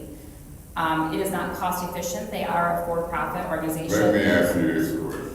I'm gonna do it this way. Since this is a long answer, and I asked a quick answer. I understand. No, the CEO says no. He is not able to perform what we're asking in 2 years. Okay, then they might not do it. Because I'm still in the same position. Now, you might can answer this, or waste or priority can answer. The trucks that's coming around to our houses now don't have the capability of lifting up those containers, or do they? They do not have the automatic lockers. Okay, so that means the minute that this goes into play, you'll have a bunch of new trucks in this area? That's correct. And you'll have less personnel on each truck? Yes and no. Well, I like the yes part. Let's start there. It would be obviously a driver in the community with the bulk demands that the city of Flint has. We would still have a secondary support employee to help lift those that need it. And that could vary from community week to week, correct? We would keep it consistent because we'll know, we've obviously been here for coming, 2 years now. We know where our hot spots are as far as the larger quantity of bulk. So we know what routes need the most support, but obviously as the day develops, if we notice something else, we'll dispatch Okay, additional. fine, but you'll have less personnel once you get these manuals. Not necessarily because Okay, well, those. you say yes and no. I was concentrating on the yes part. Yeah. Okay, so say you don't. I'm just exploring what's going on. And your company is telling the city that y'all need to 2028 before y'all will even indulge in this program. Is that what I'm understanding? Yes, sir. Well, I'm gonna tell you and your company, I wouldn't care if you continue to pick them up the way you're picking them up now. Yep. Because I'm not gonna be blackmailed me. I'm only one. You got 8 more to appeal to. But if your company got the nerve to tell me that the only way I can do this for y'all to utilize the grant, give me the 2028, then you might well talk to Sam Moore, Neely, and 8 other council people. Because I'll give you the 2026, which is the original agreement. And I don't care if you get the manual trucks or not, continue to pick up the trash. Now, any response to that? You shouldn't be mad and I shouldn't be mad. No, the transition to this service has a higher demand. It requires a higher trained driver to operate a different truck because it's one that requires more experience to it. The nice part is a lot of our drivers that we have here in the city of Flint are hardworking and great people, and many of them are from the city. And we would train them to keep them in the community with the new trucks. What happens in this next 2 years is that transition in capital that we're going to have to spend. Who brought the 2028 proposal? You, some executive? Myself and our CEO. Okay. Well, with me, it's a mistake. What you should be standing telling me is, we'll do into 2026. And then, Mr. Mays, we come to you in 2025, 26, and talk about it. But I'm not going to be so-called blackmailed into 2028 type language and extensions. So based upon the original agreement. Sorry, I didn't want to. That's just me. So to avoid or try to not have that blackmail feeling was to. That's just a term. Yep, but to avoid having that feeling is what we took was our scheduled increase, which would have come next year, if Heather and her team would have brought our proposal or our extension of that 1 year, would have been a 3% increase that year. Why wouldn't I tell our purchasing department or ask our purchasing department to put bids out in 2024 for 2026 and then compare the bids to what you've seen? Why wouldn't I do that? Well, I want to answer the first part first. Okay, well, I'm already to the second part. Go ahead, try to convince me. Yeah, so the first part, so to avoid that feeling that you just described, to avoid the feeling, the blackmail feeling that you had described earlier about us holding you to a no longer extension. Correct.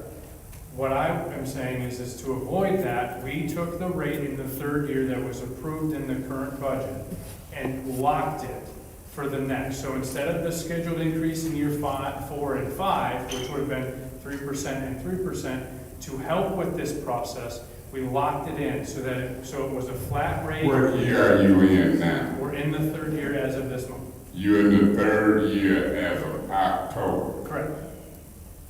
And so, by you being in would be your final year without an extension, or this is the first year of an extension? This is the final year of the first 3 with the current 2-year extension option. The With current that- 2 years option ain't been exercised yet. Correct, and those have scheduled increases that would be presented to accept those options. So you would go 3 years, and that would take you to, what, October or September of 2024, right? If you in the first month of the first Yes, year. yes, of this year. The year would end September 2024, right? That's correct. And you want us to give you an option until September of 26. No, in the proposal that we have is the 28. With No, that- that's the proposal, but the 2-year option would be September 26. In the current contract as it And stands. so Heather, when you keep saying we don't have time to put stuff out for bid, we might not have time to put stuff out for bid for these different trucks now, but we do have time to put stuff out for bid for September of 2026, correct? Yes. Oh, yeah, I already know that. It's yes, but the answer is no. The funder, when we met yesterday with the funder is the one that told us, You talking about on the grant. that's right. I'm saying, Yeah, if we don't want to do a I'm part past program, then that. we say I'm no, past we just that. move forward. I'm past that. If they can't get around, if Priority can't tell me we'll do it to 2026, we ain't gonna even get involved unless you give us 2028. I'm not taking that deal. Now in 2026 or 27, maybe we'll have automatic trucks and cars. And maybe when you read close with Eagle, we still might can apply for a grant. But when you read close with Eagle and the grants and I've read it, you can still apply. You might not get this, but you might get another 3 or 4 million. That opportunity to apply would still be there. Am I right or wrong? Not necessarily. Well, necessarily is the key word. Yeah. You want me to read it to you? Well, I'm not trying to be argumentative by any means. No, I'm not being argumentative, I'm being factual. But you're It's talking about telling something me in different. this letter that if you don't capitalize on this grant, you might can apply for another one, but you ain't guaranteed to get it. That is correct. But I know that's but correct you said because I don't Eagle. think they're gonna send me false documentation. Right. So for me, Heather, I can't speak for you, Neely, and 8 other council people. For me, Priority ain't gonna get me to give them that option because they telling you and Neely and others, we won't even entertain this unless you go past 2026. That's what I'm hearing. That's to me sort of like a blackmail. So I'm telling you, I may be willing to exercise the 2-year option, and we can capitalize on the grant and deal with this. But I'm not gonna let Priority, Republic, Green for Life, or no other garbage contractor tell me what I gotta do to 2028 to 2030 and 31. That ain't how I roll. Now, with that, 2 million that you wanna close the gap with, Mr. Moore, let me say this. That still will be there. From what I'm hearing, with or without this container program, that gap gonna still be there. Am I right or wrong? You're absolutely right. You be absolutely right when you talk arithmetic. Reading, writing, and arithmetic. Now I'm gonna listen to my colleagues. Mr. Priority, and I think they say your name was Mark, right? Dan. See, you might think I just look stupid sometimes. But I can remember stuff. The Lord blessed me with a brain. You got a little knee injury. See how nice these Flint people is? They brought you a chair. Very nice. That's Mercedes. But my point is this. I'll continue to listen. But right now, I'm thinking my mind is made up. Because I don't like the game. Now keep in mind, I do understand that just because we approved it in this form, don't mean that we would have to give you extensions for 27 and 28 and that type of thing. Am I right or wrong? The way it's written currently, they're asking for a definitive answer up to the 2020. Okay, I can't hear that definitive answer. Now, if they was doing options, but to try to block me in for a definitive answer with my vote, and I don't think it's gonna happen. And $3 to $4 million, and whatever's going on in the political world with Neely, Seeley, Mealy, or Treaty, I don't know. Whatever going on with Sam Muma, Ruma, Duma, or Huma, I don't know. But I know from here to Baton Rouge, I just left Baton Rouge. Waste management, priority, all of them. They gonna move around some politicians. You think I'm lying? You can look at campaign finance reports and see what Republic did. It's legal. That's part of the game. So some politicians got them believing, oh, that's the council. We just put a little pressure on them. Yeah, they'll sign a 5, 6, 8 year deal. Don't be in that now. Guess what? Mr. Moore, Heather, Mark, if I change my mind, I'll be the first to tell you. But guess what I'm going to tell Madam Chair? Take it away. It's on you, Ms. Priest. Go ahead, Mr. Pfeiffer. Who's, Davina, are you working this? Yeah, we don't want to see that. Davina, are you working this? I have a control here, I can turn it Oh, over. can you put it back on the one with the numbers that I've been looking for? I think it was Yes, supposed to be the yeah. last slide. Slide 11. Yep. So, Put that in the slideshow. here's my problem, is we're in fiscal year 24 now, right? Yes. So we need $1 billion. So this is my whole point, is this is not necessarily a priority waste issue. This shouldn't be even on the table. We have a fiscal problem in the waste, and that's what I've been trying to scream. We have $1 million that we need to allocate this year and still come up $11,000 short. We need at least $1 million. Now, we may be able to recover the $11,000 when we start looking. I'm not worried about the $11,000, Mr. Moore. We need $1 million each year, and we're talking about allocating $2 million of ARPA to get us through 25. So you want us to approve a contract for a 4-year extension for 3 years that we're gonna be at least $1 billion in deficit each year. Draw me a sketch on how that's gonna work. The problems that you have with the deficit or the loss each year. I understand the problem, how are we gonna fix it? No, there are a number of ways you can fix it.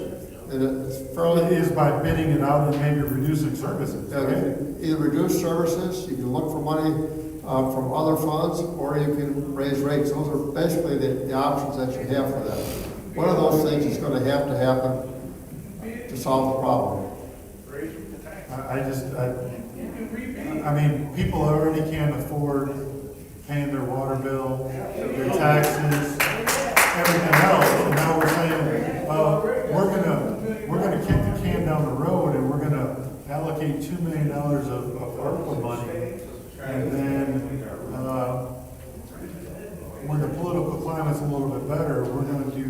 taxes. I got a hard time with that. I just don't understand how you want us to approve, and that's why I was hoping that there was more planned on how we're gonna pay for this, because your numbers, I thought we were only gonna be running $500,000-600,000 deficit. You're clearly $1 million deficit. A year. So, a year, yeah, correct. I'm baffled how we think that, I mean, the CART program is great and everything else, but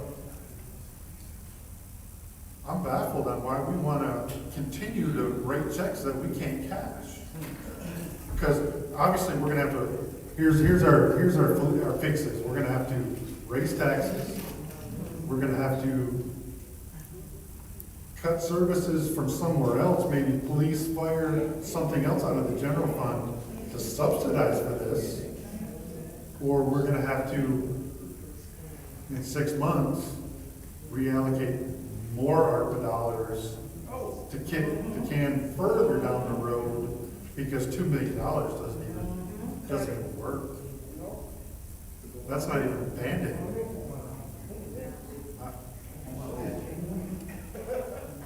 I don't even know what to think, Mr. Moore. And I'm not saying it's your fault or anything else, but we have a structural problem in the rubbish fund. And approving this contract, no offense, Mr. Villette, as, like I said, this has nothing to do with priority because of providing great service. This is a horrible fiscal problem that we even have this in front of us. It is a problem, yes. So, as a CFO, would you advise that we approve this without having the ability to fund it? I think that would control the cost that you're gonna have. Excuse me, can I have people be quiet so that we can conduct business and listen to what's being said and questions being answered? Thank you. Look, I get it, the controlled cost, but If you're gonna look at the service, you're looking at a lower level of service that you have right now. but we can't pay for the service that we're trying to. Right, now, if you were to raise rates, you're talking about 80 cents a month per household to solve your problem. That number don't work out. If we got 34,000 units and we got $1 million, it's more than 12, somebody did the math for me, it's more than $12 a year. I mean, because that's what you're saying, 80 cents a month. So if we got 34,000 units times $9.60 is only $325,000. We're $1 million short. Right. So I think your numbers are a little off. I mean, you're talking, now we gotta raise rates $40.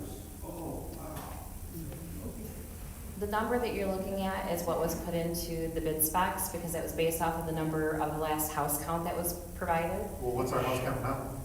We have not done one to. So we don't know if We have to do another one. We don't know if we're being overbilled, since we haven't audited this. Well, How they many units are you billing us for? 34,305. So the 34,000 is the number. If that's what they're billing us, that's the number that matters. So that's the number, if we'd only have 30,000 that are actually paying the bills, that means that, to Mr. Dumas's and Chris's point, those who stay will pay. So I did at one point talk to Amanda about it, so that she could give us a number that she would be using for, say, water bills, for example. Right. So Because that number's higher. Those numbers should correlate. No, those numbers are higher. What numbers are higher? The numbers that she gave us is higher than what is in that bid spec. But we don't know how many units. I don't want to get into the conversation. The house count has to happen again. We have not done the house count. So the last one we had is the number that you're seeing. But again, we would be looking at, there's very many variables that we used when we were pulling numbers. We did everything from the USPS to pulling the water bills, to looking at taxes, so we looked at all of them. None of the numbers ended up matching. So that's where the house count came in effect. We just went out there hand by hand and counted and made sure that they met criteria as a livable property, so. Mr. Moore, you got your hands full, sir. You got your hands full because, I don't know, so these carts that we're saying are free, now we're saying that we gotta raise taxes by $40 a year on top of allocating this $2 million, just by my Flint Community Schools math. We gotta raise taxes by $40 per house per year to pay for these free carts. You're gonna have, as you mentioned earlier, whether or not we can have the carts or not. No, we do. We understand that the carts is a moot point. We have a structural problem, a financial structural problem in this account period. But extending this contract at these dollars makes it worse. It prolongs that fiscal irresponsibility until at least 28. Would you agree with that?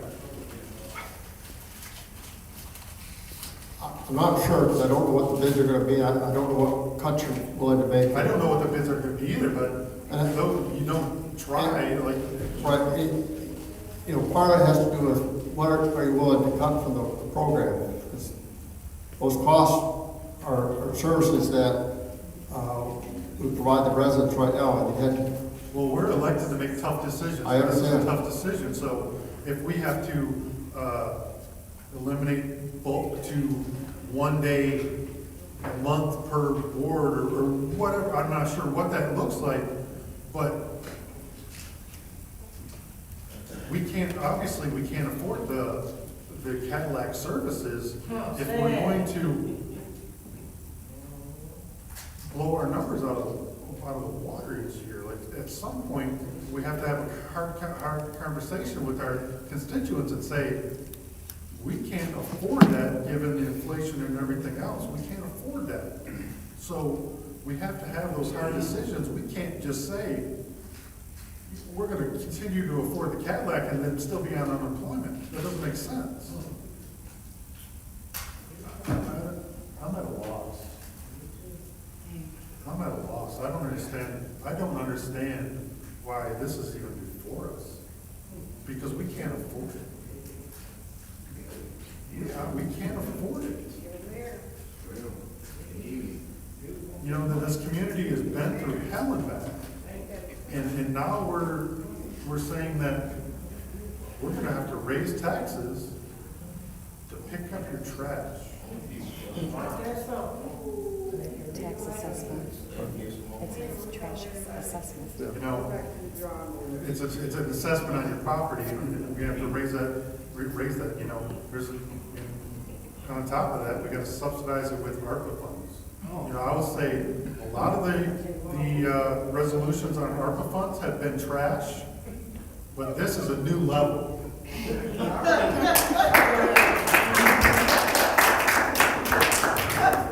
Madam Chair.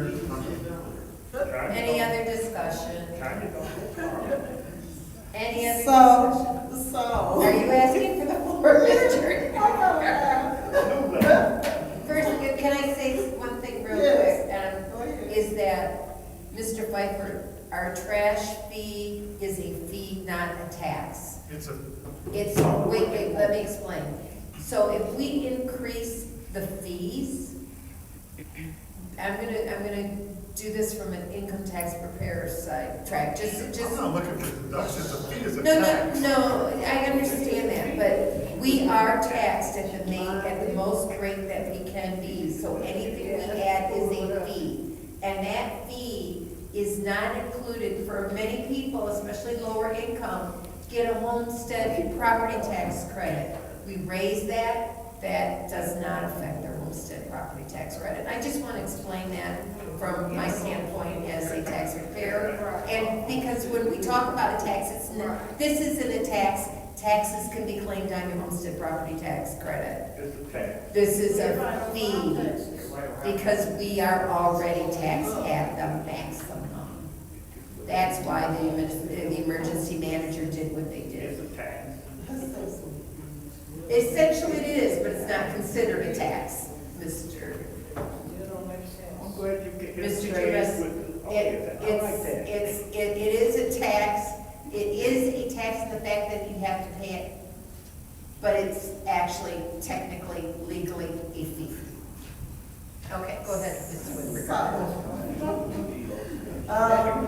I'm sitting here, I'm just really, I'm tickled because this is what I thought about this all along, Councilman Pfeiffer. Okay, this is not a good deal. This is not a good deal. I would love to have the nice containers and everything. But you know what? Something more to this. Something more to this. I've listened to the presentation and everything. I'm still not buying it. I'm still not buying it. Thank you, Madam Chair. I've said all I can say. Any other discussion? Madam Chair. Go ahead, Ms. Burns. Thank you. Mr. Moore, our new CFO, I've taken the time, because my colleagues like to ask a lot of questions, which is great, the limits of mine. My question, so you have a very extensive background in everything. Are you a CPA? I'm not a CPA, but I am a certified management accountant and a certified public finance officer. Okay, I did see that. Okay, so with all this experience that you have, would you tell us, would you recommend this is good for the city? No. I think there's a lot of value judgment that goes into this. What would be the value? The value is that right now you have a service that picks up a lot of trash. And one of the big concerns that I've heard in the community since I've been here is you're concerned about blight, concerned about trash in the community. If you don't have the level of service we have here, you're going to have more trash, which is going to add to blight. And so that's a value judgment that you as a board are going to have to wrestle with. So basically we have to cream of the crop service, which we would have to do to probably cut some of the services to pay for. And that's what the residents want, is to keep the services. So at some point, we're going to have to decide to raise, as Councilwoman Parker stated, it's an assessment that, you know, what it is. So we're looking at those additional 5 years would cost us how much? But the additional 5 years would freeze the rates. Would freeze the The rates. rates from the contract. The question we have to wrestle with is how are we going to afford the program? And that's regardless of whether, if we don't go with this program, we do know that if we stay with the contract, rates are going to go up. Okay, and so because there's a lot of numbers, if the rates, if they go up. But with this program, and provide clarity for me, please, are we looking at an additional $1 million for those additional 5 years? Yes. So that's okay, so that's going to be rough. Yeah. So that's a $5 million deficit that we would be running potentially. We had to look at, in the future, we had to figure out how we're going to fund the future years. And that is the problem. That's what I'm getting at with my colleagues. So it is not a free program. It's a program that we still have to figure out how to pay for. And so, and you have a very extensive resume. Thank you. Literally, I mean, I'm impressed. So with all of this, I mean, is it fiscally responsible for us to get into a contract that we don't even know how we're gonna pay for it. You're our CFO. Well, I go back to what I said before, I think you have to decide, you know, it's a Yeah, value we judgment can't- we won't be that able you have to afford it. decide. Yeah, we won't be able to afford the cream of the crop. We don't have the money. I mean, where do we pay for it at? I mean, you're the CFO. Where would you suggest we pay for it at? How will we fund that additional $5 million? Because this is COVID money. Right. And I don't want another global pandemic. Sorry, I don't. I mean, we're balancing the waste or trash budget out of the revenue loss with the $2 million, and then we have to figure out for the $5 million. We're balancing out of ARPA, correct? Right, we're talking about taking $2 million from ARPA. For the future, we'll have to look at other sources. We either have to cut services, or we're gonna have to look at another source, such as the general fund or another. Our general fund, we are basically, without grants, we don't survive. Our general fund, I mean, we don't survive. So how would you, as the CFO, say to us, how are we gonna pay for it? I mean, what have you seen? You got a lot of experience.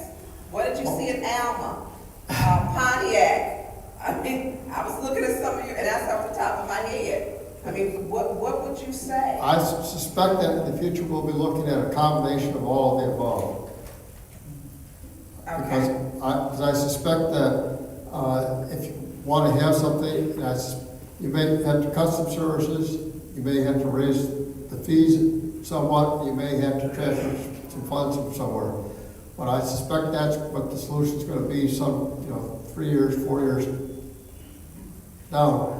You don't have any, there are no painless choices that you are faced with.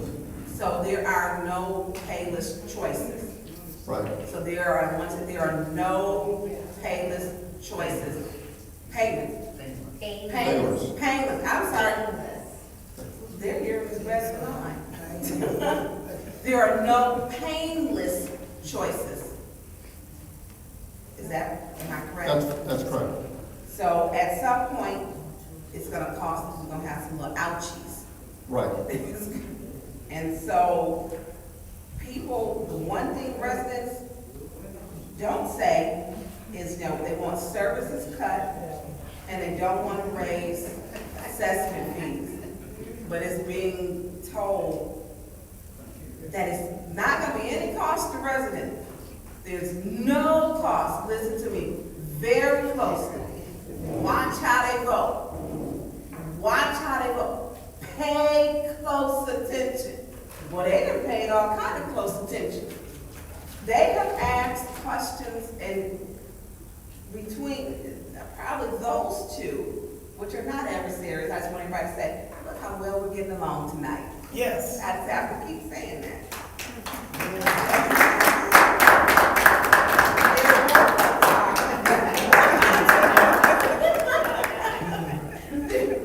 With the questions that they've asked, they're very pertinent questions.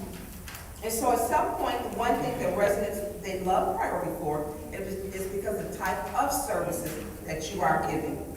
And that you do put everything on the curb, they pick up. And that 20 bags plus, or 20, you said up to with plus the 2, that you will still pick up. And so with having that, changing these services, they don't want to change that, residents don't. And no one wants to pay more. I mean, no residents come to me and say, Tanya, I want to pay more. They just don't. Yeah, I love the program, but if it was a true program to where it was going to be completely painless throughout, because at some point, thank you for answering and being a numbers person. As I looked at your resume, you are a numbers person. If nothing else, you are that. So I really don't. I listened to what you have said. I listened to what Jane said, and she had recommended it. You worked in the municipality, and so you have municipality experience. a lot of it. You do, and so that would be, you're better equipped to know because you faced and dealt with this before. So there's not too much that's hidden that you wouldn't know. So I got a problem with this. And I don't know, what did you say, Councilman Pfeiffer, before? Those who will pay, will pay. Yeah, you're ending quote. Have a nice day. No, you didn't. So,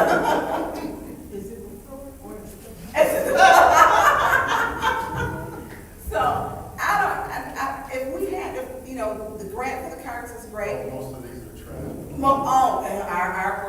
They are. Most of our ARPA resolutions are trash. That was a fun. Sometimes I get them right. Yeah. Sometimes I get my things right. That's okay, we got your back. Yeah. So, how do we not tell the residents to be truthful? How do we tell the residents that, yes, this is great, and it's a great program, but how do we tell the residents knowingly, you're gonna have to either have your assessment fees raised and your services reduced? I don't like. Or a combination of both. Or a combination of both. And thank you, Judy, you're correct. How do we tell residents that? I'm not gonna tell residents that. I can't tell residents that. I don't know, Mayor Neely needs to, he is like a salesman in a used car lot with this. Oh, no. And he's not telling the truth. Priority is great. And maybe we, you know, I don't know, keep priority, not do the program. People don't want to pay more. And seniors have a fixed income. And we have a very high poverty rate here. Yes. How do you tell the poor that you're going to pay more? We just had 190 homes foreclosed down in Flint. Well, 7 stolen. Yes. And so when we're telling people, and have a seat, yeah, sit down up here, yeah. And I'm sorry, but this is what we need to do, is to get into the, you know, the numbers, like what they've been asking.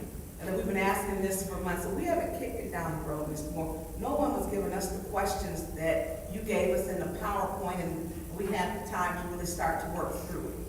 We could have been through this 2 months ago if we had had this type of information to get it done, because we've been asking. I just find it so, it's not a free program. If nothing else, residents need to understand.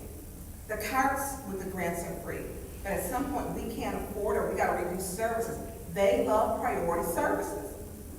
I mean, it's like getting a new, what is it?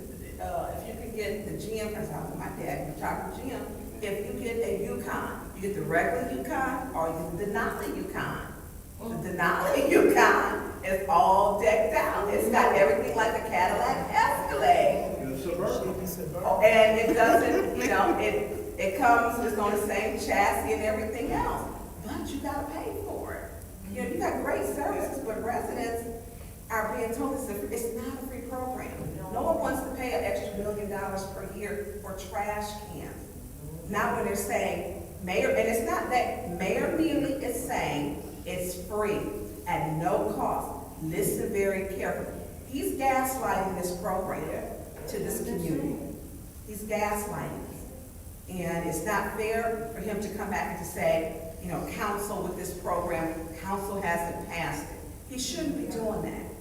It shouldn't be done, because it is a good program for that part. We can't afford it. And on top of that, we have a declining population.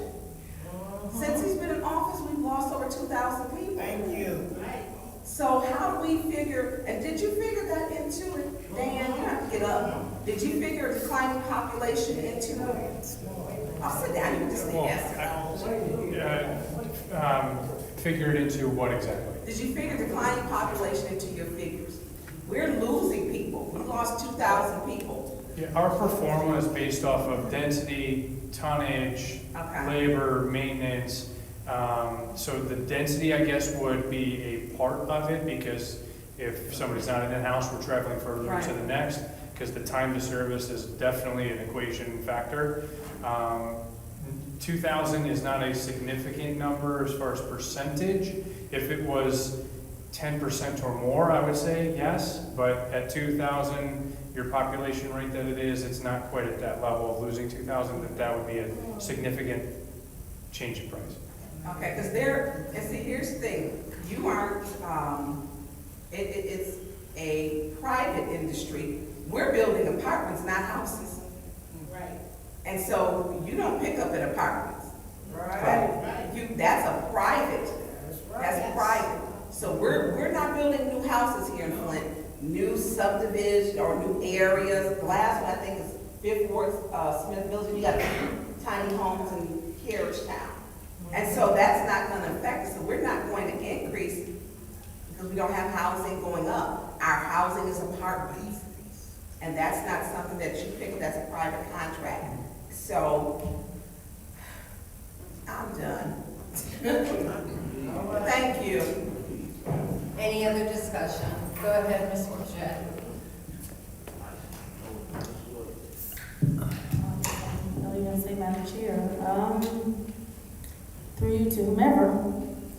So I'm looking at this final picture, and it's saying that we can solve any deficits during the budget process, propose $2 million in ARPA funds for collect the trash fees. And the $2 million in ARPA, where did we say that was coming from in the ARPA funds?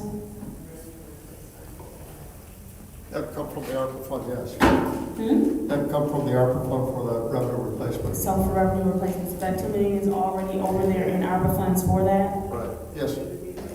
Contingency? What are you saying? Is it the contingency? It's It's gotta be the contingency. Sorry, this doesn't have the budget for it, but we have some money in the budget for revenue replacement. This would be part of that. Okay.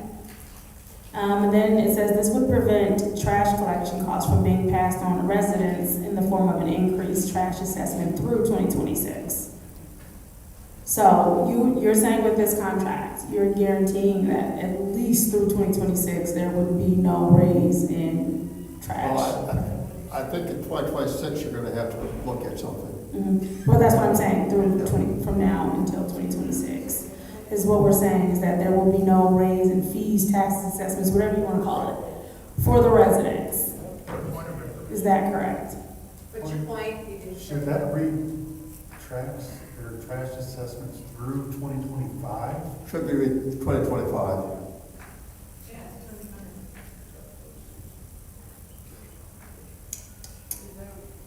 So, and you need that $2 million from ARPA, it's from the contingency fund, so it's already set aside for issues, for things such as this. Yes. But through 2025. Yes. And then in 2026, you have to come back before us. That even though it say 2025, are we understanding it would end in September 26? Right. So it's through 26 basically. No, in fiscal year 2026, you'll have to do something to address the loss or deficit. And that starts in September. So you're basically gonna go all through the year 2026. No. No. In fiscal year 2026, you will have to do something for revenue or service or some combination. You'll have to do something because otherwise you will have a deficit in 2026. Request for information. What's your request? Are you aware that our fiscal year ends in June? So it's through June of 2025. Yeah. And the contract ends. And so I'm really trying here because Jane did say, this is a great deal. This is a great deal. So, She said it's a great deal. help me understand. It's at some point, we're going to be had by the parts. That's the way the industry's going. That's the way. So you're saying this is basically us getting ahead of what has to happen anyway? Right. you're gonna, at some point, we're gonna have to go to the cards. This provides a way of funding those cards. So I'm gonna go back to these cards. Y'all, these cards. So I'm gonna go back to these cards. If you're saying that they can still use their own trash bin and their own trash bags, why are these cards a big thing? I think you'll find that the trash industry is moving away from. I think he's gonna answer it. So, with this cart program, what you're taking is the next step in what's going to come down, as you kind of alluded to earlier, in service as it's changing and morphing in this industry. More companies are out there only providing bids for cart-based services for the liability purposes of their staff and employees. For instance, it's very dangerous for one of our employees to be hanging off the back where they're going in the residential district. So going to this automated service is a benefit for Flint in this sense, because you're getting these carts that are traditionally baked into the price of the service over time. And I believe it was Ms. Burns who asked it before, how does one community have carts and the other one doesn't? The price you pay captures that capital for the carts in the price. So Flint is getting this $4.35 million for the carts that are now your property and don't have that increase in the rate cost. Because a cart would roughly be $1.50 per cart per home per month. So for 2 carts, you'd be paying $3 more to have those carts provided by the contractor. That's where that 4.3 gets you ahead of the game, so you're not financing it later on down the line. As you transition a contractor as well, you don't lose that. The carts would be the owner of, or the contractor would be the owner of those carts. So the next contractor would still, again, provide carts, their cost, which is going up. Carts aren't going down in price, resin is flying through the roof. So at some point in time in life, in the trash world, we will all be moved over across the country to this cart system. Correct. But you will still pick up the trash even if we don't have these carts. The primary source for collection should be the cart. The secondary But you will source, still pick up the trash if we do not have the carts. the secondary source should be loose bags in the excess, not the primary source. Again, we want to be efficient in service and we want it to be safe in service. That's where the cart comes into play. The exception is we have a party, it's holiday time in that season, and we generate more. We don't want the trash sitting out. That becomes a blight issue or a long-term issue with littering. We'll pick those up, but the primary source for collection is going to be inside that cart. So this is Flint getting ahead of a system that the country is going to move to anyway, and we're getting locked in at least through 2025 to a good rate. And our proposed extension is to 2028, but yes. But it says increased assessments through 2026 of where they will not have to pay. So I'm focusing on the increased fees or whatever. Because the 2028 doesn't say through 2028 if they wouldn't have to pay the increased fees. So if we do this locks in all the way through 2028 with this. In fiscal year 2026, we'll have to do something to address the moving deficit. It will be there. We just have to figure out how we're going to address it. Okay, but basically the 2028 that is proposed will be staying at the same assessment that we're at all the way through the 2028? Contract costs will be the same in 2028. Okay. But we still have to figure out how we're going to fund everything between now and then.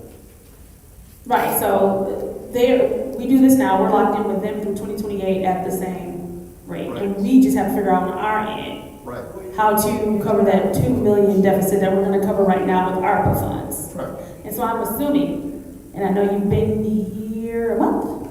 A little over a month. Right, and so I'm assuming you've had time to at least come up with a way that we can cover the rest of those years so that there is not a deficit on our end?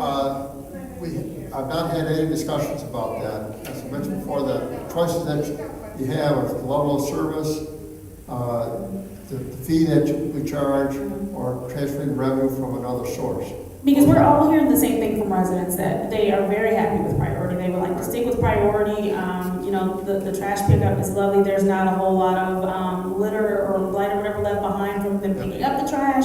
It's very timely. If there are issues, priority responds quickly. And so I don't think for any of us the issue is not wanting priority any longer, that we're necessarily hearing from our residents that they no longer want priority. I think it's just making sure that we are not adding any more bills to them or adding any more, taking any more money from their wallets. And so I think that we're all trying to figure out that same thing of how do we keep priority? How do we justify being okay with this contract?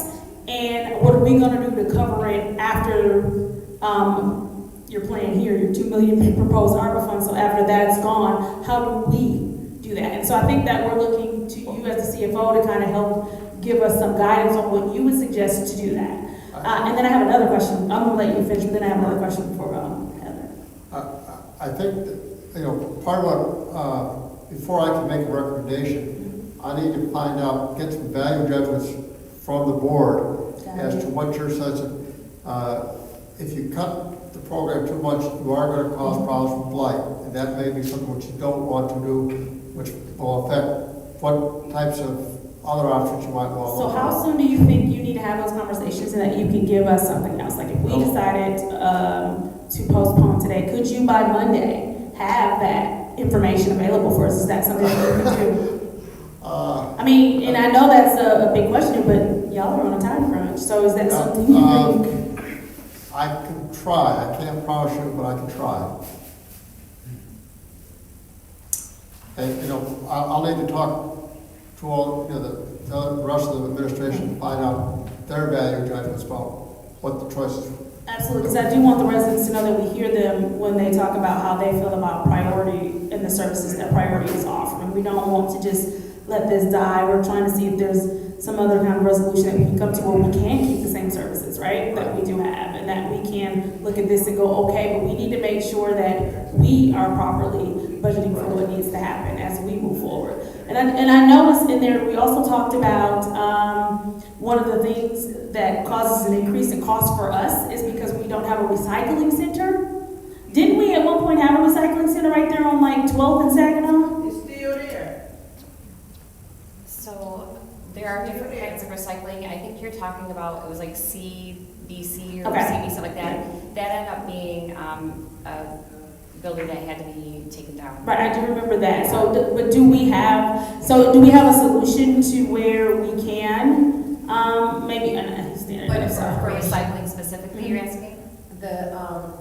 Just so that you might know, that I've recently read that the county is proposing the Oak Down Dairy for a recycling center for the entire county. And so that would be something would that be something that could kind of help us, cut costs there, or? It's a tough question for me to answer because operational costs, processing costs, employee costs at the time in which that's open, we don't know what that would be. We also don't know what they would accept, if it would cause limitations on the recycling, if they would also pass along contamination. The nice part about where we take recycling currently is we take a good amount of volume to them, and they don't pass along those contamination fees, which is how we're able to work our pricing the way that we are. This new building, if it's owned by a private company that is not as well funded as Sacra, which is a public company, their pricing structure could be completely different. Additionally, in priority that ourselves are looking at ways to maximize our efficiencies. We're investing in a transfer station, which is not far from here inside of Flint. And we would be looking at ways to reduce costs, but there's nothing that I could say today I could save you money on, because it's a lot of up in the air cloud stuff that we just don't have definitive answers to. Guys, so it seems like we need to, did you have something, Heather? I'm just thinking about, as he was talking about the transfer station as opposed to a drop-off location. So the county is actually advertising, as you read, as a drop-off location. So it's going to start small. They're going to look at, maybe you can bring cardboard. They're going to start with a commodity that has a value, immediate value. They're also looking, because they do a recycle day event or what used to be called household hazardous waste, they're looking at for you to bring your household hazardous waste there as well. So latex paint will still go to Habitat for Humanity Restore, but if you have some old spray cans, things like that that need to be disposed of more responsibly, they're gonna look at doing that as well. The difference between that and a transfer station is, if it's a transfer station for recycling, they're gonna have a container that's movable, and the recycling will come in, all get dumped in, or it may have to be separated. It just really depends on what is in the best interest of the company or the, the entity who's monitoring or developing and managing that project. So that's all gonna take time. That's what I can tell you for sure. I mean, it's gonna be several years before that comes into fruition. And I think it bears repeating once again that, for the most part, our residents, they are very happy with priority. And so I think the best thing that we can do is work with our new CFO to figure out how we move forward beyond that 2025. And I think the smartest thing we can do tonight is just kind of postpone while we try to get our ducks in a row, and maybe that's something that you can have some sort of outline or something, some kind of preliminary something by Monday. I'll do my best. Right. We also want to make sure, is there anything else that we may have left off that you're still looking for some type of information? I know this has been a hot spot. This is something that obviously it's not satisfied what it is that you're asking. So he will work on that. Is there any other thing that we may have missed that, because we don't want to be postponed because there's one more thing that maybe we didn't provide you, and I'd like to have time to do that. Sometimes the safest thing is to not rush a yes that turns into a no. I mean, it's just my suggestion, but again, I'm just one person up here. Maybe you have enough to get the yes that you need tonight, but if you don't, I would take the suggestion of postponing and working with the CFO to come up with something. But no, we're great with whatever. I mean, we're here just providing information. What you think is best, we're gonna, support that. I just want to give everyone the opportunity, if there's anything that is still missing or you're still looking for. I'll let somebody else have the floor, because I get your question. Madam Chair. Mr. Mays, may I speak first, please? Thank you. So I can see where our trash pickup is not sustainable. In reducing services, remember when we used to be able to rake leaves in the street? How many households still rake leaves in the street? How many years later? So I can see this coming down as a problem if we reduce, but we might not have any choice. So the question in my mind is, how long can we really extend this contract to be economically feasible for our residents? I work 3 jobs. And plus I have a retirement. So I'm lucky in that I can afford it. But I also know that my neighbors across the street can't. The guy on the corner can't. The house that my niece is buying from me, she can't afford it. She still owes for her water, boo-boo bucks. But there's many people in this city who can't afford an increase, and I'm aware of that. When my neighbors got their tax bill, they ran right over as soon as I pulled in the yard from wherever I was to complain because their taxes went up. And it was because their assessment went up. So I've always been in favor, because I see that from around the country where we're going for more sustainability. So that means we're gonna need to do more recycling.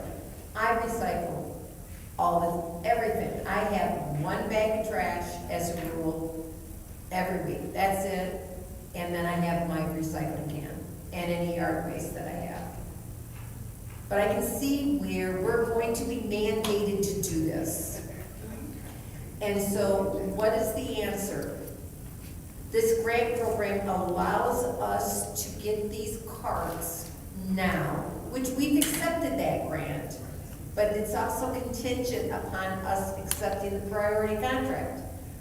So if we're going to be forced into providing carts down the line, what's better? To take this grant money and extend the contract, or then have to come up with more money down the road to get the grant, to get the carts? And that's where my thought process are. Where do we get that money down the road for the carts and the trash pickup, or the trash pickup alone? And I just don't know. Mr. Mays, you have the floor. Yeah, real quick, hopefully. Mr. Moore, when you look at the 2 years that you're saying paid $1 million with ARPA funds, when you look at 27, 28, and maybe 26, do you know that if the ARPA money ain't spent, it won't be there in the years? You understand that? So the ARPA fund money have to be obligated and spent by December of 2026. That's the spent deadline. Obligated would be the 2024 deadline. So the last 3 years, I guess I'd have to talk to Ernst and Young. I don't even know if we can obligate it, let alone spend it before it's due. So 2 years max bid, but we would have some arithmetic to do. I think there are ways that we can handle that. I'm not too worried about that issue. Well, I ain't too much worried about it either, but I am worried about doing the budget. If I was to interrupt you, you looking at the lost revenue category being locked into the general fund surplus. I understand what you're saying. That would lock it in. But I want to know all of the details of the ARPA fund budget before I start going $2 million here, $5 million there. All right, thank you. See, my initial thought for lost revenue has to do with public safety. The secondary expenditure of lost revenue for me has to do with blight. Okay. Now, I don't think it's gonna take $2 million to get rid of their mice down there in the basement of City Hall. But while Sam Moon writing about this, he needs to help the working conditions of their employees down in the basement of City Hall. Listen to my voice. If I seen a mouse run across my working place, I'd be howling like a girl. They be tripping me out. And I'm getting calls from employees and getting letters from the union. I want the union to help straighten out the working conditions of the mice down there. That'll trip me out. I hope they don't come up here to the 3rd floor. I'll be running. Be tripping me out. So we got some decisions to make. It's time to review the ARPA fund budget. The quarterly report that I was talking about when you gave me this earlier, that's the whole general fund, including ARPA. But I do appreciate this ARPA report. I asked the other week, Mr. Moore, was this council ready to meet seriously and discuss the ARPA funds? Ms. Priestley said she was tied up for the next month. If I ain't mistaken. I think Candace Mashat and Quincy Murphy, and I don't want to say nothing wrong, and I could be wrong, because my brain ain't the same as it used to be. I think they didn't vote to meet. But if we don't seriously hold a meeting about these ARPA funds and obligations and seeing what's spent, what's unspent, we going about the world backwards. Because that's the only way we know what we need to put in the lost revenue column. Remember, I told you it started out somewhere between 10 and 30 million. Now I'm here in the 18. That's the amount that's been actually been spent. Take your We've right. obligated more than 18 million. We've obligated, I think that says 49 million. We've spent out the door 18 million so far. Oh, that's the figure that you can count the lost revenue. No, if you look at, Yeah, because I'm gonna have to blow this up and get my glasses. I'm gonna have to use your glasses. This right so little is ridiculous. we've actually spent $18,700,000 of ARPA funds In the spent column, in the spent column. oh, you talking about the total amount spent? Yes. But that total amount, 18 million, ain't all lost revenue. No, that's everything. That's all ARPA. We've spent Oh, I 18 million so understand far. that, but you say the lost revenue column, what do you call it?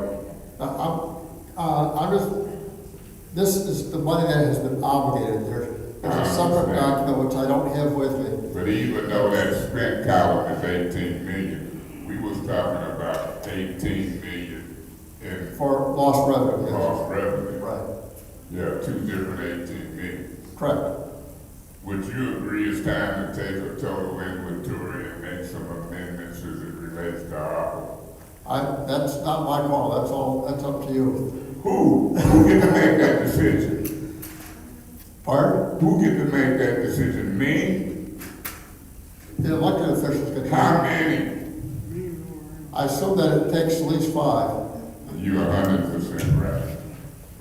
When I got elected to the council, I never thought it would be this hard to get 5 people to agree to do what's right to help people. I never thought when I got elected that you would have people falling all over themselves to be chair, vice president, and president, and then don't show up. I never would have believed it. I thought it was easy to count to 1, 2, 3, 4, 5. But then something slipped my mind.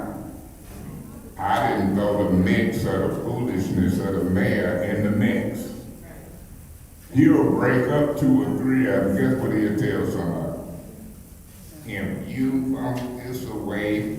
you vote this away, I will come and pick up a rock and 2 barrels of trash in your yard. Okay, you got my vote. If you vote this away, I will build a pothole on that street. Okay, I'll vote this away. That part I had caught on to. If the mayor didn't interfere with certain people's minds, I think it would be easier to get 5 votes. Now, Mr. Moore, can you see me letting my mind be fooled with like that? I don't know you well enough yet, sure. You don't know me well. Just keep listening and listening. So I'm just making a point. We got some tough decisions to make. And the truth of the matter is, we need to seriously meet on these ARPA funds. I'm gonna end by saying this, Madam Chair, more council and the public. See them 2 right there? It's their anniversary. They're from Cincinnati, Ohio. Happy anniversary! All the way from Cincinnati. In the council meeting. 20 years, I understand. I couldn't even live with myself for 20 years. But I've seen them get up. They might come back, but I want to do that. But Mr. Moore, I'm going to try my best to call a meeting. And you watch close. If I get one other council person to call a meeting of the ARPA funds, I don't care if it's on a Thursday, Friday, Saturday. I just ain't gonna do it on a Sunday. I'm gonna see if you show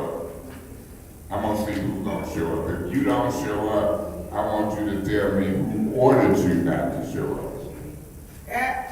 There's people in this city hall can order you to do stuff and not do it, can't I assume so. I haven't experienced that yet, but I assume so. Okay, but I ain't wanna, I can request, and then if I get promoted, I can do a little more than request. I appreciate the information.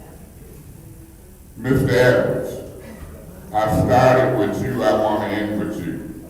You said that this resolution, I should look at the be it resolved. The be it resolved says that the priority waste LLC for 2 more years beyond the original approved amount. But Mark, I don't know if he's gone yet, but Mark tells me in so many words, is he still here? Correct me if I'm wrong, Mark.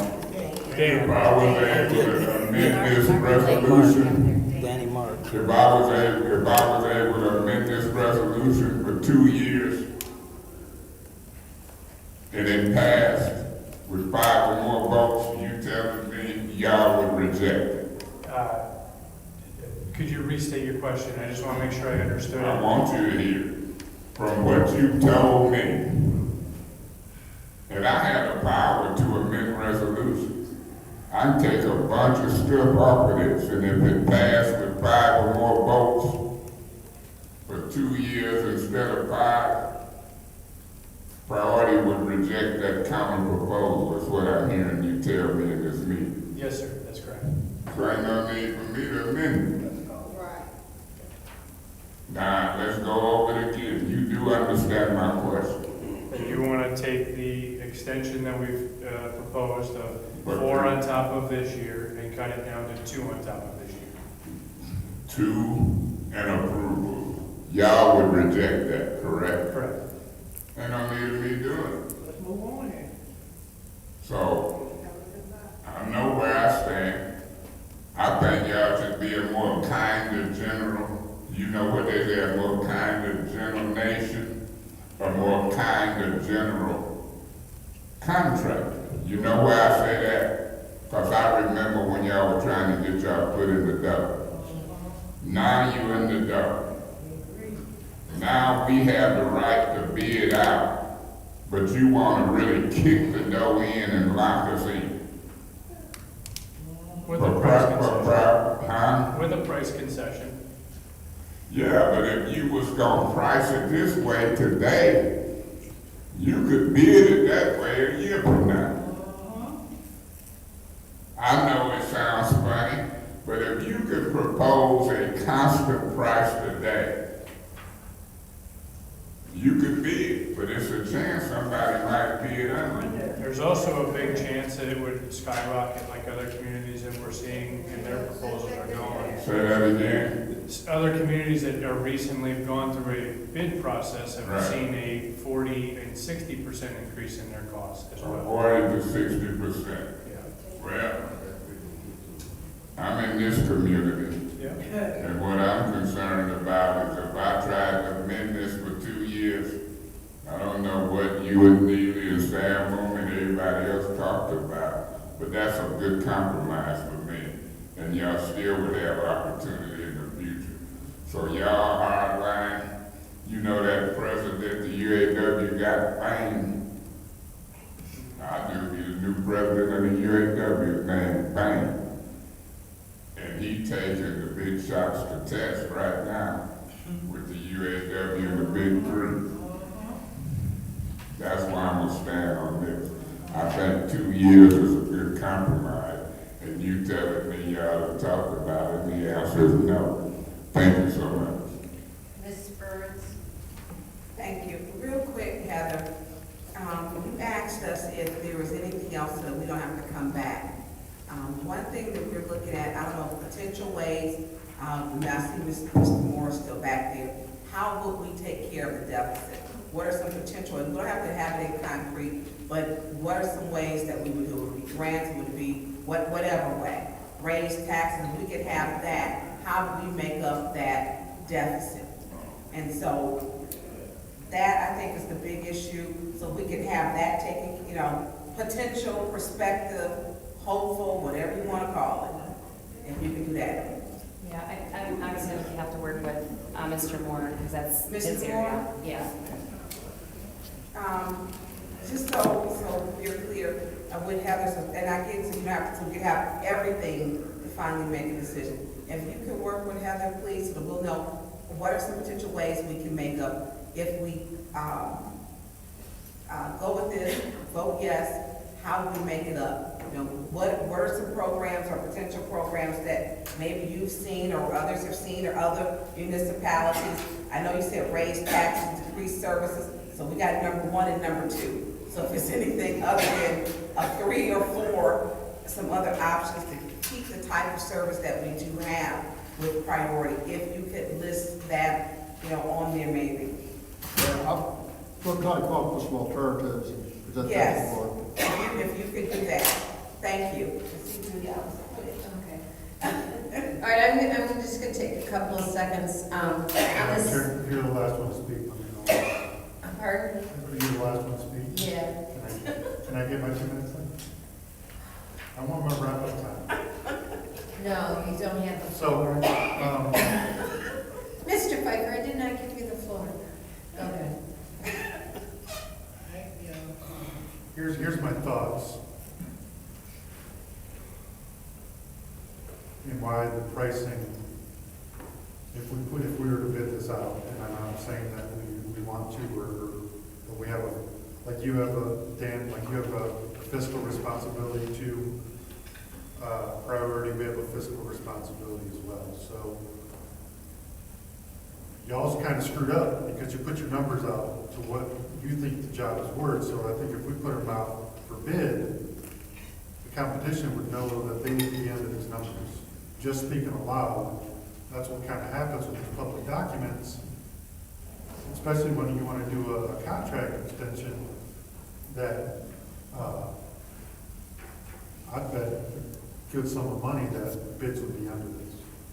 Because this is the line, and everybody knows that they want to be under this line. Because that's what the council wants, is to be under this line to fix that deficit. So that's where I'm at with this. You know, a report came out a few weeks ago. The city is 70% in poverty. That means 70% lives in poverty. So that means like they can't afford any more rate increases. And not only that, we're going to take away ARPA funds that are supposed to be there to help the folks in poverty. Just, I mean, that's the mission statement of the Treasury. We're going to take funds away that could potentially help them with everything else to supplement this. So, struggle. And it's going on midnight, so Madam Chair, I'll let you finish up and we can move on. Okay, I'm just gonna take just 1 second, and then Candace, I'll call you, okay? On this report, Mr. Moore, that you felt that you provided us with the ARPA, my numbers are really close to yours, and I've been working on this and taking it against our budget, which I will be presenting to council as soon as it's in a format that I think that they can understand and not an accounting format. But I want the council members to know that, I mean, I'm within probably $20,000 of this. There are some numbers that we had, that Mr. Edwards and I agreed on that are different in this than what we had in the previous report. But these totals are through August 28th, not July 31st. Okay, and that's what I wanted to let you know. So, Ms. Bichette, go ahead. Yeah, Madam Chair, just based on the conversation that we had today and some work that I see we still need to do with our CFO around this, I'd like to make a motion to move this item to special affairs. Okay, there's a motion on the floor to send special affairs. Is there support? No. I'll support that.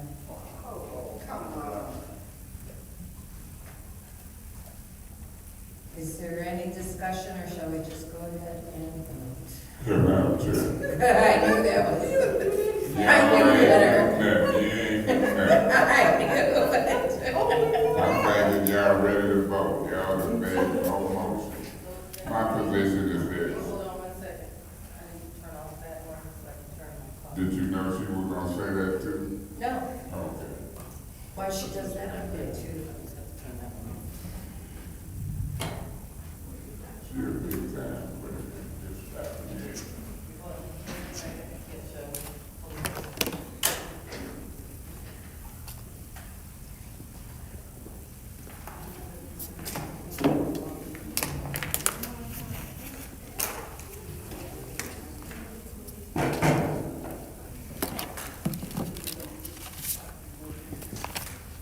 Who's chairman? Mr. Piper? Mr. Chairman? This is when I like to talk with a vote when it's five. Because if I vote no, it ain't moving to special favor. Right.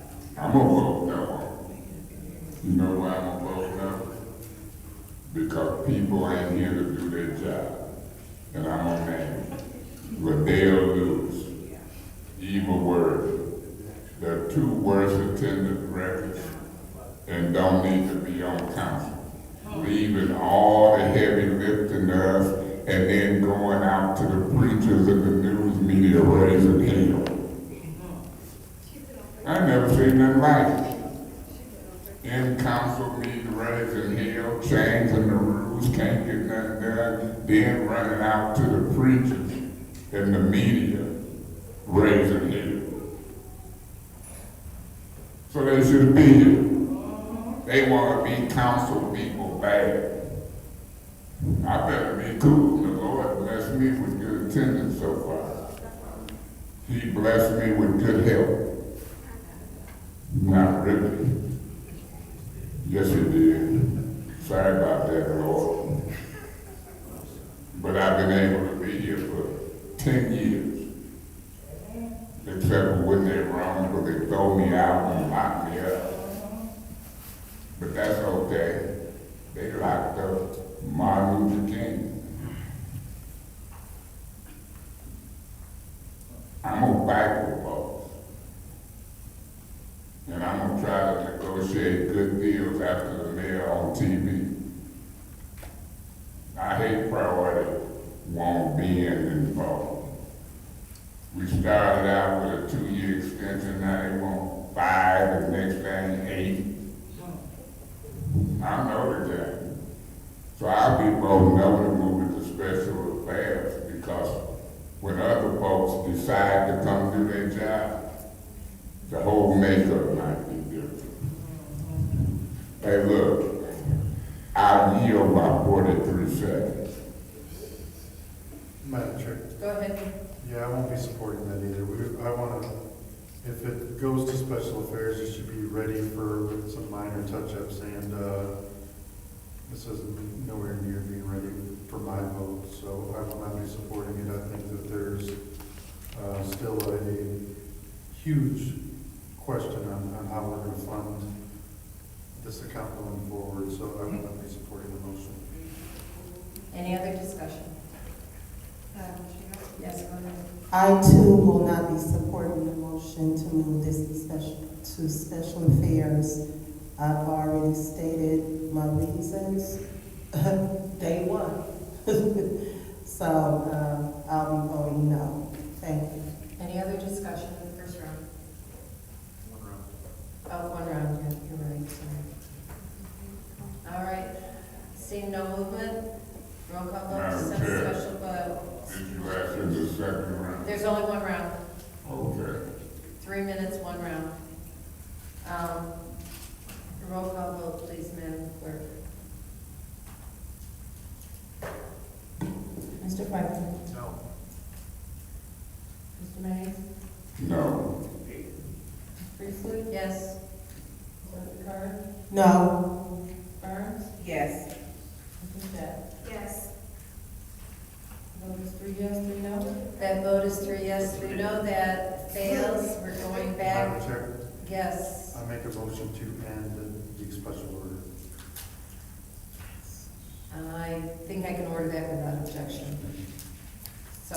order that without objection. Point of order, we should be on the second round of the We're on this, original. yep, I'm going back to that right now to see exactly where we're at.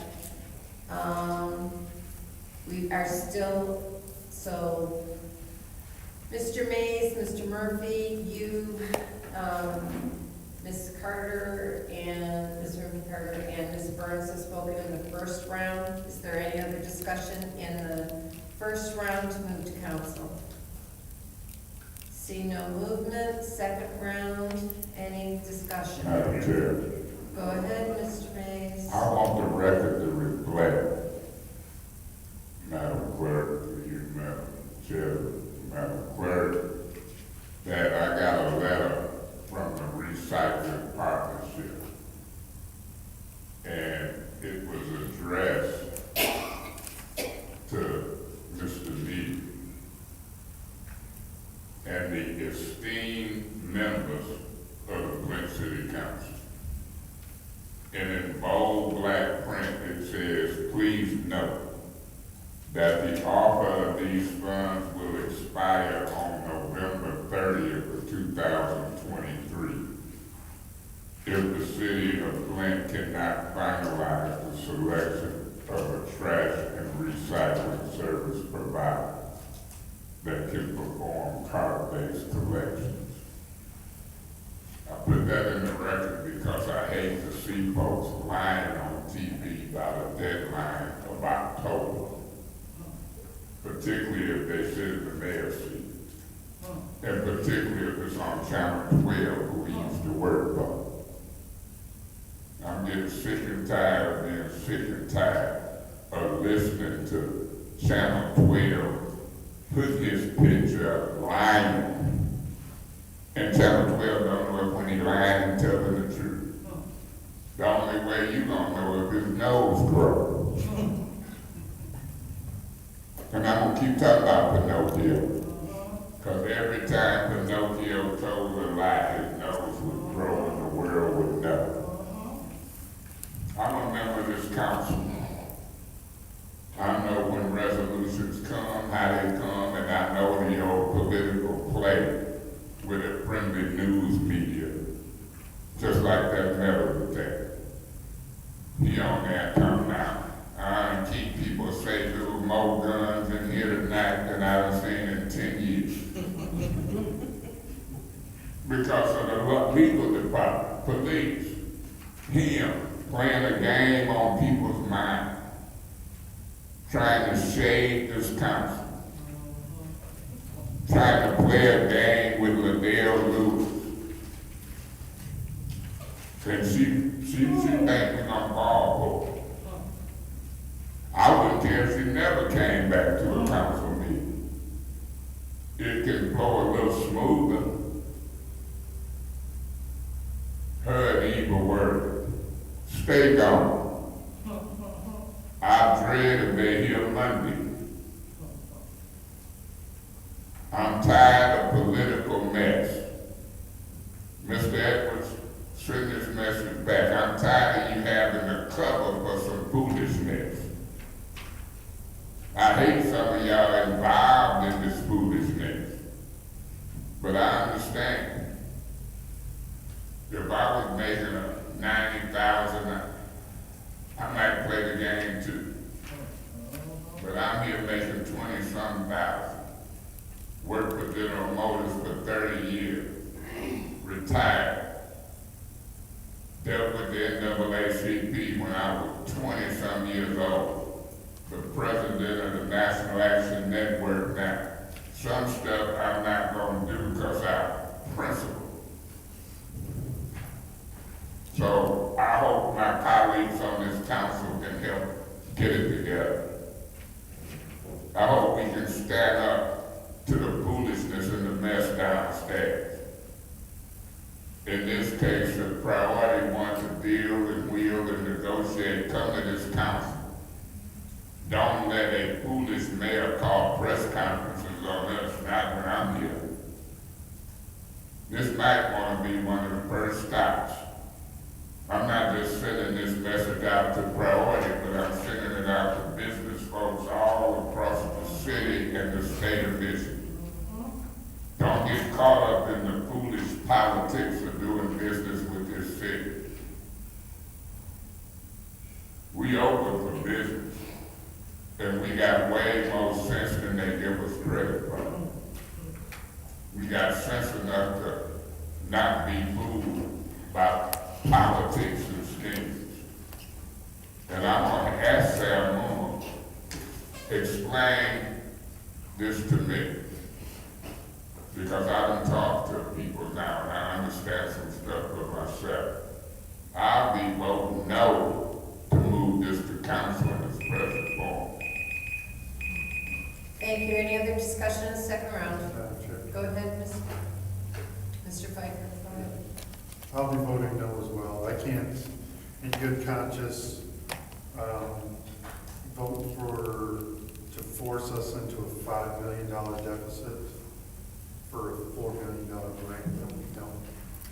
While it'd be good, we don't need it. And while I understand it will already automatically be in a $1 million deficit, this would force a $5 million deficit. So I can't support this in its present form. While we're open for business, like Mr. May said, I hope that we're not open, our nonprofits aren't open for business. I hope Priority doesn't start making donations to the nonprofits